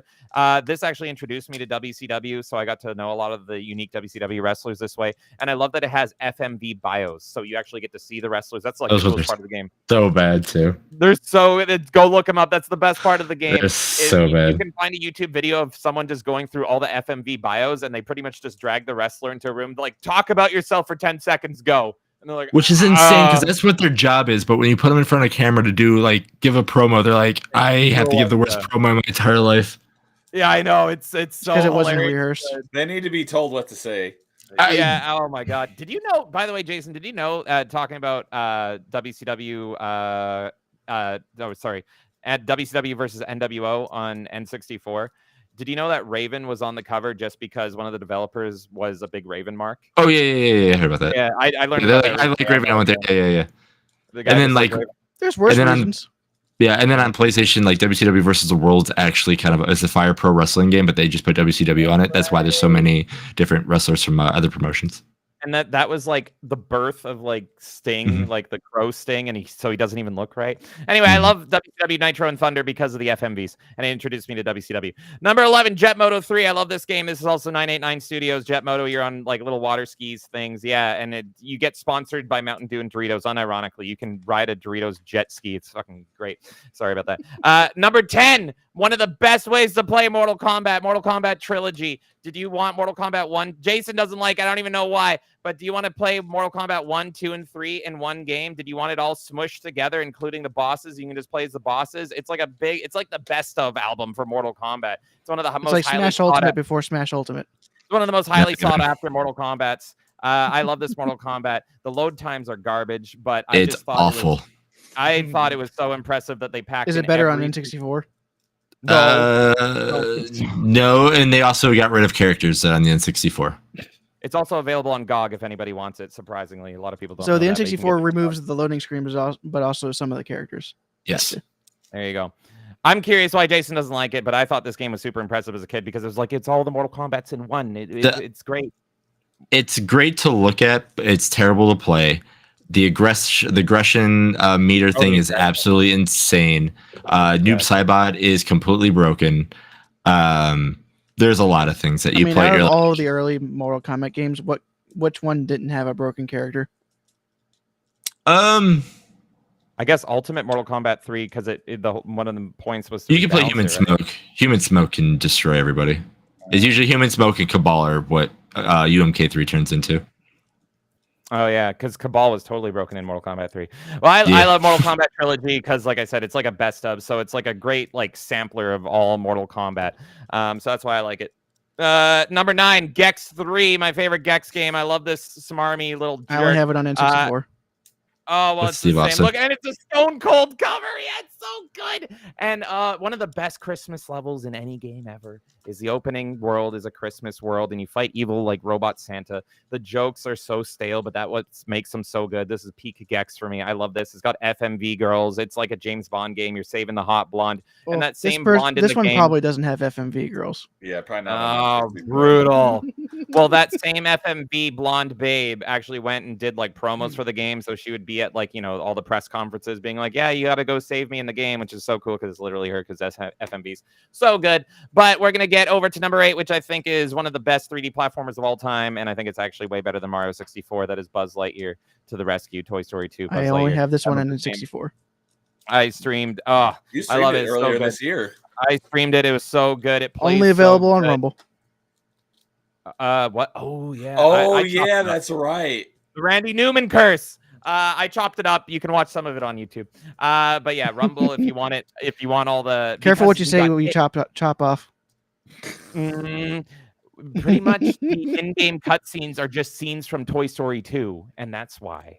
So we had to cut those out, which is so stupid because in the game. But anyway, apart from that, the game is absolutely excellent. I highly recommend this. This is like one of my favorite 3D platformers of all time. It's a masterpiece, a super underrated gem. And like I said, it might be my favorite 3D platformer of the entire era, which is crazy that it didn't even make top 5. It totally should have. Number 7 is quite arguably the best fighting game on the platform, one of the best fighting games of all time, period. This is Tekken 3. I have so many memories with Tekken 3. Absolute masterpiece. I love this game. An iconic game on the platform. Tekken Ball is great. I love King so much. Yoshimitsu is so great. It's still the best Tekken. Recently, the Tekken creators said nobody would want a collection of the old Tekkens, and it's like people would want that just for Tekken 3. Are you crazy? Tekken 3 still plays great. It's still the best Tekken. Number 6 is another twofer. This is maybe my favorite boxing game of all time, Ready to Rumble Boxing and Ready to Rumble Boxing Round 2. This is Midway at its finest. It's a boxing game that's so silly, so stupid, and I love it. You can go like total like crazy mode in it, and you can literally have Michael Jackson beat up Bill Clinton. What more do you want? It's And so Michael over Jackson the even top. has one white glove. Yes. I played It's that so on Dream. One good. of the only games I played on Dreamcast was That's Ready to right. Rumble Boxing. And I didn't even They're also realize on that was my N64. number. That was my number 6. So we're all caught up. There's my 28, apart from my number 1. Oh, Game. okay. So Oh those my are your God. honorable mentions leading up to your That top was 5. it. So Gotcha. yeah, number 6 was Ready to Rumble. Number 7, Tekken 3. So Okay.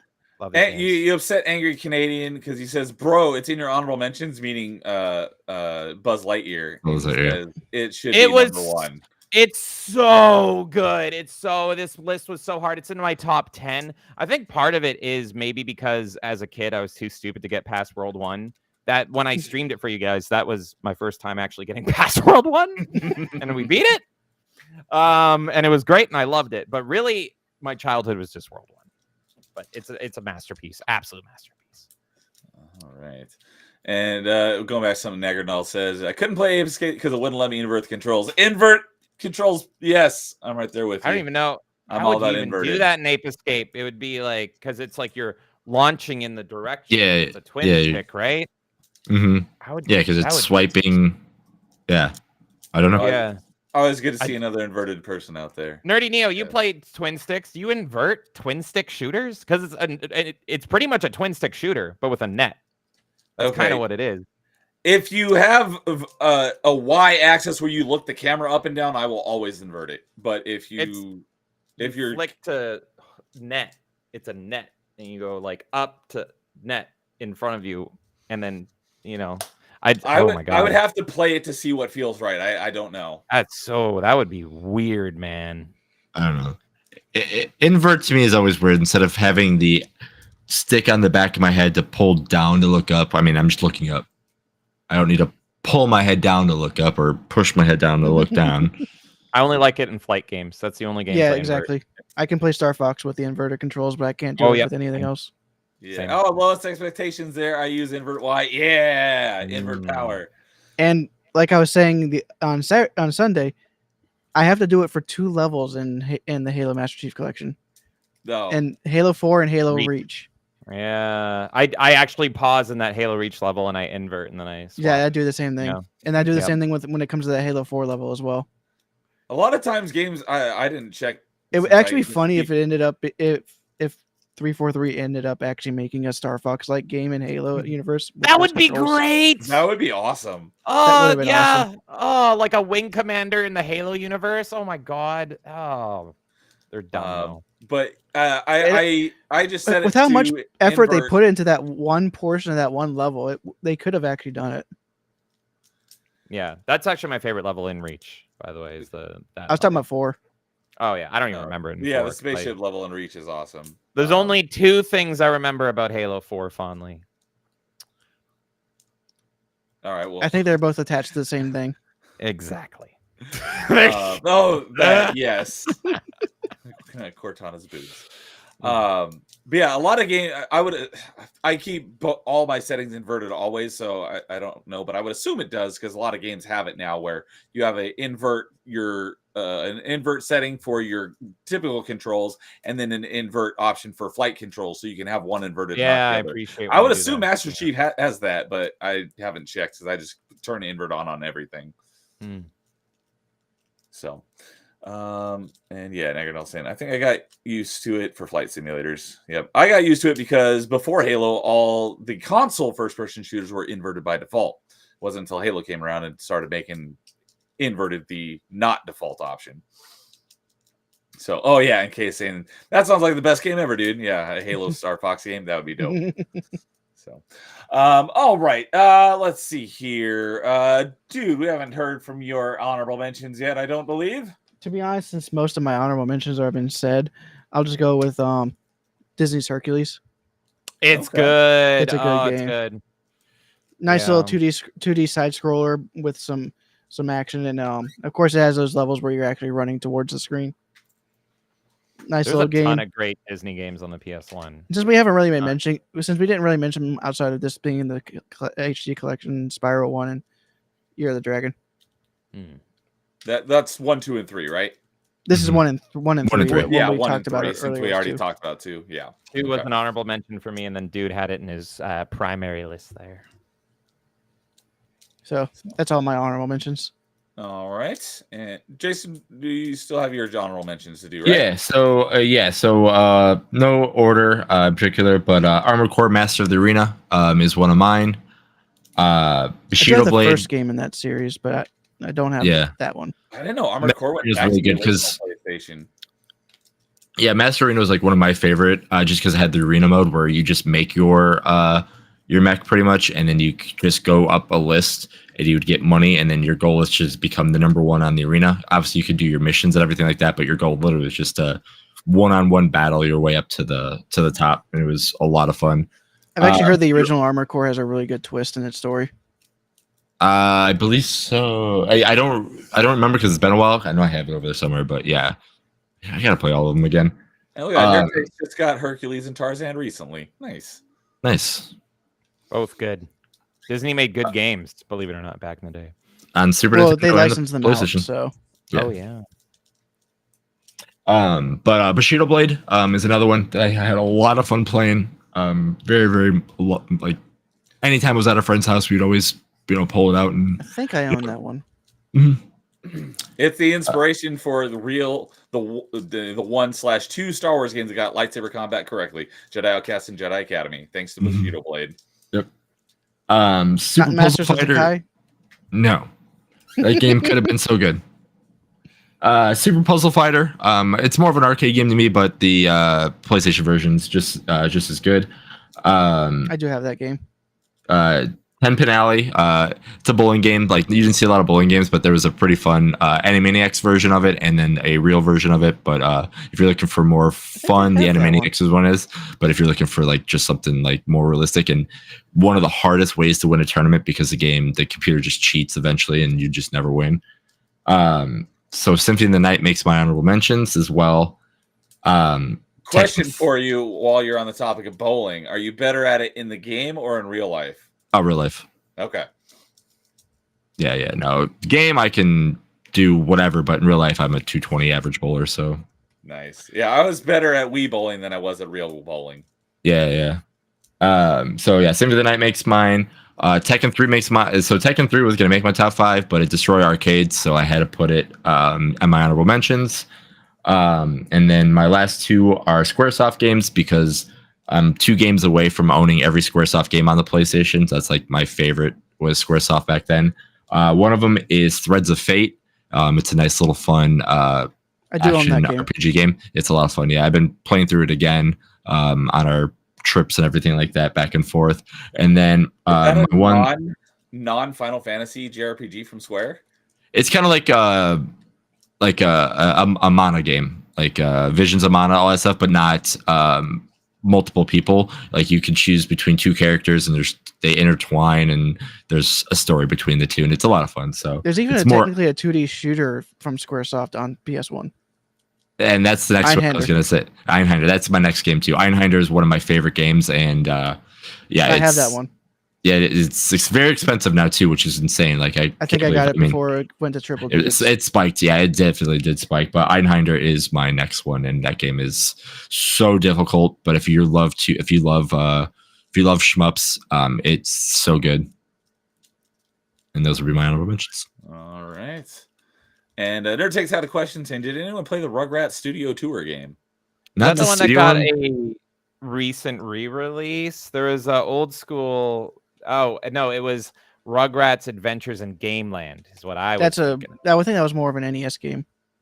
So I didn't play that one, but I played the first Rugrats game that was on the PlayStation only because Ice Cream Mountain was a level and you got to play mini golf. But I can't remember. I think it was just called Rugrats the game, but it was the first one. But yeah, they had Ice Cream Mountain, and your goal was to just play mini golf. I'm like, okay, cool. That's all I played the game for was the mini golf. Rugrats. I watched Rugrats as a kid, but they were also like terrifying to me at the same time. There's something about it that like just. Oh, the animation was It's the like big babies like running at you with these like toothless grins. It was like actually terrifying to me. And the grandpa got rented a movie for just himself whenever all the babies went to bed. Oh, it was Space Vixens. Oh, I'm sure a lot of there was a lot in there. Family stuff happened in there. All right. Well, with that will bring us into our number ones. Oh my god! Top number one favorite PS1 game. So, I can go.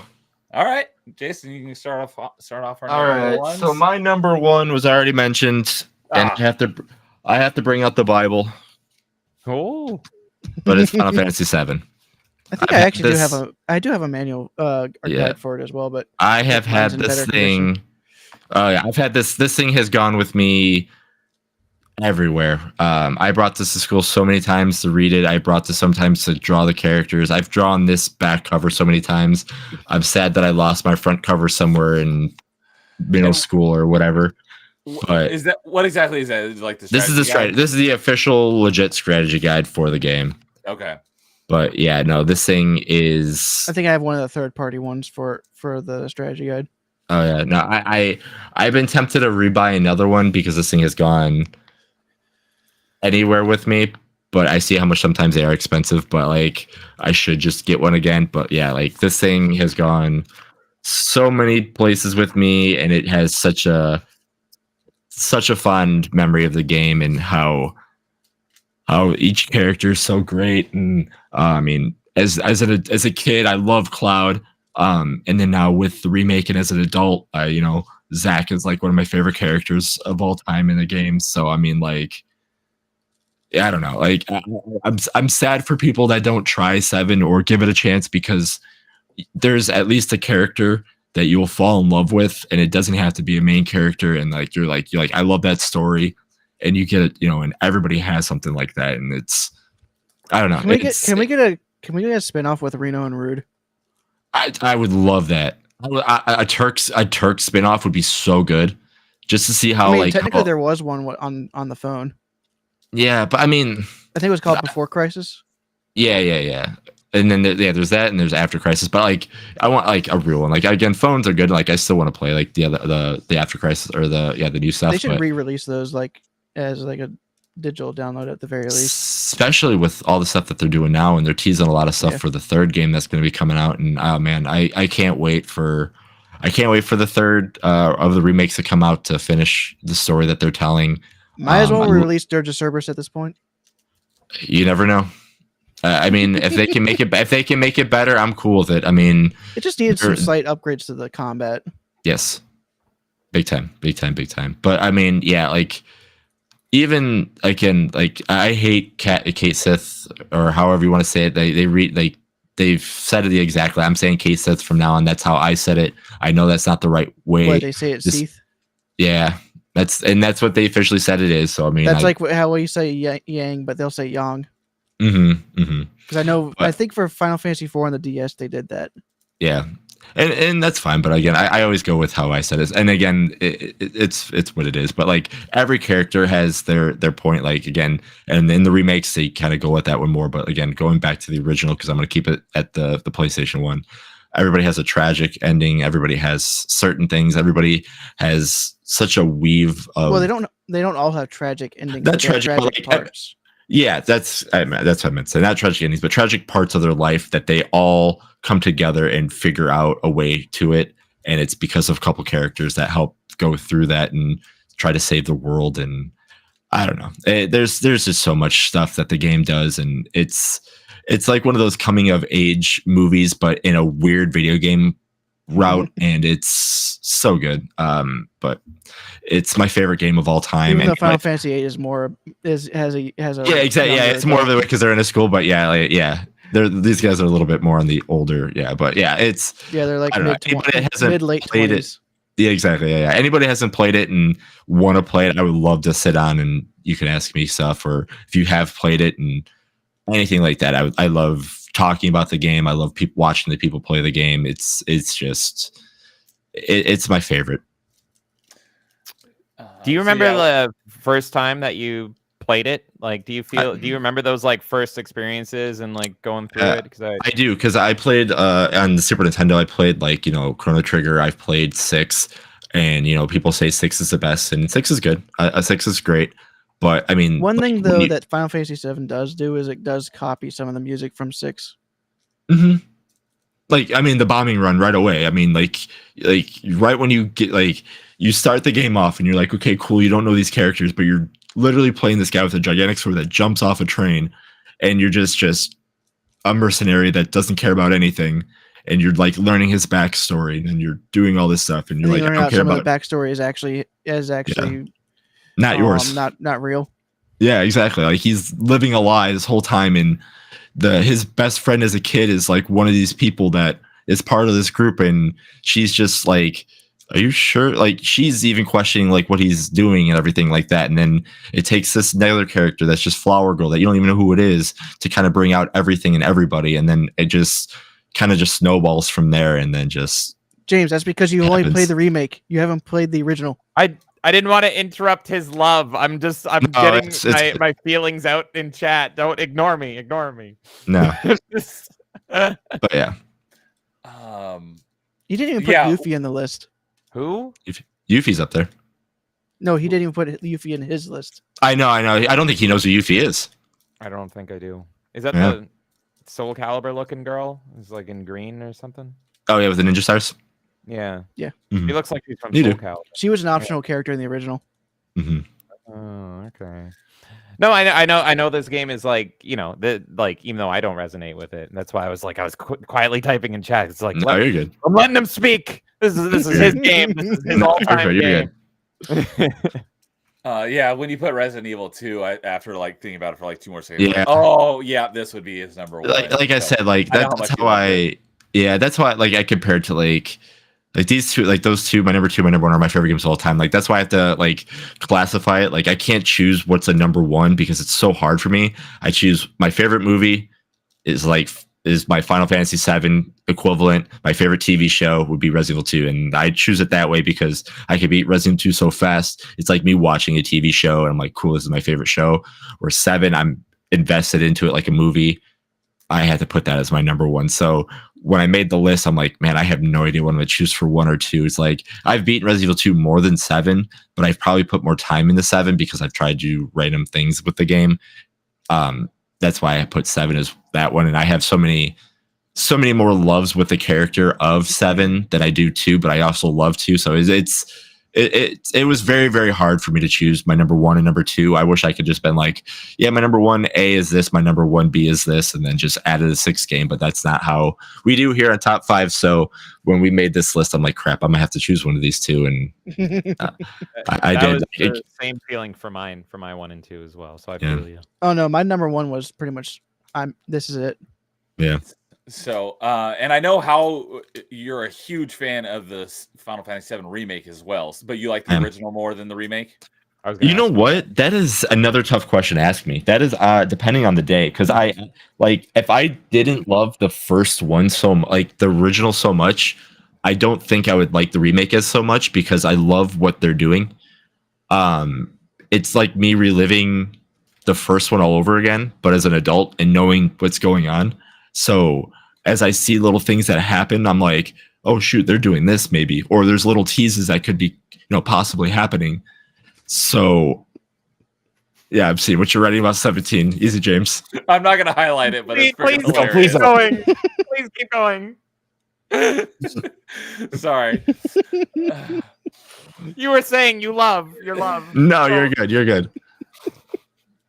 But yeah, no, it's yeah, no. I love Remake. I love Rebirth. I'm hoping that Rebirth wins Game of the Year this year, but I don't think it is going to, because I think there's a lot of games out this year that are kind of split votes. I think actually, if you were to ask me the Jeff Keighley Awards, I actually think Balatro might win Game of the Year, because I think everybody's played that game, and I think I think that's what's I going didn't to win hear this about year. it before, until the list was shown. Yeah, That's because I'm not into card games. It's a lot of fun. I mean, it's an addicting game. So I think more people have played that game, and it's more like anybody can pick up and play it. I'm hoping Rebirth wins, because again, I think what they've done to every character is so good, and it just highlights what they did in the original game, but now with the emotion and everything like that with the voice actors. I think Brianna White playing Aerith is, like, anytime I play the original now, I hear her voice, because she is the perfect Aerith.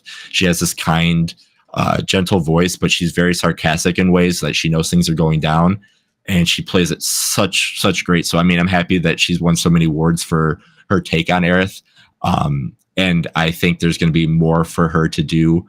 And then with what I think's happening, and some of the things that they're doing, I think there's some interesting takes that Aerith might go down in the next game as well, which is going to be a lot of fun. So, and then what Nightmare says, like, yes, I want Rebirth on the PC as soon as possible too, so we can see it look even more pretty. Yeah. And, Sorry, but I'm an Astrobot fanboy, so I want that one to win. Oh, I want that too. Yeah. No, Astrobot's great. I mean, you can see him chilling right there. Yeah, Both Canadian of says those he loves games were both. nominated for Game of the Year in the Melee Game Awards. So maybe Final voted. Fantasy will win our Game of the Year, or maybe it'll be Astrobot. Like I said, I want it to win as much, but yeah, like it's so good. And then like for people that I show on like my again the Rebirth that's played it, if you go back, and I might have said this on a stream or anything like that, but if you go back and you watch the very first time that 7 was introduced, that was supposed to be on the PS3, and then you play Rebirth, and they have like the I'm forgetting the gods, the optional new characters that they added.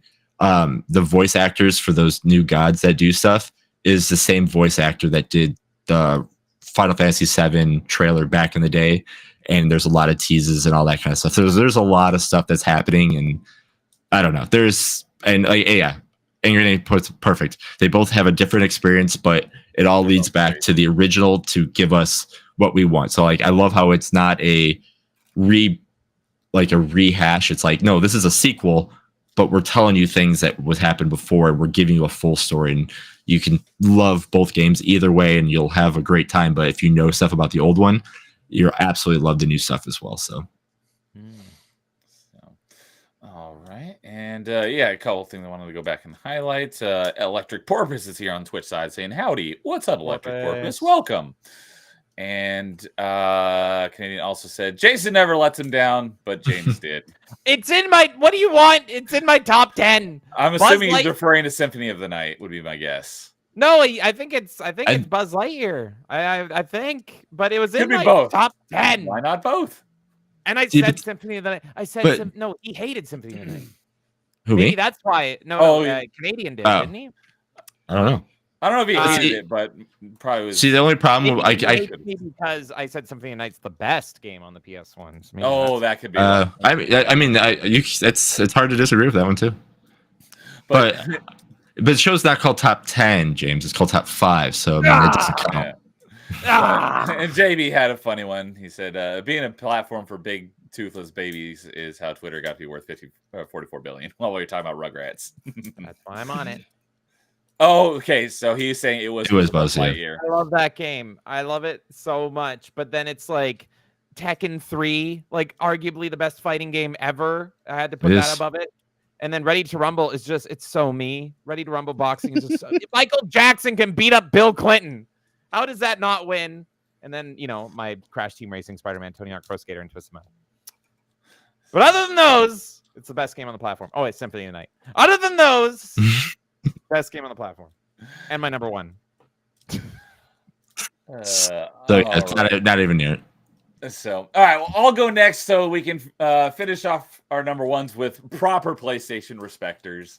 So, this is one that I switched at last minute just because I've played this a lot more times and a lot more recently. I probably played it like 2 or 3 times within the last 4 or 5 years, where I haven't played Dark Forces in probably like 15, if not longer years. So I was like, I got to move it up. It has X in the title, doesn't it? It does. And I did just give a little bit of a hint towards it when I was doing my honorable mentions. And that is Mega Man X4. So I Mega Man, between Mega Man X 1, 2, 3, and 4, it is my least favorite of those 4, but it's still a great game. And 4 was the first one that was on PlayStation. Like I said, originally I played it on PC back in the day because it was also released on PC. It's a great game. I love it. It's the first one where you can actually play through the entire game as Zero. Mhm. And on a recent episode Without a mod. Yeah, without a mod. And on a recent episode of Party Chat, or recent-ish, it was within the last couple months, we were talking about some of our favorite sidekicks. Zero is my number one favorite sidekick in all of video games. He's so freaking cool. I've loved Zero. Is he really kind of a sidekick when he gets his own games? He was sidekick for a long time, so yes. I mean, he's still not the main character of Mega Man until the Mega Man Zero games. But he's still a side character. So I consider Zero a sidekick in a way. I mean, if you want to go crazy, the only sidekick really would be Rush. But I mean, Zero does fit there a little bit. Yeah. But yeah. Anyways, yeah. So the first time you could ever actually play as Zero was in Mega Man X3, but you can only play it for a very short period of time.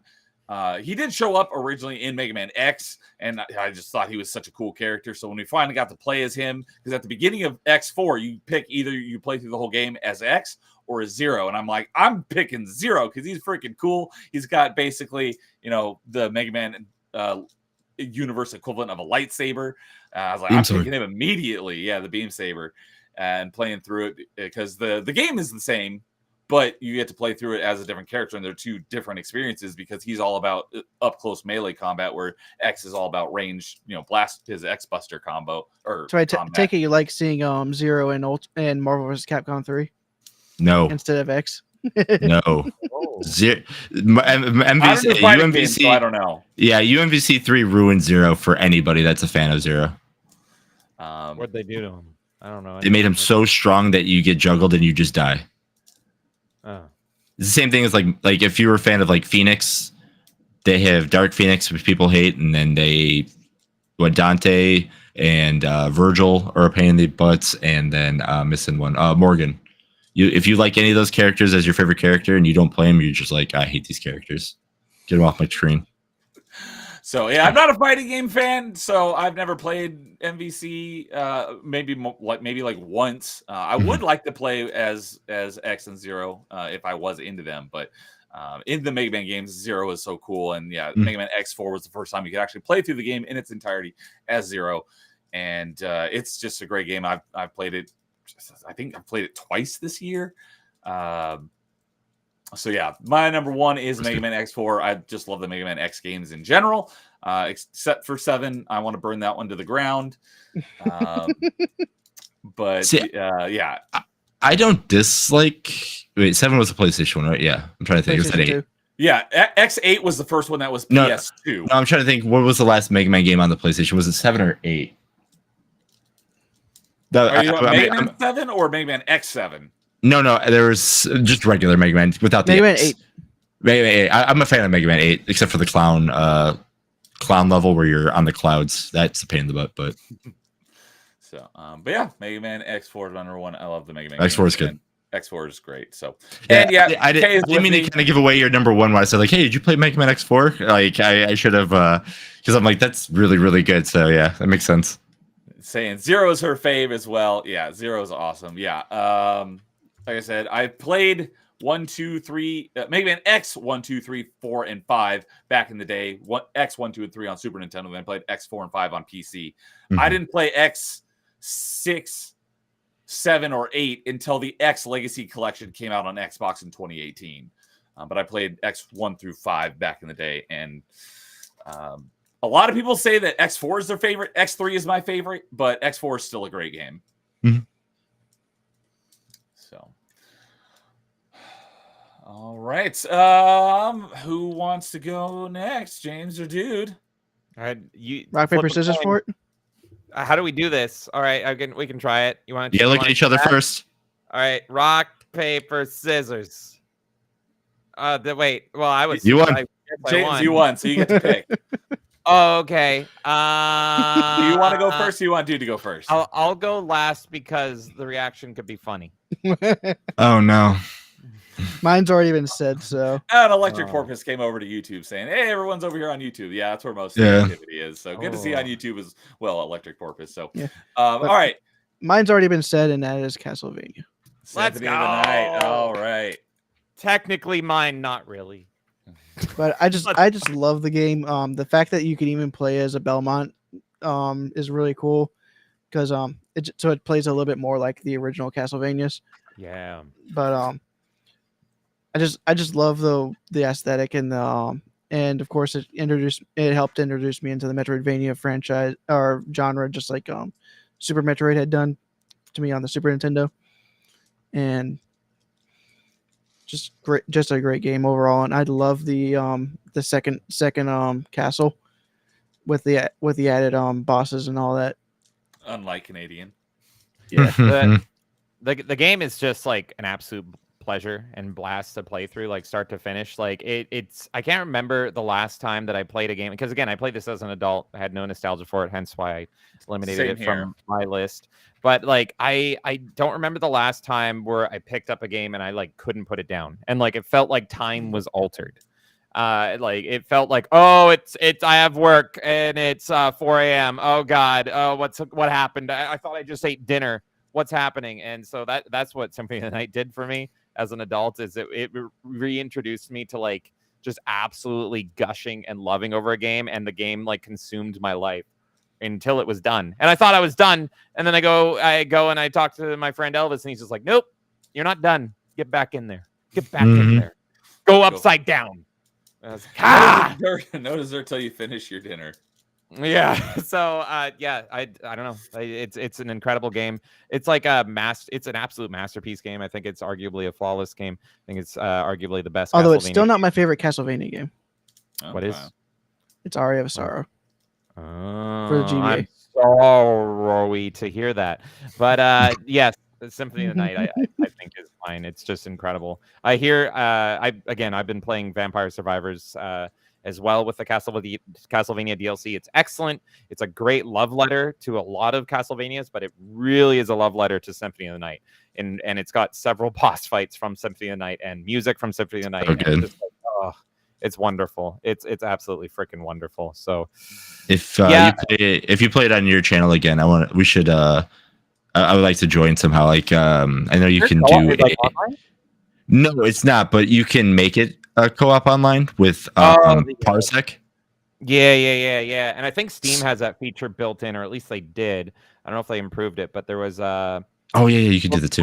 Remote play together. So it's kind of like what emulators do to modernize the online functionality.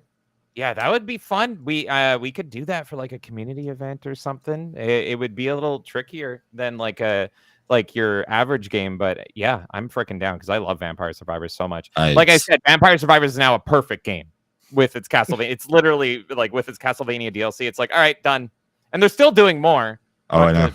It's crazy. They're like, you thought we were done? Nuh-uh. And they just release a huge. It's literally the best game that you could buy for $6. You get the Contra stuff. You get the Castlevania stuff. They're so good.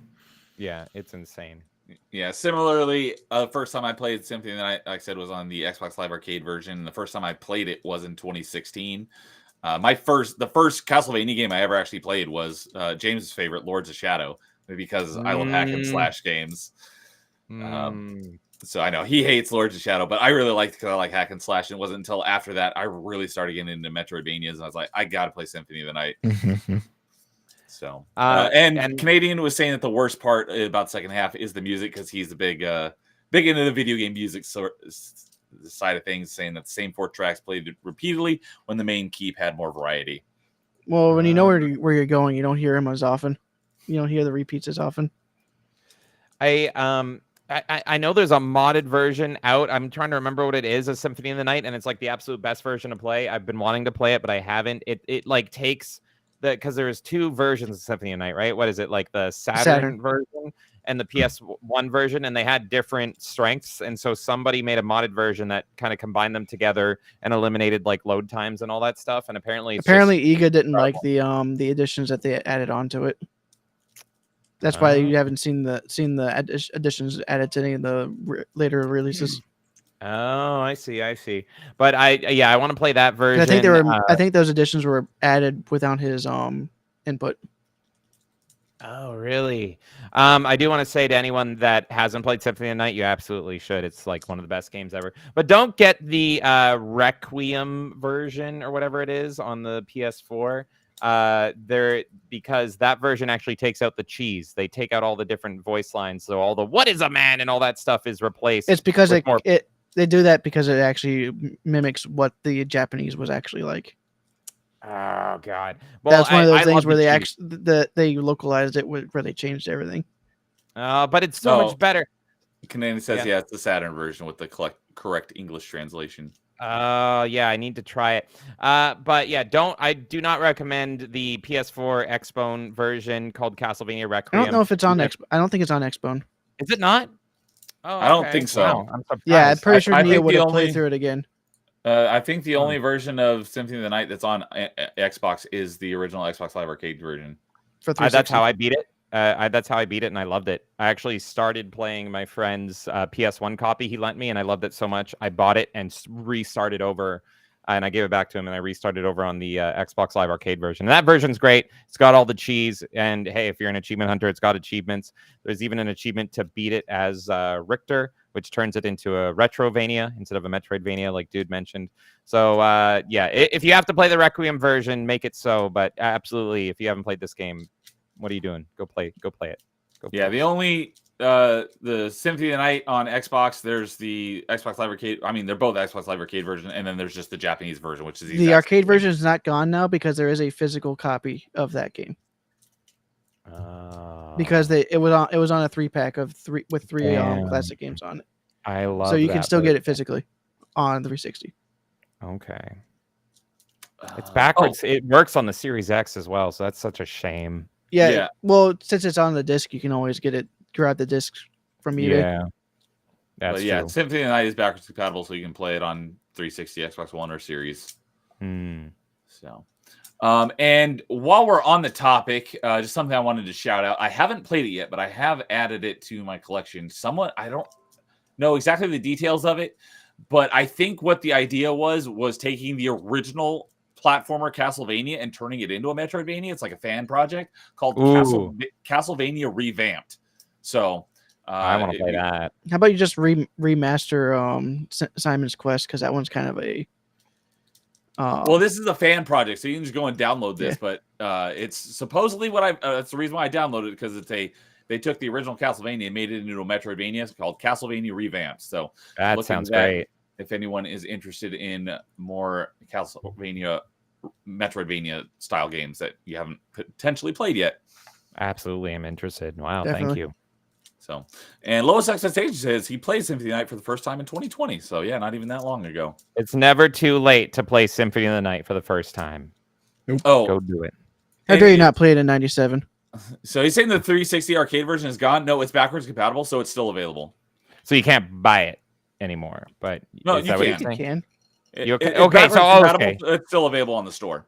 It's you just have to buy it on the Xbox One. Games.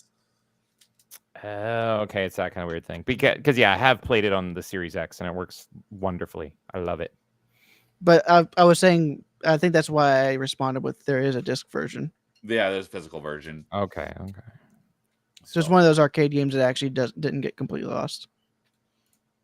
Yeah. All right. Let's see here. That was Dude. So all right, James. Time for you to bring us home with your number one favorite PS1 game of all time. No pressure. Oh, you're all gonna hate me. Oh, you're gonna hate me so Probably. much. Okay, so preface, Yep. everyone, before you put down the torches and the pitchforks and the porch forks and all that. Look, Forks. like I said at the start, my top 5 and really my top 27 PlayStation 1 games, this was my childhood. The PS1 was my childhood game. And when I was really thinking about the top 5, these are the games that I truly loved more than anything. And really with the top, I would say 3, these kind of shaped my personality in a lot of ways. And it really is true for the top 2. Just like Twisted Metal 4 kind of made the edgy boy that I am today, this one had as much of an important impact in me. So it has not been mentioned yet, not by anybody, not even an honorable mention. So here we go. My number 1 PS1 game of all time is a sports title. What? And it is SmackDown 2 Know Your Role. You know, I kind of figured that's with the build-up. I was like, okay, that's the one on the list that I didn't have, and I knew it was going to be that there one. it is. So there you That's go. that's a very James pick for sure. There it is. So yes, it is a wrestling game, WWF game, and it's not even widely considered like the best wrestling game. Usually people debate between No Mercy, which was on the N64, and Here Comes the Pain, which was a sequel to this version that played very similarly on the PS2. But why is this game my number 1 PS1 game? Well, let me tell you. I loved fighting games. I love fighting games on the PS1. And so my uncle got me this game here, SmackDown 2. And believe it or not, I thought this was just a fighting game. I thought Stone Cold was right alongside Jin Kazama and all that. Or, Vince McMahon was just like Sub-Zero or something. I did not know that these were real people doing real things. Oh, Really? I've heard you tell this story before. Yeah, and I turned on the TV one day. Stone Cold was already my favorite. I was playing this for months or close to a year before I came across this. I turned on the TV one day, and I'm like, what's Stone Cold doing on? Did I turn on the PS1 by accident? What? No, I did not. And I had a complete mental, like, epiphany. It was a Fight Club moment, folks. Turned out my whole life is a lie, and my favorite fighting game was not a favorite fighting game. It was a favorite sports game this whole time, and I had no idea.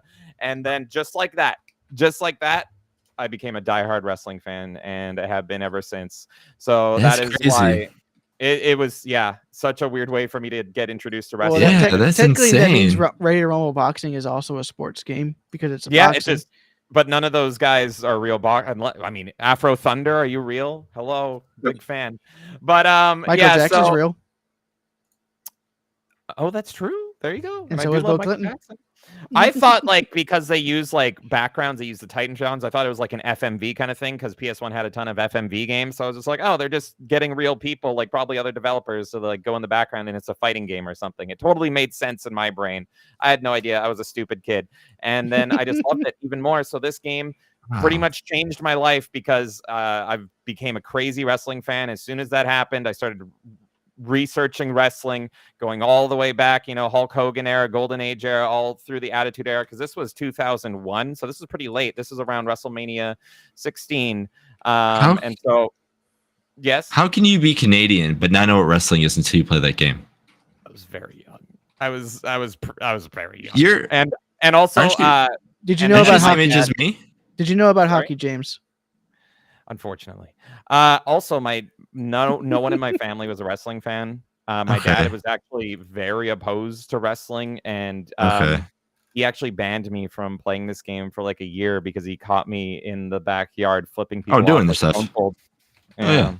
Yeah. So I couldn't watch again until like WrestleMania like 18 pretty much. And so I missed the whole year and I was really mad. And it was all because I flipped people off. And I didn't even know I didn't know that was a derogatory thing Stone Cold was doing. I didn't know that was bad. I just thought it was cool, like DX. But yeah, so this game really transcends video games for me, folks. This is like the first taste I had of wrestling. And yeah, I just was completely blind to Bret Hart and the Hart family and everything Canadian wrestling. Didn't really know about it. No one in my family watched wrestling, and in fact my dad abhorred it. and all this stuff. And so it took a lot of convincing and pleading to let wrestling back into my life. And again, just like with I mentioned Iron Maiden, him hating wrestling just made it all the more cooler and made me want to get even more obsessed with it. And it absolutely did. And this game, and talking just about the game is absolutely excellent. Everyone always debates between Here Comes the Pain and No Mercy. I actually don't really love No Mercy. I have no nostalgia for it. It might be because I'm a PS1 kid, but I really much prefer the SmackDown games and how they play. They play very different. I love they're very snappy. I love the circle combat where you can circle and then D-pad direction. It feels tighter. How you build up the meter and you just snap and you do a finisher. It makes stunners and all that feels so good. And it just opened the world, because the thing about wrestling is there's so much storytelling in it. And so you have your cool attitude with Stone Cold in this game. But then I was also like Undertaker and Kane. So you had like the dark, edgy stuff as well that I liked. So it had horror elements. And there was just something for everybody. And there was like so much in here for me. The game also had this weird haunting like menu system. Like it didn't really fit wrestling. It made it feel like alien and strange. Like there were, I don't know, because it didn't have like licensed music like the later ones would with 3 Days Grace and Papa Roach. It just had like weird, creepy music. But speaking about music, because it had FMV Titantrons, it introduced me to a lot of music as well, because they would ride out to their music. And so that was cool. And again, talking about babes, oh my God, the loading screens in this game, Trish Stratus, are you kidding me? Parents always walking in when that Trish Stratus load screen comes on. Never when the Rock one comes on, but and so, yeah, it's a great game. Absolutely highly, highly, highly recommended if you're a wrestling fan. If you're not a wrestling fan, maybe go to Here Comes the Pain, because that plays very similarly, but way more refined, and it is super fun, tight experience. Very similar gameplay. So yeah, I just love this game so much. So thank you, SmackDown 2, because if you didn't cross my path and suddenly I turned on the TV, I would never duck in, get into wrestling. So there you go. So Canadian said he didn't know about wrestling until he moved to the US, Jason. So but wrestling is like Canada's second national sport to hockey. Like, it's, to be honest, I'm probably not in an area where people care about wrestling. I'm really. I'm very. I mean, this is a dumb person from the United States thinking that all Canada is not you know, hockey. Yeah, yeah. It's all hockey's all wrestling. Like, I mean, yeah. So similar to the territories, right? Like, yeah. In the U.S., Canada would probably be better if it was like that. I agree. But similar to the territories, in the golden era and everything, they were sprinkled out through states, but they weren't in all the states. It's similar to Canada, but then you go to Canada and it's like you just have Canada as Canada, but then it's just like you have other areas of Canada that don't really care too much. Sure. Though I will say, I will give you that anytime I walk around in a Bret Hart shirt, like people do come up and talk to me and stuff, and they love it. And when I walk around in a Shawn Michaels shirt, people do not like me so much. So that is carried. Like, if I walked in a Shawn Michaels shirt in Canada, I feel like I'm gonna get spit at and probably put in here. It's I'm probably on the outskirts of where wrestling is at its strongest. I'm not in like the Hart foundation like the Calgary, Alberta area or whatever. Yeah, exactly. Even though that is peak Canada and probably best Canada, that's unfortunately not where I'm located. Yeah, I figured if I did anything stupid there with Bret Hart, I'd probably be killed. That's fun. I'm wearing my D-Generation X shorts right now. I'm surprised I'm still living. But yeah, so it's wild, man. Michaels is better than Bret anyway, so I mean it's okay. I agree, at least on the performance side, not the wrestling side. Not technical side, yeah. Technical side, it's hard. Yeah, exactly. Sean's definitely the better performer all around, I would say. How can he compete with him? Don't make my smile be gone. Don't make it be gone. So I grew up in an area called Bret Hart. So when I heard people talk about Bret Hart, I thought they were talking about the area I grew up, and they're like, "No, it's a wrestler." I'm like, "Oh, I was very confused." Really? Interesting. HART Bret Hart. HART, yeah. That's crazy. Wow. Or actually, it might have been HARTE. I'd have to double check. Okay. But yeah. So when I hopefully everyone put their pitchforks down. I thought I would get crucified. It sounds more like Jason had like a shocking realization about me. That's to me that's crazy, because you're around the same age as me, but like you made sense of that stuff. But like for someone that didn't know wrestling and then got into it because of a game, like I've never heard that kind of story before. Like I've heard like, oh, I saw this before, or I saw this on NBC, or I saw a Royal Rumble, and oh, that was so cool. And then next, you know what, I did this, and then I got into this way. Then I played the game and I fell in love with it because I could actually, see these characters more. But never like, oh, I didn't know. Like I thought this was a Jin Kazama, and next, I'm like, why is he on TV? Oh shoot, this. Oh, it's the opposite. I'm like, like that's crazy. Like to me, that's like, yeah. The realization was crazy, and you know what? This is actually these are real people. Literally, that was my reaction. I was also a big Triple H mark from the game, and when I got into wrestling, he was actually injured with his torn quad or whatever, and so that was that time where he was out for a long period. Mm-hmm. And so when he came back, with the game entrance and everything, and he dropped my time, and that was pre WrestleMania 18. Like the pop was insane, and everyone was marking out. So good. But so was I, even though I had never seen him in real life before. I was a big fan of him in SmackDown. I know him from the game. Yeah, and so I had to wait a long time to actually see him because I never saw him on TV. I got into it during his injury, like into the real stuff. But this is what I think is like so cool and so powerful about video games is that it covers so many mediums, and the PS1 especially did this. Is there's so many movie-based games, so many licensed games, so many strange games that like it's actually surprising how much our lists line up, to be honest. I agree. But like it's just to me this is like incredible, and it's the power of gaming is just like it can completely change you and shift your like your culture, your identity, and like your passions as well. And so like with Twisted Metal, that got me into so much horror and music, and so did Tony Hawk with music. But then my number one, it's just like this got me into like a lifelong fandom that I had no idea existed. And it's done that as well for a lot of movies I like and a whole lot of stuff. But yeah, probably SmackDown 2 is the biggest change because it went from not knowing what this is to learning an entire sport. Everything. That like my number one sport. So this is why gaming is so great in my opinion. And so it's really cool to talk about. And just I'm curious if anyone else out there has a similar story. Like maybe they didn't know what dragons were and then they played Spyro and they're like, I love dragons or something like that. So I think everyone probably has a slightly similar experience. Maybe not as dumb as mine, not knowing real people are real, but yeah, there you go. And Electric Porpoise had a funny one here. So I got put in timeout in kindergarten for flipping people off without even knowing that it was, not something you should do. I did similar. Oh my God, Porpoise! I did similar. I had a cool ring in kindergarten. It was either kindergarten or grade 1. I had a cool ring that I was like proud of. I was a stupid kid, right? And I just thought it was like cool and shiny. And I wore it on my middle finger, and I went around being like, like this to all the kids, and they're like, what? And I didn't know it was a bad thing. And I was like, I was just showing them my ring. But I was actually just flipping everybody off, being like Mr. Bean in the Mr. Bean movie, where he's just flipping everyone off. I literally did that. I did the same. That's hilarious. So, all right. Well, one game I'm surprised that didn't come up was Final Fantasy Tactics. We briefly mentioned it, but not. It's no list or nothing. So I mean, it's in my. I didn't want to go through all my honorable mentions because there's way too many. Like I was gonna grab all of, like I said, I'm only like 2 or 3 away from having the full Squaresoft catalog. I was gonna grab them like these are all mine because I love all these games. But I was like, it's over there, and I'll just be like, I'll list them. But yeah, no, Tactics that's another really fun one that if you've never had a chance to play it, please. And there's another way to play it as well on the PSP. And there's also Final Fantasy Tactics Advance on the Game Boy Advance. Advance is a different game. Yeah, it is a different game. Yeah, different. I think this one is just an upgrade from the PS1 version, isn't it? So yeah.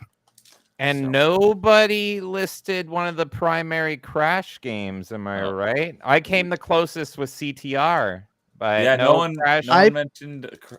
I think I mentioned it as my first game, but I not because of that. I didn't really mention it in honorable mentions. That's crazy because he's the mascot, in my opinion, and no Tomb Raider either, which is the lady Tomb Raider. No, I haven't played it. I've never played a single Tomb Raider game. Tomb Raider's not that good. My favorite one's on the 360. The Tomb Raider Legend, I think's an awesome game. I did put Lara Croft on the thumbnail, and Cloud and Metal Gear Solid and Spyro and Crash and Sweet Tooth. So yeah, Lara Croft. Crash at least got mentioned. Crash at least is on the top 5 because of CTR. So, Yeah. and no one mentioned Xenogears, and if Carl's still here, no one mentioned Monster Rancher. So sorry about that. I mentioned that it's a cute tool for me to put my music in, and I also did that as an adult, by the way. All right, good night, Nagarnal. Good to see you. Hope you had a fun time. We will talk to you later. Yeah. So, and Kay is saying that her intro to wrestling was WCW NWO Revenge on N64. So yeah, she was my competitor, I guess, and yeah, we grew up together, so that's interesting. There you go. We had similar. Those Wow. expectations. There you go. There's Those your all- Xenogears. Oh, those are Xenogears? No, this is all the Squaresoft games except for 2 of them. Oh, gotcha. Okay. Which 2 don't you have? I don't have Chocobo's Chocobo Dungeon and oh shoot, give me 1 second. I have a photo. It's Chocobo's Dungeon. And then keep going. I'll figure it out in a second. Oh. Flame Age is saying that Monster Rancher 2 spent all day going through his CDs to see what monsters that would spawn. That's so fun. That's what I did. Okay, said From Mission 3. Monster From Rancher Mission would have 3, been okay. Monster Rancher. I don't think I been have in either hers of those as well. games, so I was trying to remember if I was just trying to see if I had one of them. Mm-hmm. So Monster Rancher would have been in Kay's top 5. So what was that other one that you were missing? Front Mission. I'm 3. missing From Mission 3 and Chocobo Dungeon. So, and Canadian saying, Jason, does the Twin Snakes version of Metal Gear Solid 1 mess with you like the PS1?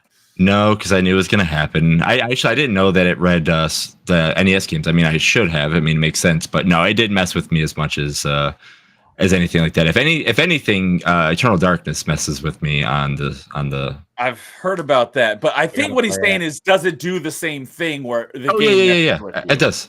Okay. Cool. Yeah, it does the same thing. Eternal Sanity will actually turn up and down your volume. It does. Yeah. And That game is crazy. zooms in and it makes you pop your head off. And He'll even do it. does Doesn't even do a blue screen. Yes. Oh man, I forgot about that. So, all right. So I did add the link to Castlevania Revamped into the stream description. So if anyone wants to go check that out afterwards, the link is there. So, all right. I remembered tonight. I remembered for the first time in like how many episodes of Top 5. Jason, why don't you go ahead and give us the rankings? All right. So our top 5 PlayStation games, it's going to be in the books right now, is we have a tie for number 4. That's going to be SmackDown 2 and Mega Man X4. Our number 3 is going to be Castlevania Symphony of the Night. Number 2 is Final Fantasy 7. And our number 1 is Tony Hawk Pro Skater 2. Deserves it. That's a great pick. What was number 5? Sorry. We have a tie for number 4, so there's 2 number 4s. Right. Sorry, I can't. Yeah. All right, I can't. Sorry. That's right. SmackDown 2 and Mega Man X4, and then Symphony of the Night, Final Fantasy, and Tony Hawk. There we go. I think that's great. Hmm? Tony Hawk, I think, deserves to win. Man, yeah, Neversoft.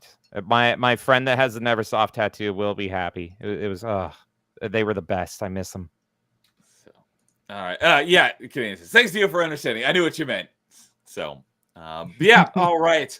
Well, with that, we'll go ahead and go around the horn here and let you guys plug whatever you got going on. Dude, what do you want to plug? What do you got going Tomorrow night, I'll be doing Dude Souls with you. Yep. And Thursday and Saturday, I'll be continuing my Metroid Prime 2 stuff. Although, if I don't get the speedrun achievement, I might just move on to Wind Waker. Okay. Because they are thinking about redoing the timer on that achievement. Increasing. What? Oh yeah, it's because you were playing it last night. Did you beat the game? No, I got to Sanctuary. That's right. You mentioned. But I got to Sanctuary Fortress in about an hour and 45 minutes. So an hour and 15 left to beat it. So I have an hour and 10 minutes to beat the final area and do the key run, which I know ain't gonna happen. Yeah, because I'm not using. Because I know I'm not gonna use the screw. I'm not gonna do the screw attack early trick. Okay. So yep. Let's go, Wind Waker. That's her favorite Zelda.